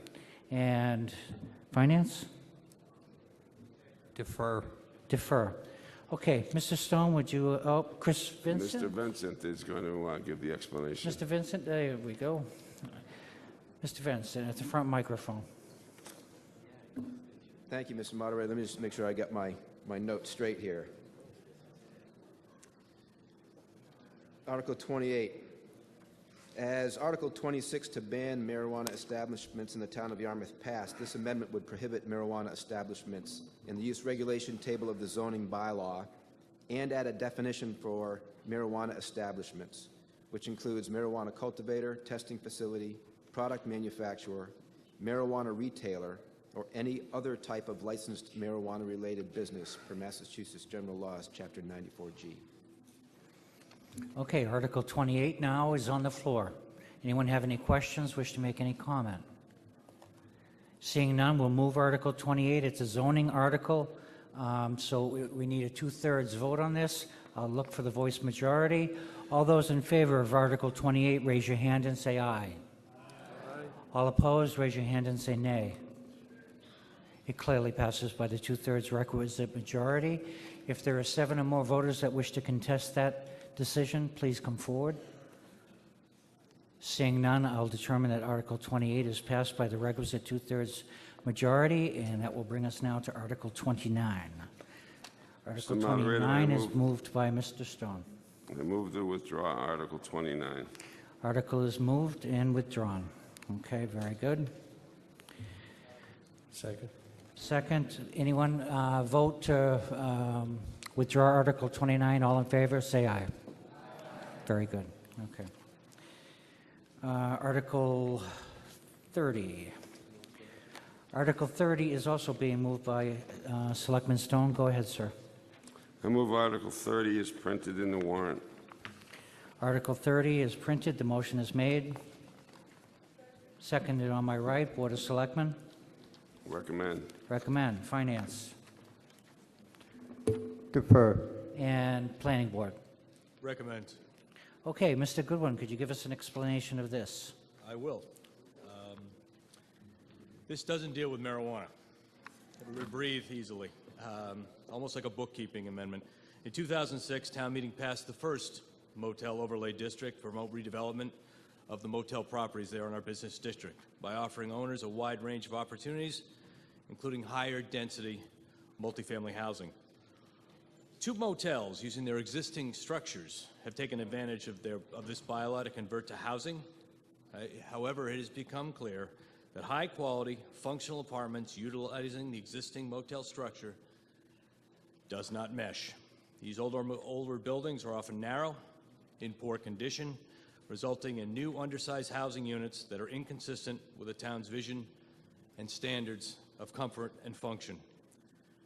Concerns have also been raised about the elimination of commercial properties, including hotels, along 28 through the conversion to housing. This article would eliminate the conversion of existing motel structures into multifamily housing, but does retain the right to create high-density multifamily housing through the raise and replace or new construction, with the growth incentive protections still existing from the Cape Cod Commission.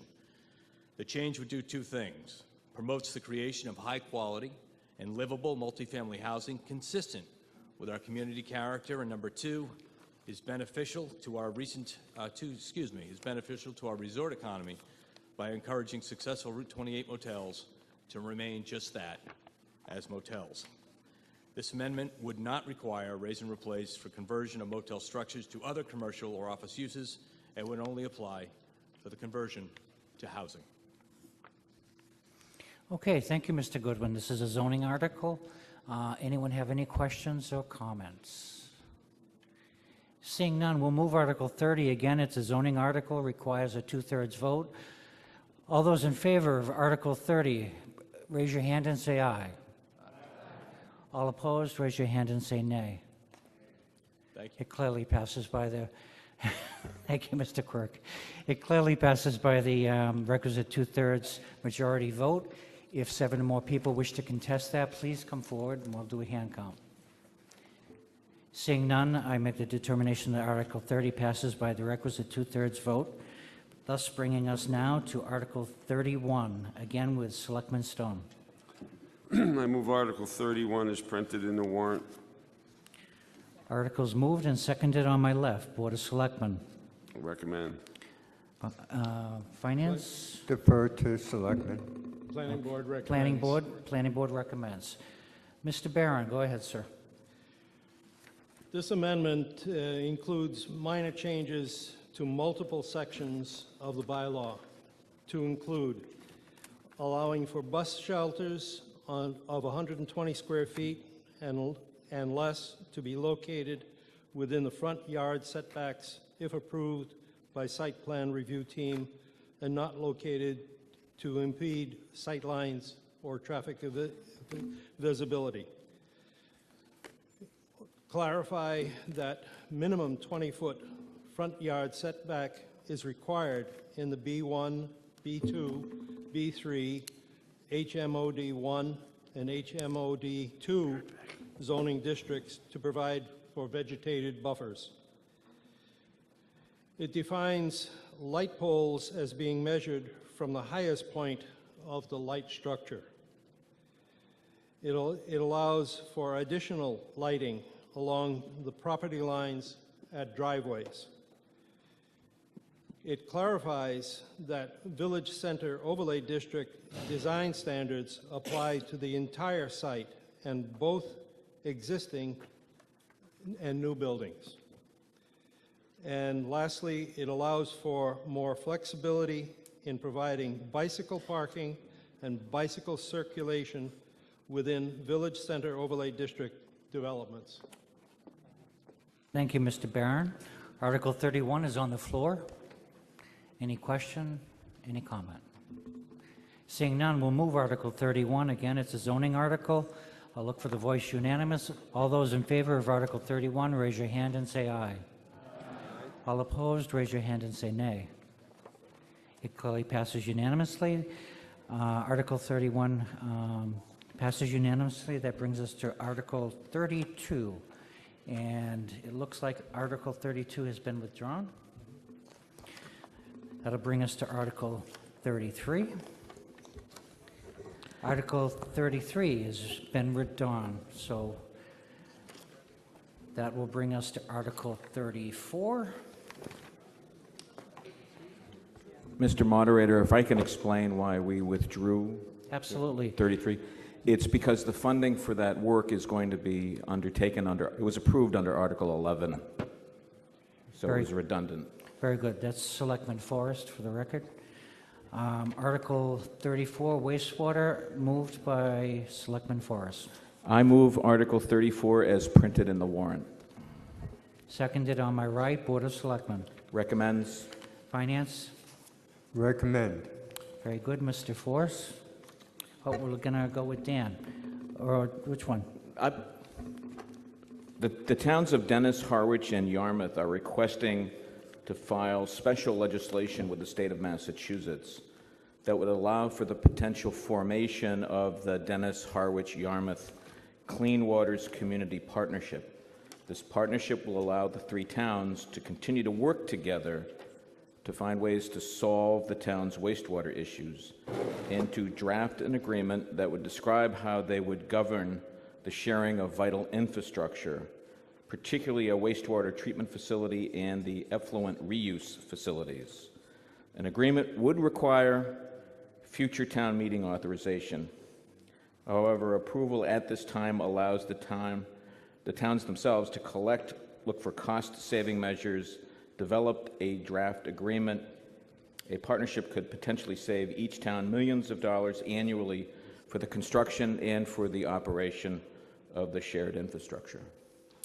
Thank you, Mr. Forrest. Article 34 is on the floor. Any questions, comments? We'll move Article 34. All those in favor of Article 34, raise your hand and say aye. All opposed, raise your hand and say nay. It carries unanimously. That brings us now to Article 35, and many of these are just the placeholders that we spoke about earlier. Article 35 has been withdrawn. Article 36 has been withdrawn. Article 37 has been withdrawn. That brings us now to Article 38, and that's being moved by Selectman Forrest. I move Article 38 as printed in the warrant. Moved. Seconded on my left. Board of Selectmen. The Selectmen did not recommend. Did not recommend. Finance Committee? We recommend it. Okay. Who's going to do the explanation on this one? We had Joyce listed. Is she here? She was here a moment She may have ago. stepped out for a moment. Anybody else that can do that? Do you want to do it, Tracy? Go ahead. I mean, the Board of Selectmen did not vote for this, but I'll read it on her behalf because it's printed here. The purpose of the Stretch Energy Code shall be to provide the town with more energy-efficient alternatives to base energy code otherwise set forth under the state building code. Additionally, adopting the stretch code allows the town to become a designated green community with the State Department of Energy Resources, which will provide access to grant funding for energy conservation initiatives. Okay. Thank you, Ms. Post. I want to give Ms. Flynn an opportunity. Okay. Do you want to approach the microphone? This is your article in motion. If you want to give us a little explanation about what the intention is behind it, that would be great.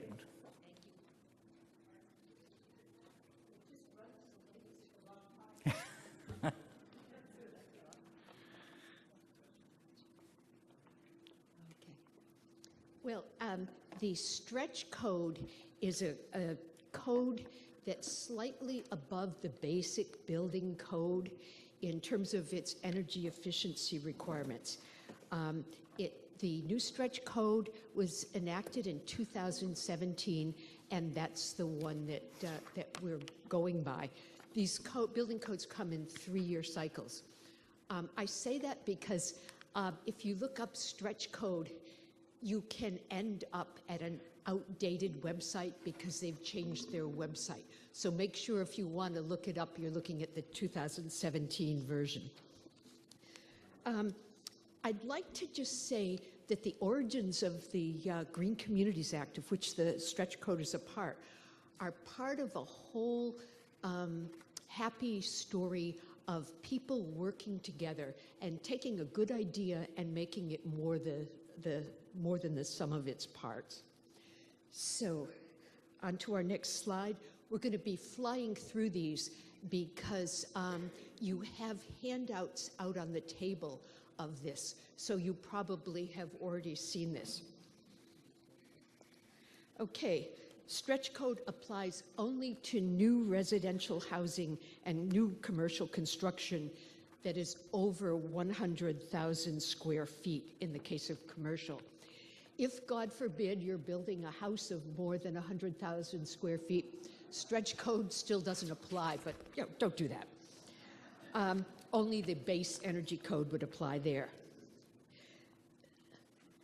The cost of construction related to the stretch code is something that is an add-on, but it's not a significant add-on. And I wanted to let you know, as your town's representative to the Cape Light Compact Board, that's significantly incentivized, and there is a rebate as well that will cover half of that cost.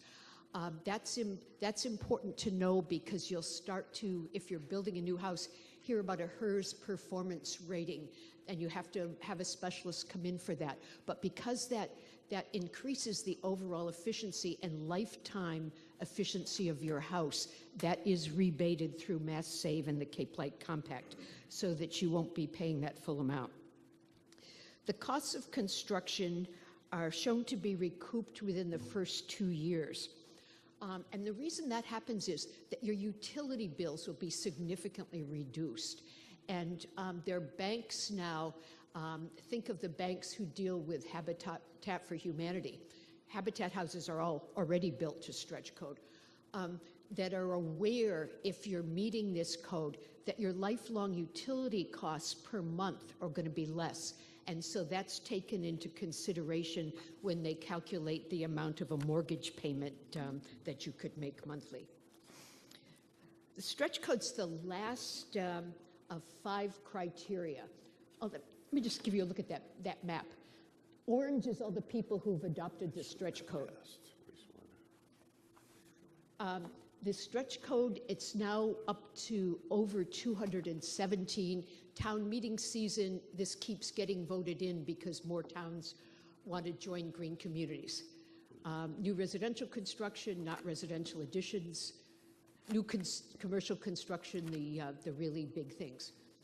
Green communities, of which this stretch code is one of the 5 requirements that a town has to comply with, is a grant program. Here in Massachusetts, it's funded through the Department of Energy Resources, and municipalities have grants that they receive if they are a green community, and you need the stretch code requirement to add to the 4 we've already done to make it a green community. They apply for grants. The grants aren't just free money. They're for projects that are energy efficiency upgrades. But if you think of our town infrastructure, I think you can think that we would probably come up with quite a few projects in this. Now, the grant program, five requirements there. Look at the numbers here. If we pass the stretch code today, we will apply in the fall cycle to become a green community. We'll have our 5th duck following the other 4. And we will immediately, once we're certified, has to be processed in Boston, we will, in this coming fiscal year, receive a $180,000 starter grant for energy efficiency. Depending how long it might take to do that, maybe February, but well before we're all here again next year. This is one of the few articles, I guess, that is about bringing in money as opposed to spending it prudently and wisely. So the Green Communities qualification criteria, if you want to have these, there's a handout of all these slides on the way out at the table if you'd like to take a closer look at these. But I can tell you we're just on the last one, which is the stretch code. We've been working on this for years. I remember a planning bylaw committee back in 2010 on which we were working on one little piece of zoning that would help us qualify for stretch code and green communities. Okay, these are the current green communities. So they're the ones who are eligible, first of all, for their initial grant, which is based on a complicated formula of population and wealth. And then after that, it's competitive grants, and you can receive up to $250,000 per grant cycle. Annual grant cycles, so that adds up to quite a bit. Yarmouth homeowners are already paying into the Green Communities Fund on their energy bills. You're thinking, I don't remember a Green Communities Fund on my energy bill. No, it's the stretch code is funded through fees paid by utilities. So Eversource, no doubt to make your life simple, has baked recouping that fee into their larger supply bill cookie. So you don't see that, but it's there. So why would we want to have all this little stream that's our dispatched from our town go to energy efficiency upgrades in 217 plus other towns rather than our own. The stretch code's not applicable to additions, modifications, and Town of Yarmouth could receive as much as $1 million in grants over 5 years. But here's the other part of that savings. That's the stuff you do see, and maybe you see that there's a better boiler here, and there's a combined heat and gas system here that's recycling warm and cool air for use in the building. What you don't see as, just as the individual living in a house built to the stretch code requirements would be having lower utility bills for the life of that house. Likewise, all these upgrades to Yarmouth infrastructure will also mean that Yarmouth municipal power bills, Yarmouth municipal HVAC bills will be reduced, and with also some water savings during a year when I think we're ever more aware of water quality. Just one thing, if you want a quantitative question, town staff researched this, and according to last year's permitting numbers, of the 528 one- and two-family building permits issued in the town of Yarmouth, guess how many of them would have been required to have the stretch code? 37. So we're talking about something that affects a finite number of new constructions, and we're talking about large benefit to the town. Remember that I said that thing about a good idea and cooperating with others and improving the idea and then running with it. That's ultimately where the money for green communities comes from. You probably remember northeastern states collaborating in an effort to reduce acid rain. This is like that. It's the regional greenhouse gas emissions agreement that's 9 states.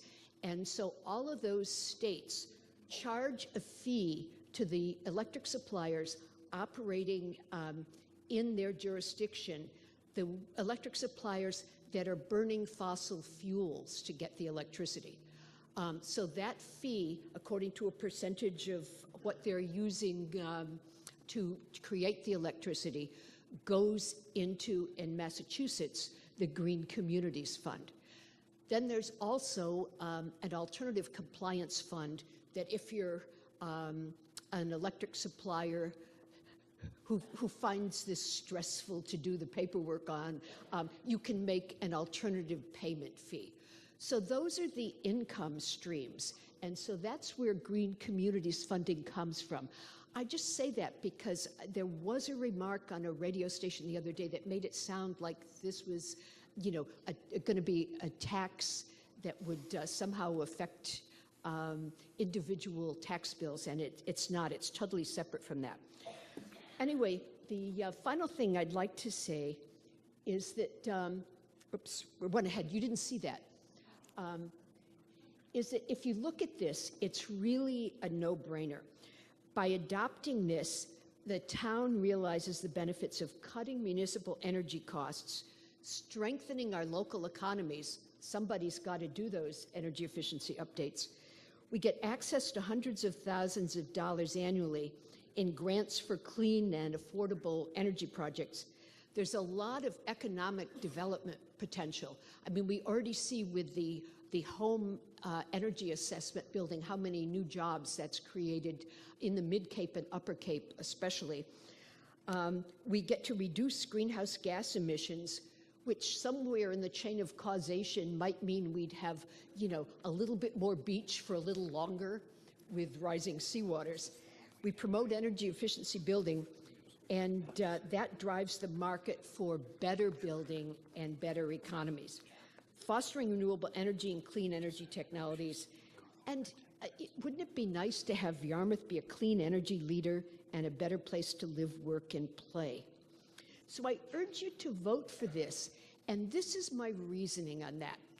when all the New England states, I mean, you know, Maryland talking to Vermont, New Hampshire talking to New York, when all of them can get together on a good idea that creates this source of making things much better by reducing the regional greenhouse gas emissions, and when that has a couple paybacks, it has paybacks for residents, it has paybacks for new job creation, but it also has paybacks for clean air and the reduction of carbon emissions, and for those of us here on the peninsula holding on to the beaches for a little bit longer. Joyce, I Why think we wouldn't you do should kind of wrap it up if we Okay, could. one more. So the thing that I would say is, this is an example of two things. How if you have a group of people who come together, the idea is a stronger one because it's cooperative and it's better because of that. And then not only is this a good idea and not only would we do well by it, but really the second thing is we owe it to ourselves to always try to be our better selves. And I'd like to see Yarmouth try to be a better town with this, even aside from all the financial incentives. Thank you. Thank you, Ms. Flynn. I'll recognize Suzanne McAuliffe at the back microphone. Suzanne McAuliffe, Precinct 1. Can we hear why the selectmen, the three selectmen, do not recommend? Anyone like to speak to that?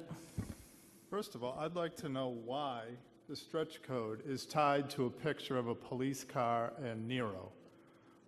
Okay, that was done because it's a question of communities cooperating, the kind of group cooperation theme, and also the always choosing to make a town or an individual, you know, oneself or a group better. I think you're doing it to pull on people's heartstrings, and I think that's wrong. I did that with the advanced knowledge of the police, and I consider it a tribute that they're sort of this spring especially, the poster people for group cooperation and being the best you can be. I All right. stand by that. So I don't represent the entire Board of Selectmen, but I am an architect, and I'll tell you why I am opposed to this. In Massachusetts, we currently have the International Building Code, which the really smart people in Boston take and they type the Massachusetts state amendments, which are about as thick as this. Massachusetts is already difficult to build in. On Cape Cod, not only do we have a code overlay regulation of high wind standards, we also have overlay regulations of flood zone provisions, and now we're going to have overlay regulations of the stretch code. The International Energy Code requires houses to be so energy efficient that if we were to compare the requirements of the International Energy Code and say that meeting those requirements saves you $100, the stretch code would save you $101, and that would cost you $1,000. So it would take you 1,000 years to see a return on your investment. Yes, the stretch code is very close to being what the state already requires, but it's also at a significant cost. And there are no returns on that investment, and for that reason, and for the reason of it being another layer of regulation, that's why I personally am against it. Mr. McAuliffe, you're all set? Okay, very good. I'll recognize, yes, young lady right here. Yeah. Hi, my name's Lisa Cody, and I live in Precinct 3.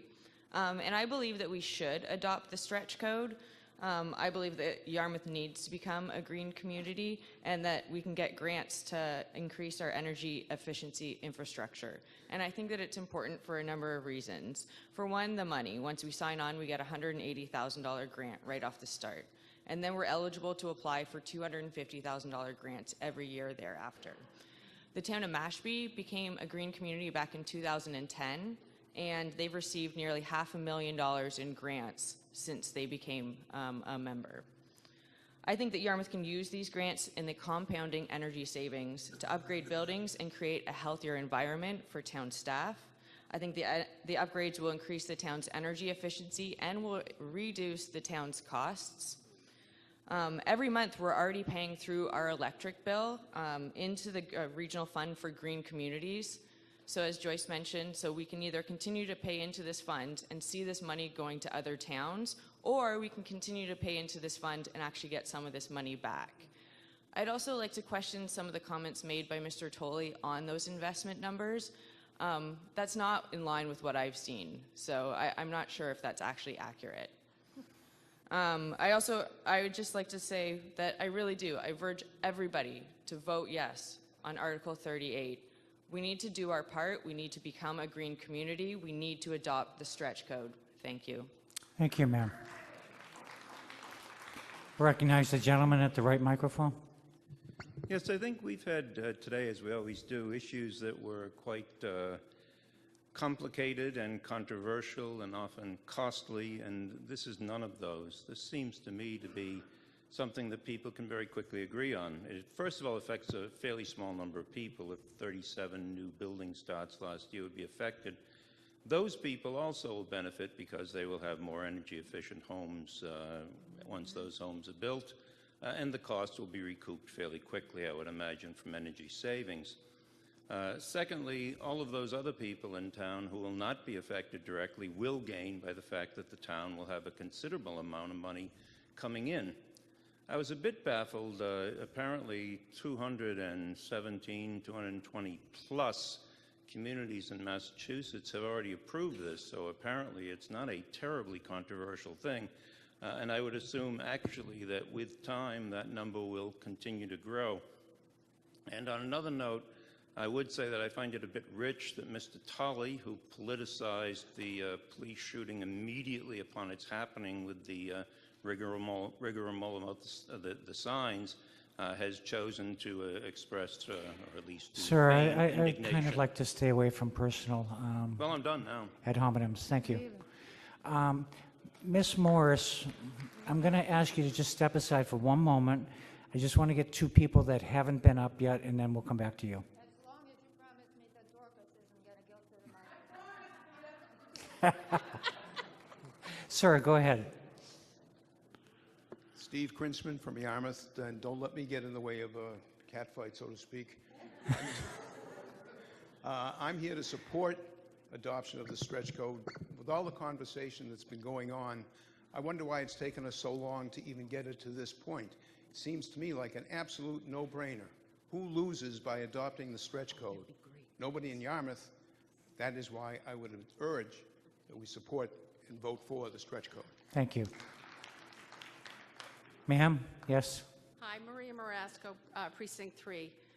First of all, in 1990, I was responsible for overseeing the review of the Massachusetts Building Code. And as some of you may have known, that the purpose was to allow our residents not to fall under overregulation and not to burden our businesses.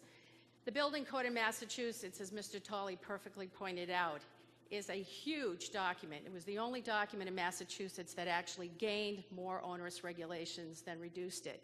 My concern is that I don't know enough about this stretch code, and I haven't heard from our contractors and our builders to be able to make an informed decision, and despite a 10-minute presentation, I've also taken the time during that presentation to Google what has been required in other communities. And from my perspective, it's a long page, multi-page document that we're going to ask our contractors to look at, to review, and actually translates into additional fees for all of us. It also translates into additional time. So when somebody's trying to make a decision about moving into Yarmouth, it's going to be significant. And I say that only with respect to, I now work for Governor Baker in terms of economic development. I'm not here speaking on behalf of the administration. I'm working on behalf of somebody who is working very hard to encourage people to come to Yarmouth. And I do believe what's currently in place, our existing energy code, somebody just renovated her mom's house, just knows that we are already in extreme compliance with trying to make our homes efficient, and to add another layer with only a 10-minute presentation and without an informed decision doesn't do us the service. And I would just humbly ask everybody, just take the time out, take the next year, read this code, and see if what was presented today is in fact going to do what it set out to do. So thank you very much. Thank you. Sir, right microphone, please. My name is Bob Palmieri from Precinct 1. I have been a member of the Energy Committee for about a decade. I am speaking in support of the town's acceptance of the so-called stretch code as an essential step in a process to become a green community, as defined by the MA Green Communities Act of 2008. The green in that application refers to the common use of the word in reference to protecting the environment. Let me call it tree hugger green. But that is not the green I like to think about when I think about Yarmouth becoming a green community. I'm a penny pincher. I'm always trying to find a way not to spend too much on the goods and services I purchase. Just ask my kids. So the green I am thinking about is greenback green. Thousands of them, eventually totaling in the millions, coming into the town's coffers through the Green Communities Act in order to reduce the number of greenbacks flying out for inefficient energy usage and electricity from the grid, which could have been produced by the town. Town governments have a tendency to concentrate their financial concerns on the K-12 education for which they are responsible, and in a retirement zone like the Cape, on us golden oldies. Energy use and environmental concerns often come somewhere behind. Here in Yarmouth, we have been lucky to have had forward-looking people in the employ of the town, as well as elected and appointed officials working to improve the town's energy efficiency and also find ways to generate its own power. The financial impetus and success of so many of these efforts usually began with starter grants, often from the Commonwealth's coffers. Now is the time for the town to become a green community so that it becomes eligible for a whole panoply of grants to help the town save much more as it increases its energy efficiency and increases its production of electricity locally from renewable sources. Please pass this warrant. Thank you, sir. Ma'am, I'll recognize you at the back microphone. Hi, my name is Susan Starkey in Precinct 1, and to give some more information to people who don't know a lot about this, and the Energy Committee did hold some community forums, and at those people asked a lot of questions, and what we basically learned is that, as Joyce had previously said, to me this is a no-brainer. When you sit here all day and we're answering questions about how do we get enough money for anything, this is the one time today where we're bringing money in, and it's at the benefit of the homeowners. The stretch is a little stretch, not compared to what it might have been years ago. So it's a little change, and it's for the good of the environment, the homeowner, their utility bills. It might be inconvenient for builders or architects, and that's a sad thing today. I'm saying facetiously because we're not here today to take care of that issue of inconvenience. We're here today to say what's the right thing to do for our town, our environment, our coffers. And this is a small stretch and one that gives homeowners a lot of benefit. And also it doesn't really affect most people in Yarmouth. Like we said, only less than 30 or so people a year, homes a year. So I think we really have to take the balance of it and move this forward. Thank you. Okay, Vita, I'm going to give you that chance. Go ahead. I think we always have to be a bit leery and beware of incentives, matching funds, grants in particular. As was pointed out very early in this meeting, I think we started out with 100% matching funds from the state for the CPA funds, right? Now we're getting only 13%, and as more communities sign on to it, it's going to go to zero, period. So, and most grants have a way of hooking people into whatever project it is forever, and then there's a sunset to those grants. And everything has to be picked up by the local communities. We have a lot of examples in the school district of that kind of grant. And so my question is, instead of having to issue town mandates that would apply to everybody, is it possible for individuals who want to do this thing on their own to be able to get into some of those incentive funds or what have you? Because, otherwise, I think it's very bad. Joyce, I'll let you cover that. I'm glad to answer that question.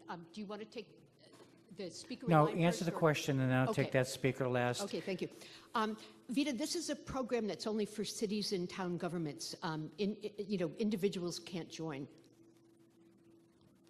So in other words, if somebody chooses voluntarily to use the stretch code, they will not be reimbursed in any way. Yes, they get rebates and incentives if they're building a new house, but it only applies to I those who are understand building a new that. house. I understand. Okay. So in other words, it is possible for an individual to choose to use the stretch code and, get some incentives from that. And then instead of making that a mandate from the town on all of us, these individuals who want to do that then should go ahead and do it on an individual basis. Thank you. Vita, I'll make you a bet. This thing that we vote today can be revoked at town meeting next year. And we wouldn't even have to give back the $180,000 that we would get in the meantime. But you know what?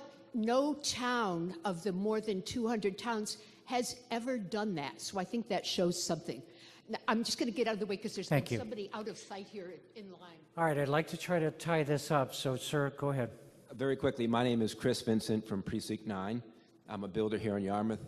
I'm an engineer, and I also teach the building code at the college. I'm an adjunct professor there. So this provision affects only those people who are building new houses, nobody else. So if you already have a home, you don't need to worry about this. It benefits the community, and I'm in favor of it. I'm building a house now, and I already use it's called a HERS rater, and it doesn't affect the homeowner. It costs a little bit more money for me to have this HERS rater come in. I'm doing this already.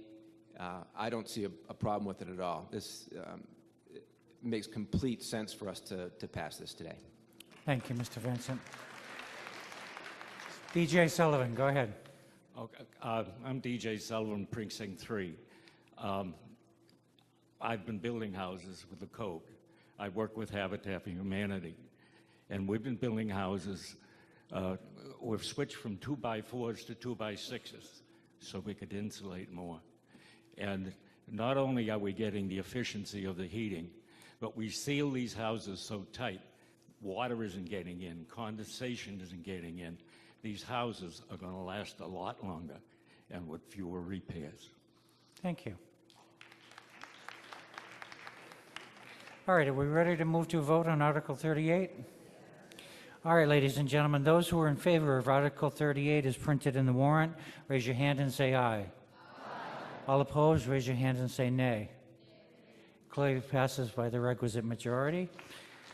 That brings us now to Article 39, which is some charter revisions, and I'll recognize Dave Reed and Jim Quirk at the front microphone. Thank you, Mr. Moderator. I move Article 39 as printed in the warrant.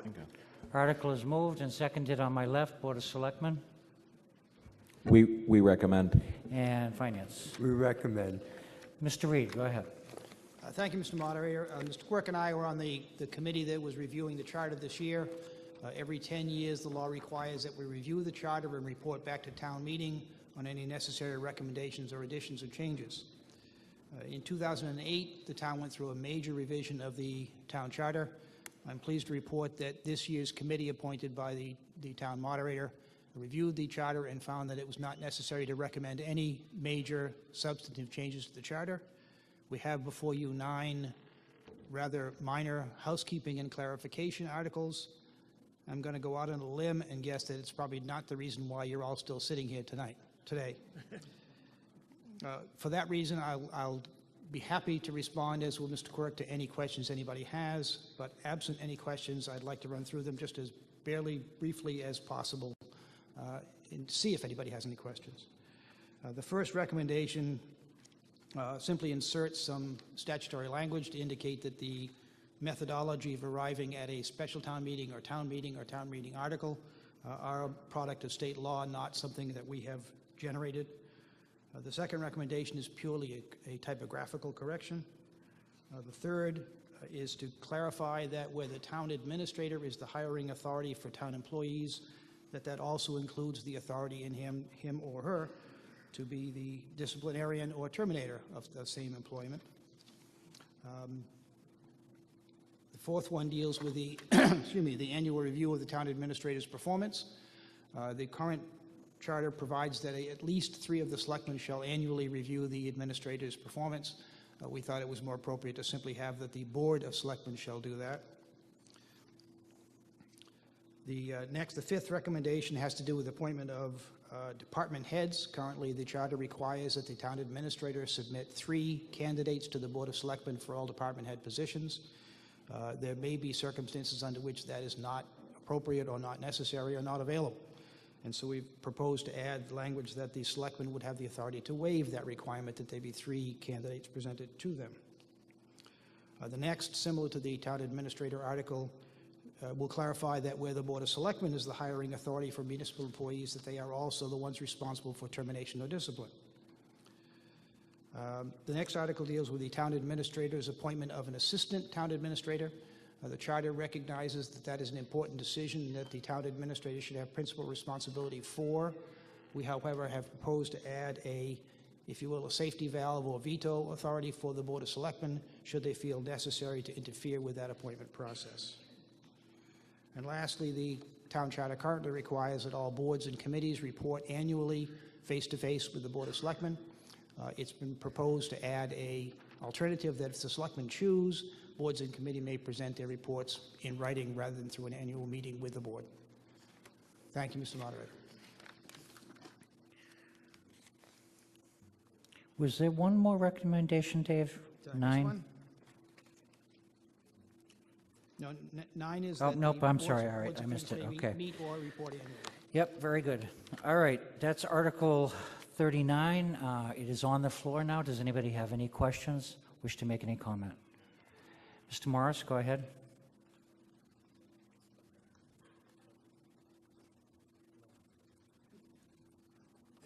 Thank you, Mr. Moderator. Phil Morris, Precinct 4. I know this is a housekeeping article, and therefore they're always non-controversial. But it did strike me, reading the changes in language and the references to collective bargaining, it's always struck me as unusual that school committee members participate with the administrative team of school districts to work directly with the associations or unions to work out a collective bargaining agreement. But I know on the municipal side, that is not a direct function of selectmen or town councilors, but it is a heavy-duty requirement and responsibility of the town administrators or mayors. So my question is this: does this housekeeping change or modification of phraseology affect the Board of Selectmen? How does it impact their use of the discussion? How do they make their decision and translate to their employees and their unions for pay raises and benefits? Go ahead, Dave. I think the answer is it does not. With respect to the 3 revisions to which Mr. Morrison referenced, the charter currently provides that the selectman or the town administrator are the hiring authorities for those individuals. It does not provide anything for who is responsible for either termination or discipline. It's always been assumed, Mr. Lawton was one of the members of our committee, that the person who hires also is the one responsible for termination or discipline. But the charter never said that. And all that has changed with these current provisions is to add in what was always assumed that the person who hires also is responsible for discipline or termination. The references to the collective bargaining agreement was a recommendation from town council that it simply say that it's of course subject to whatever has been negotiated within collective bargaining agreements. Thank you, David. Seeing no one else, we'll move Article 39. All those in favor, raise your hand and say aye. Aye. All opposed, raise your hand and say nay. It carries unanimously, and I want to offer my sincere gratitude to all of the members of the Charter Review Commission for the time that they expended on looking at the entire charter and picking out these few revisions that needed to be made. Thank you very, very much. All right, before we get to the last three petitioned articles, I just want to remind you, please, to fill out that questionnaire, because we truly are trying to include as many of the citizens of Yarmouth as we can in this process. If you have any ideas that you think can help improve this process, other than 6-hour town meetings, let me know. And I'm available on Facebook. Call me at home. I'm always available to hear any suggestions or comments that you might have as to town meeting. And also, I'm sure the selectmen are available in terms of voter participation at the polls. So we're looking to improve it. We need your help. Article 40 looks like it's being withdrawn. So I'm going to move on to Article 41, and that is being moved by Mr. Finelli. Yes, sir.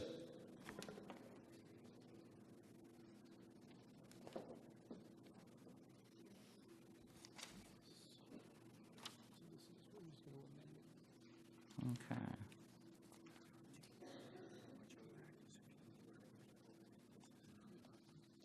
Thank you very much, Mr. Moderator.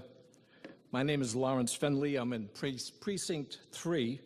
I'm a resident of Yarmouth, and I reside over at on Papanucket Drive. I do hereby make a motion to amend the warrant Article 41 of Yarmouth's May 5th, 2018, at the Yarmouth Annual Town Meeting to be as follows. To see if the town will vote to direct the Board of Selectmen and the Drive-In Site Utilization Committee and all town committees and town employees to forego utilization of any funding via the tax levy, the Community Preservation Act, for the design and/or construction of any segment of trails, pathways, boardwalks, or bridges extended from the drive-in site adjacent to the Parkers River, or to take any further action with respect thereto. Mr. Moderator, the purpose... Sir, why don't you stop there? That's your motion. Yes. I'll give you a chance to explain it in just a minute. Okay. So that's your motion. Thank Do I you. hear a second on the motion? Second on the left. Board of Selectmen? We do not recommend. Do not recommend. In Finance?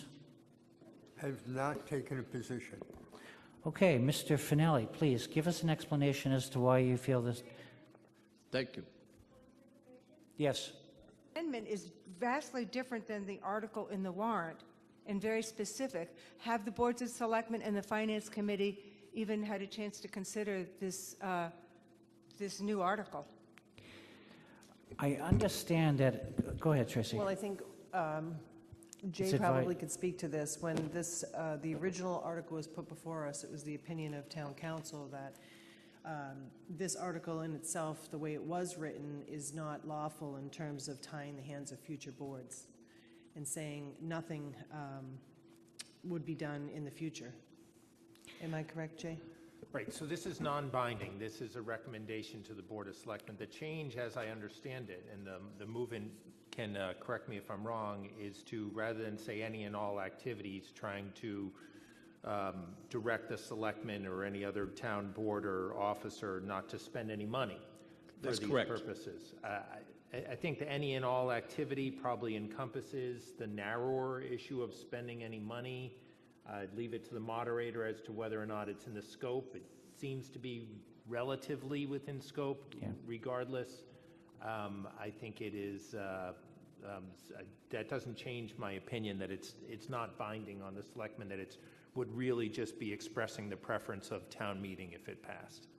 Okay, so good. You got two answers there. Now, Mr. Finelli, please, some of your justification for bringing the article to the floor. Thank you very much, sir. The sponsors of this article have been informed by the Board of Selectmen that this article is not enforceable and thus advisory in nature. Our objective is to seek the support of the town meeting to preserve the Parker River Marsh. The Drive-In Site Utilization Committee has been tasked with identifying unused options for the 22 acres, which was partly the drive-in site. The Drive-In Site Utilization Committee has extended the scope of this original charge to advocate for construction of a boardwalk extending from the drive-in site across the Parker River Marsh to Seagull Beach. The sponsors of this article have consistently expressed their opposition to any boardwalk due to the environmental risks to the marsh and the inability to ensure the boardwalk and the cost to the Yarmouth taxpayers. Mr. Moderator, let me just say this, if I may. I had an opportunity one day to ask the environmentalist of the town if this boardwalk would have a negative effect on the marsh if it was built.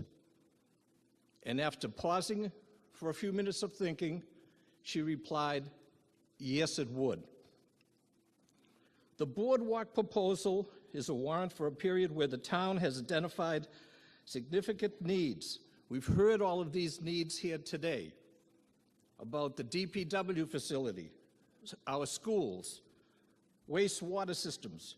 The sponsors of this article respectfully request town meeting support to provide a clear guidance for the Drive-In Site Utilization Committee and the Board of Selectmen that plans for any boardwalk on the Parker River Marsh should be excluded as part of any reuse plan for the drive-in site. Thank you, Mr. Moderator. Thank you, sir. So Article 41, as amended, is now on the floor. Does anyone wish to ask any questions or speak? Yes, I'll recognize Mr. Kenny first.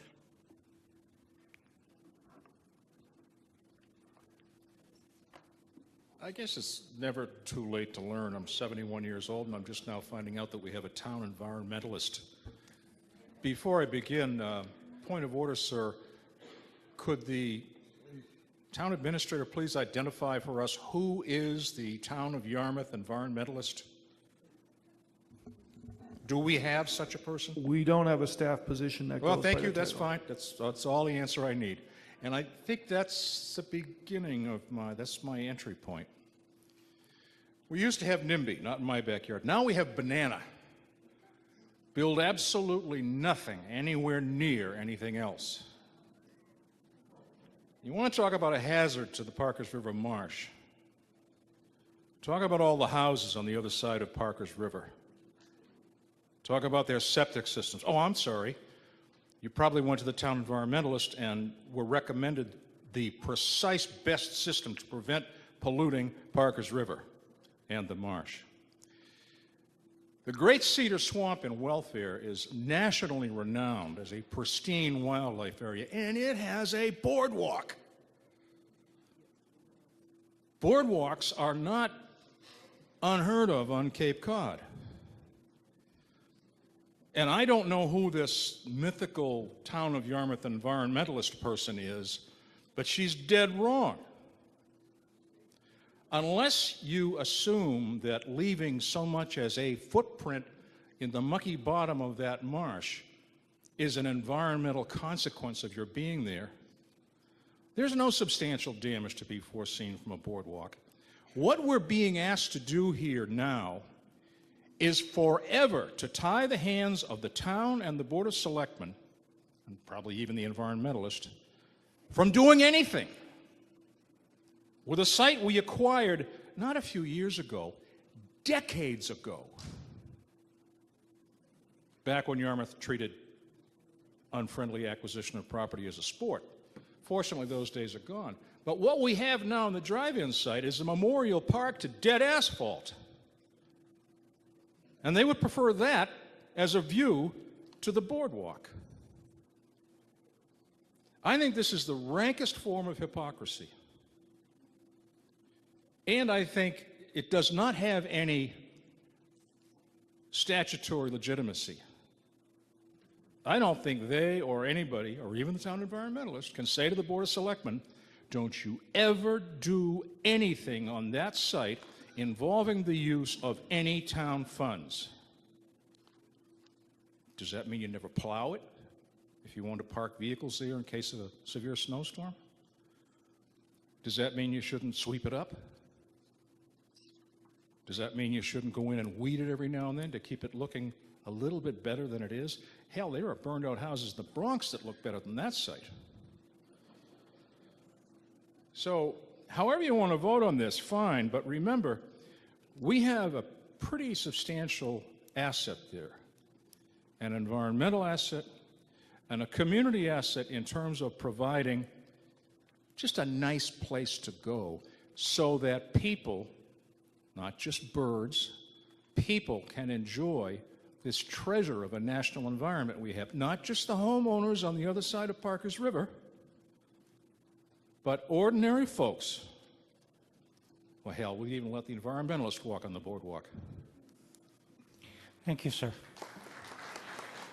Yes, ma'am, at the back microphone. Sorry, I'm Jan.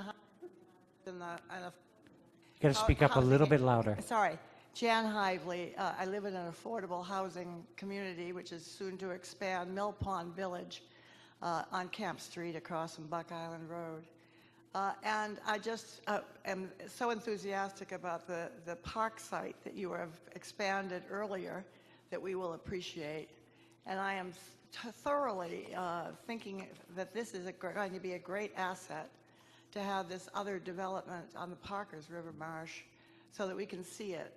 You talk about protecting that marsh for us, but my partner Tom Lacey and I have gone to the end of every street around that marsh, and I have yet to find a way of getting out and actually being a part of that and appreciating it. And that's what a boardwalk can do for us. So I know that I go out to the Grays Bay, a boardwalk on the north side, and I'd love to have something to appreciate along Route 28. It's coming. Thank you. Mr. Finelli, you want to take the last word on this, and then we'll vote on it? Yes, thank you, Mr. Moderator. You're absolutely right. I also have been to Grays Beach. I've taken my wife over there. I love it. But I got to tell you what's missing at Grays Beach. One thing is missing. Wildlife. There are no birds over there. There are no wildlife. Currently, on the Marsh River, on the Parker River, there is wildlife. There are swans, there are seals, etc. Thank you, Mr. Moderator. You're welcome, sir. Mr. Reed, I didn't see you there, but please. Thank you, Mr. Moderator. David Reed, Precinct 4. I happen to be on the current committee that's reviewing the drive-in site and making recommendations to the Board of Selectmen. And there will be some recommendations forthcoming. And those recommendations will include some form of boardwalk out into the marsh. However, those are only recommendations. The selectmen have not, to my knowledge, yet made any decision as to whether they want to go forward with those recommendations. And if they do, it will require an appropriation from this body at a later town meeting to appropriate the money to construct any such a boardwalk. It's undoubtedly true, as the gentleman postulates, that some development on or around the marsh may have an effect on the marsh. But I think it's premature to assume that whatever effect it has on the marsh will not be outweighed by the benefits that such a development and such a boardwalk could offer to the town, to our community, to our tourist industry. So I would urge you to defeat this article and to wait until it's an appropriate time to review an actual proposal, rather than presuming that anything that could possibly be constructed would be bad. And I would urge you to defeat this article. Thank you, sir. Mr. Moderator. Mr. Moderator. Yes, Mr. Holcomb. Just add something. When the group from the neighborhood close to the drive-in site came before our board, several of us spoke about, warned them about outrageous claims. I live a mile from Bass Hole, Grays Beach. The wildlife is wonderful there. And, you know, to make an outrageous claim just points to what a danger it might be to adopt something of this nature, based on testimony from people that are just willing to say anything to protect their interests. And, you know, I think our board has to remember that, yes, we have to be careful of individual property rights and be concerned about that. But we also have to be concerned about the fact that the town owns a 19-acre piece of property that has been sitting vacant for 20 years, and the town residents have rights to utilize and develop that property.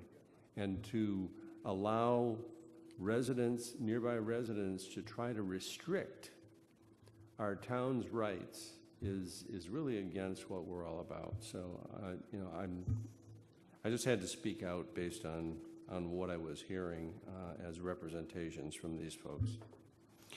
All right, ladies and gentlemen, I remind you that this Article 41 is advisory in nature only.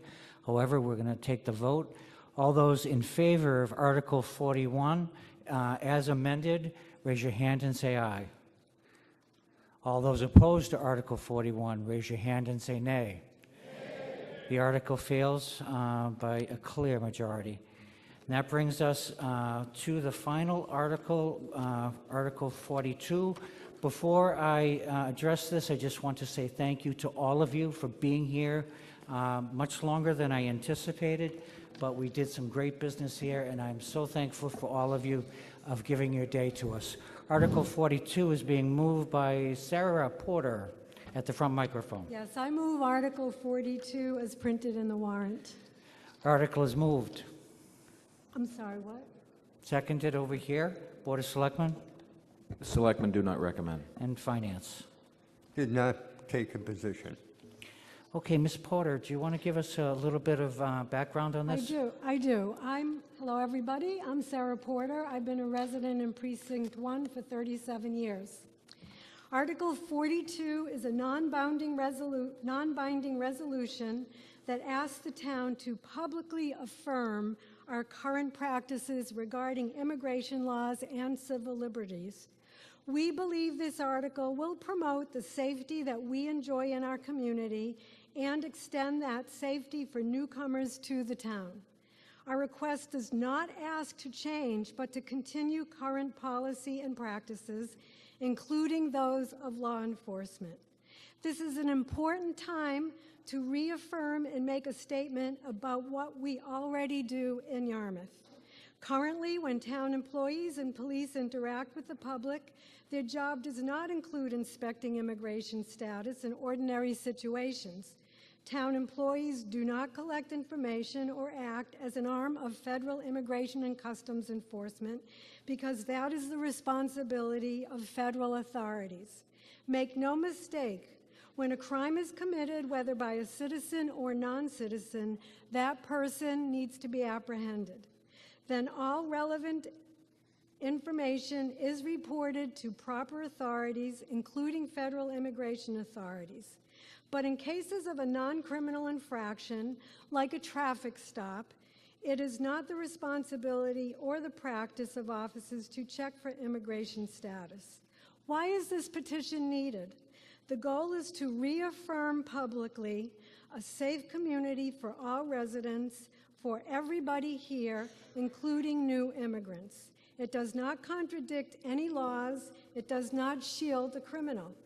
A non-binding resolution is not itself a law.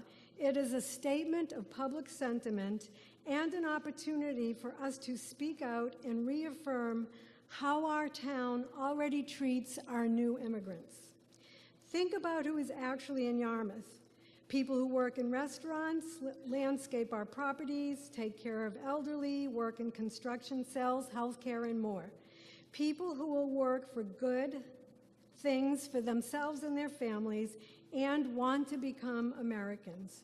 Our Cape economy needs their work to function, especially as the summer tourist season comes closer. We are concerned that even here on the Cape, people who have not committed any crimes have been arrested and detained by federal immigration agents, breaking up families and depriving employers. We want our town to resist pressure to have any town employee or officer participate in an immigration campaign. We believe we can reach out to people who have come here for the very reason our forefathers and mothers came. We want to publicly reaffirm to our residents, immigrants, and visitors alike the kind of community we will continue to be. Thank you. Thank you, ma'am. Anyone wish to speak to this article? I wish to speak to the Selectman Tracy article Post. to talk about our position on this article. I think Ms. Porter has her heart in the right place, but frankly, I think, personally, I'm offended by the article. I think it's creating a divide where we do not have one. To say that there's people in our community that do not feel safe here, I think is untrue. Our police department has a great relationship with our residents. I would urge people to not support this article. I think it sends a message about protecting our police officers and making sure that we put every law in place. This is a federal issue. This is not a willy-nilly issue that towns should be taking up individually. This is something that needs to be dealt with federally. Thank you.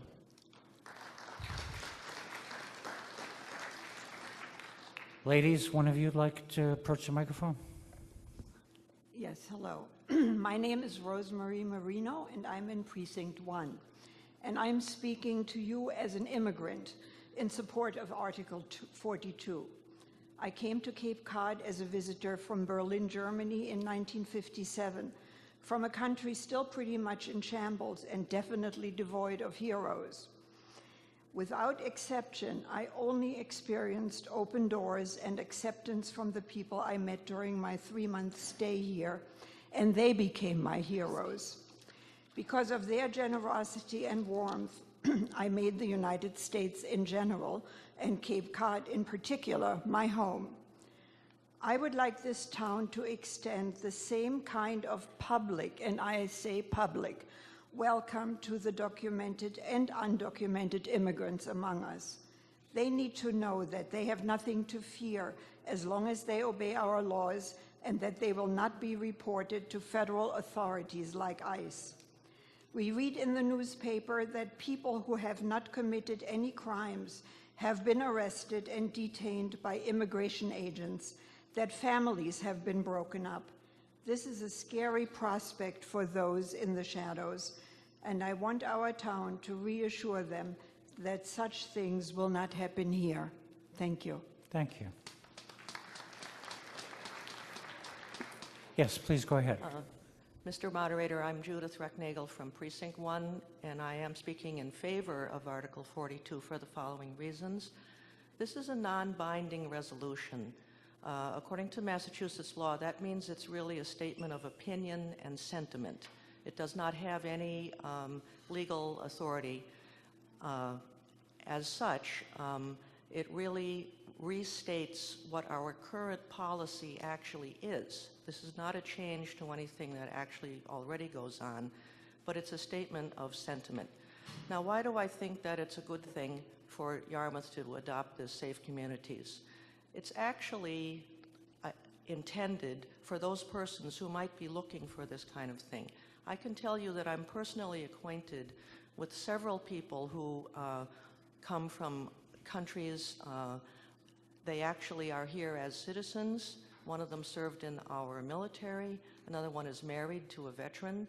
And they have told me that they are fearful of the current climate and that it would mean a great deal to them if this kind of thing actually were to pass. So it's hard to realize that by opening your own heart and just reaching out to somebody who needs something that you can give them, that it would make a difference. And that's one of the things that I've always liked about Yarmouth. I remember back to the days of Hurricane Katrina, and we all went down to the base and we all did our part. And I really see this as just something that we can offer. It's an easy thing to offer, doesn't change anything we already do. Mr. Moderator? Mr. Moderator? Yes, Mr. Goodwin. Through you, could I ask for the opinion of the Deputy Chief or the Chief? Chief Frederickson, you're right there. Do you want to give us some input from your perspective? Good evening.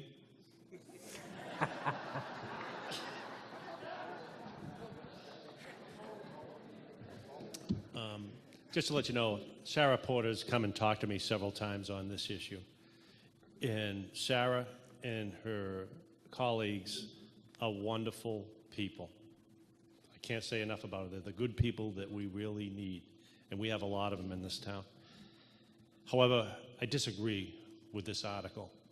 If you really read it, it talks about not using funding. You know, we work with multiple federal agencies, including ICE. We are limited in what we can do with the authority that's invested in us. We can't enforce federal laws whether we have a vote or not. We just can't do it. But we cooperate. As a matter of fact, just a month ago, we got involved with some individuals. We did not ask them a single thing. They voluntarily told us that they're here illegally, and they came twice over the border. So what are we supposed to do? Not talk to anybody? They told us who our their ICE agent was, and we just communicated, hey, here they are. Whatever you do, it's up to you. And it also, and I know they're not trying to do this, it's a little bit insulting because we feel, and I feel as the chief of police, that our men and women have to respect everybody. When 911 lights up and we answer the phone, we don't ask them who they are, where they're from, what's the color of their skin. We just roll, and we take care of it to the best of our ability. And to have something like this, it feels to me like we're being told what to do, to ignore certain things, and don't do this and don't do that. What's next year? Don't work with the FBI? Don't work with the DEA? Don't work with the ATF? We're carving out a niche in this thing that I think it's a dangerous thing to do. We have a great community. We work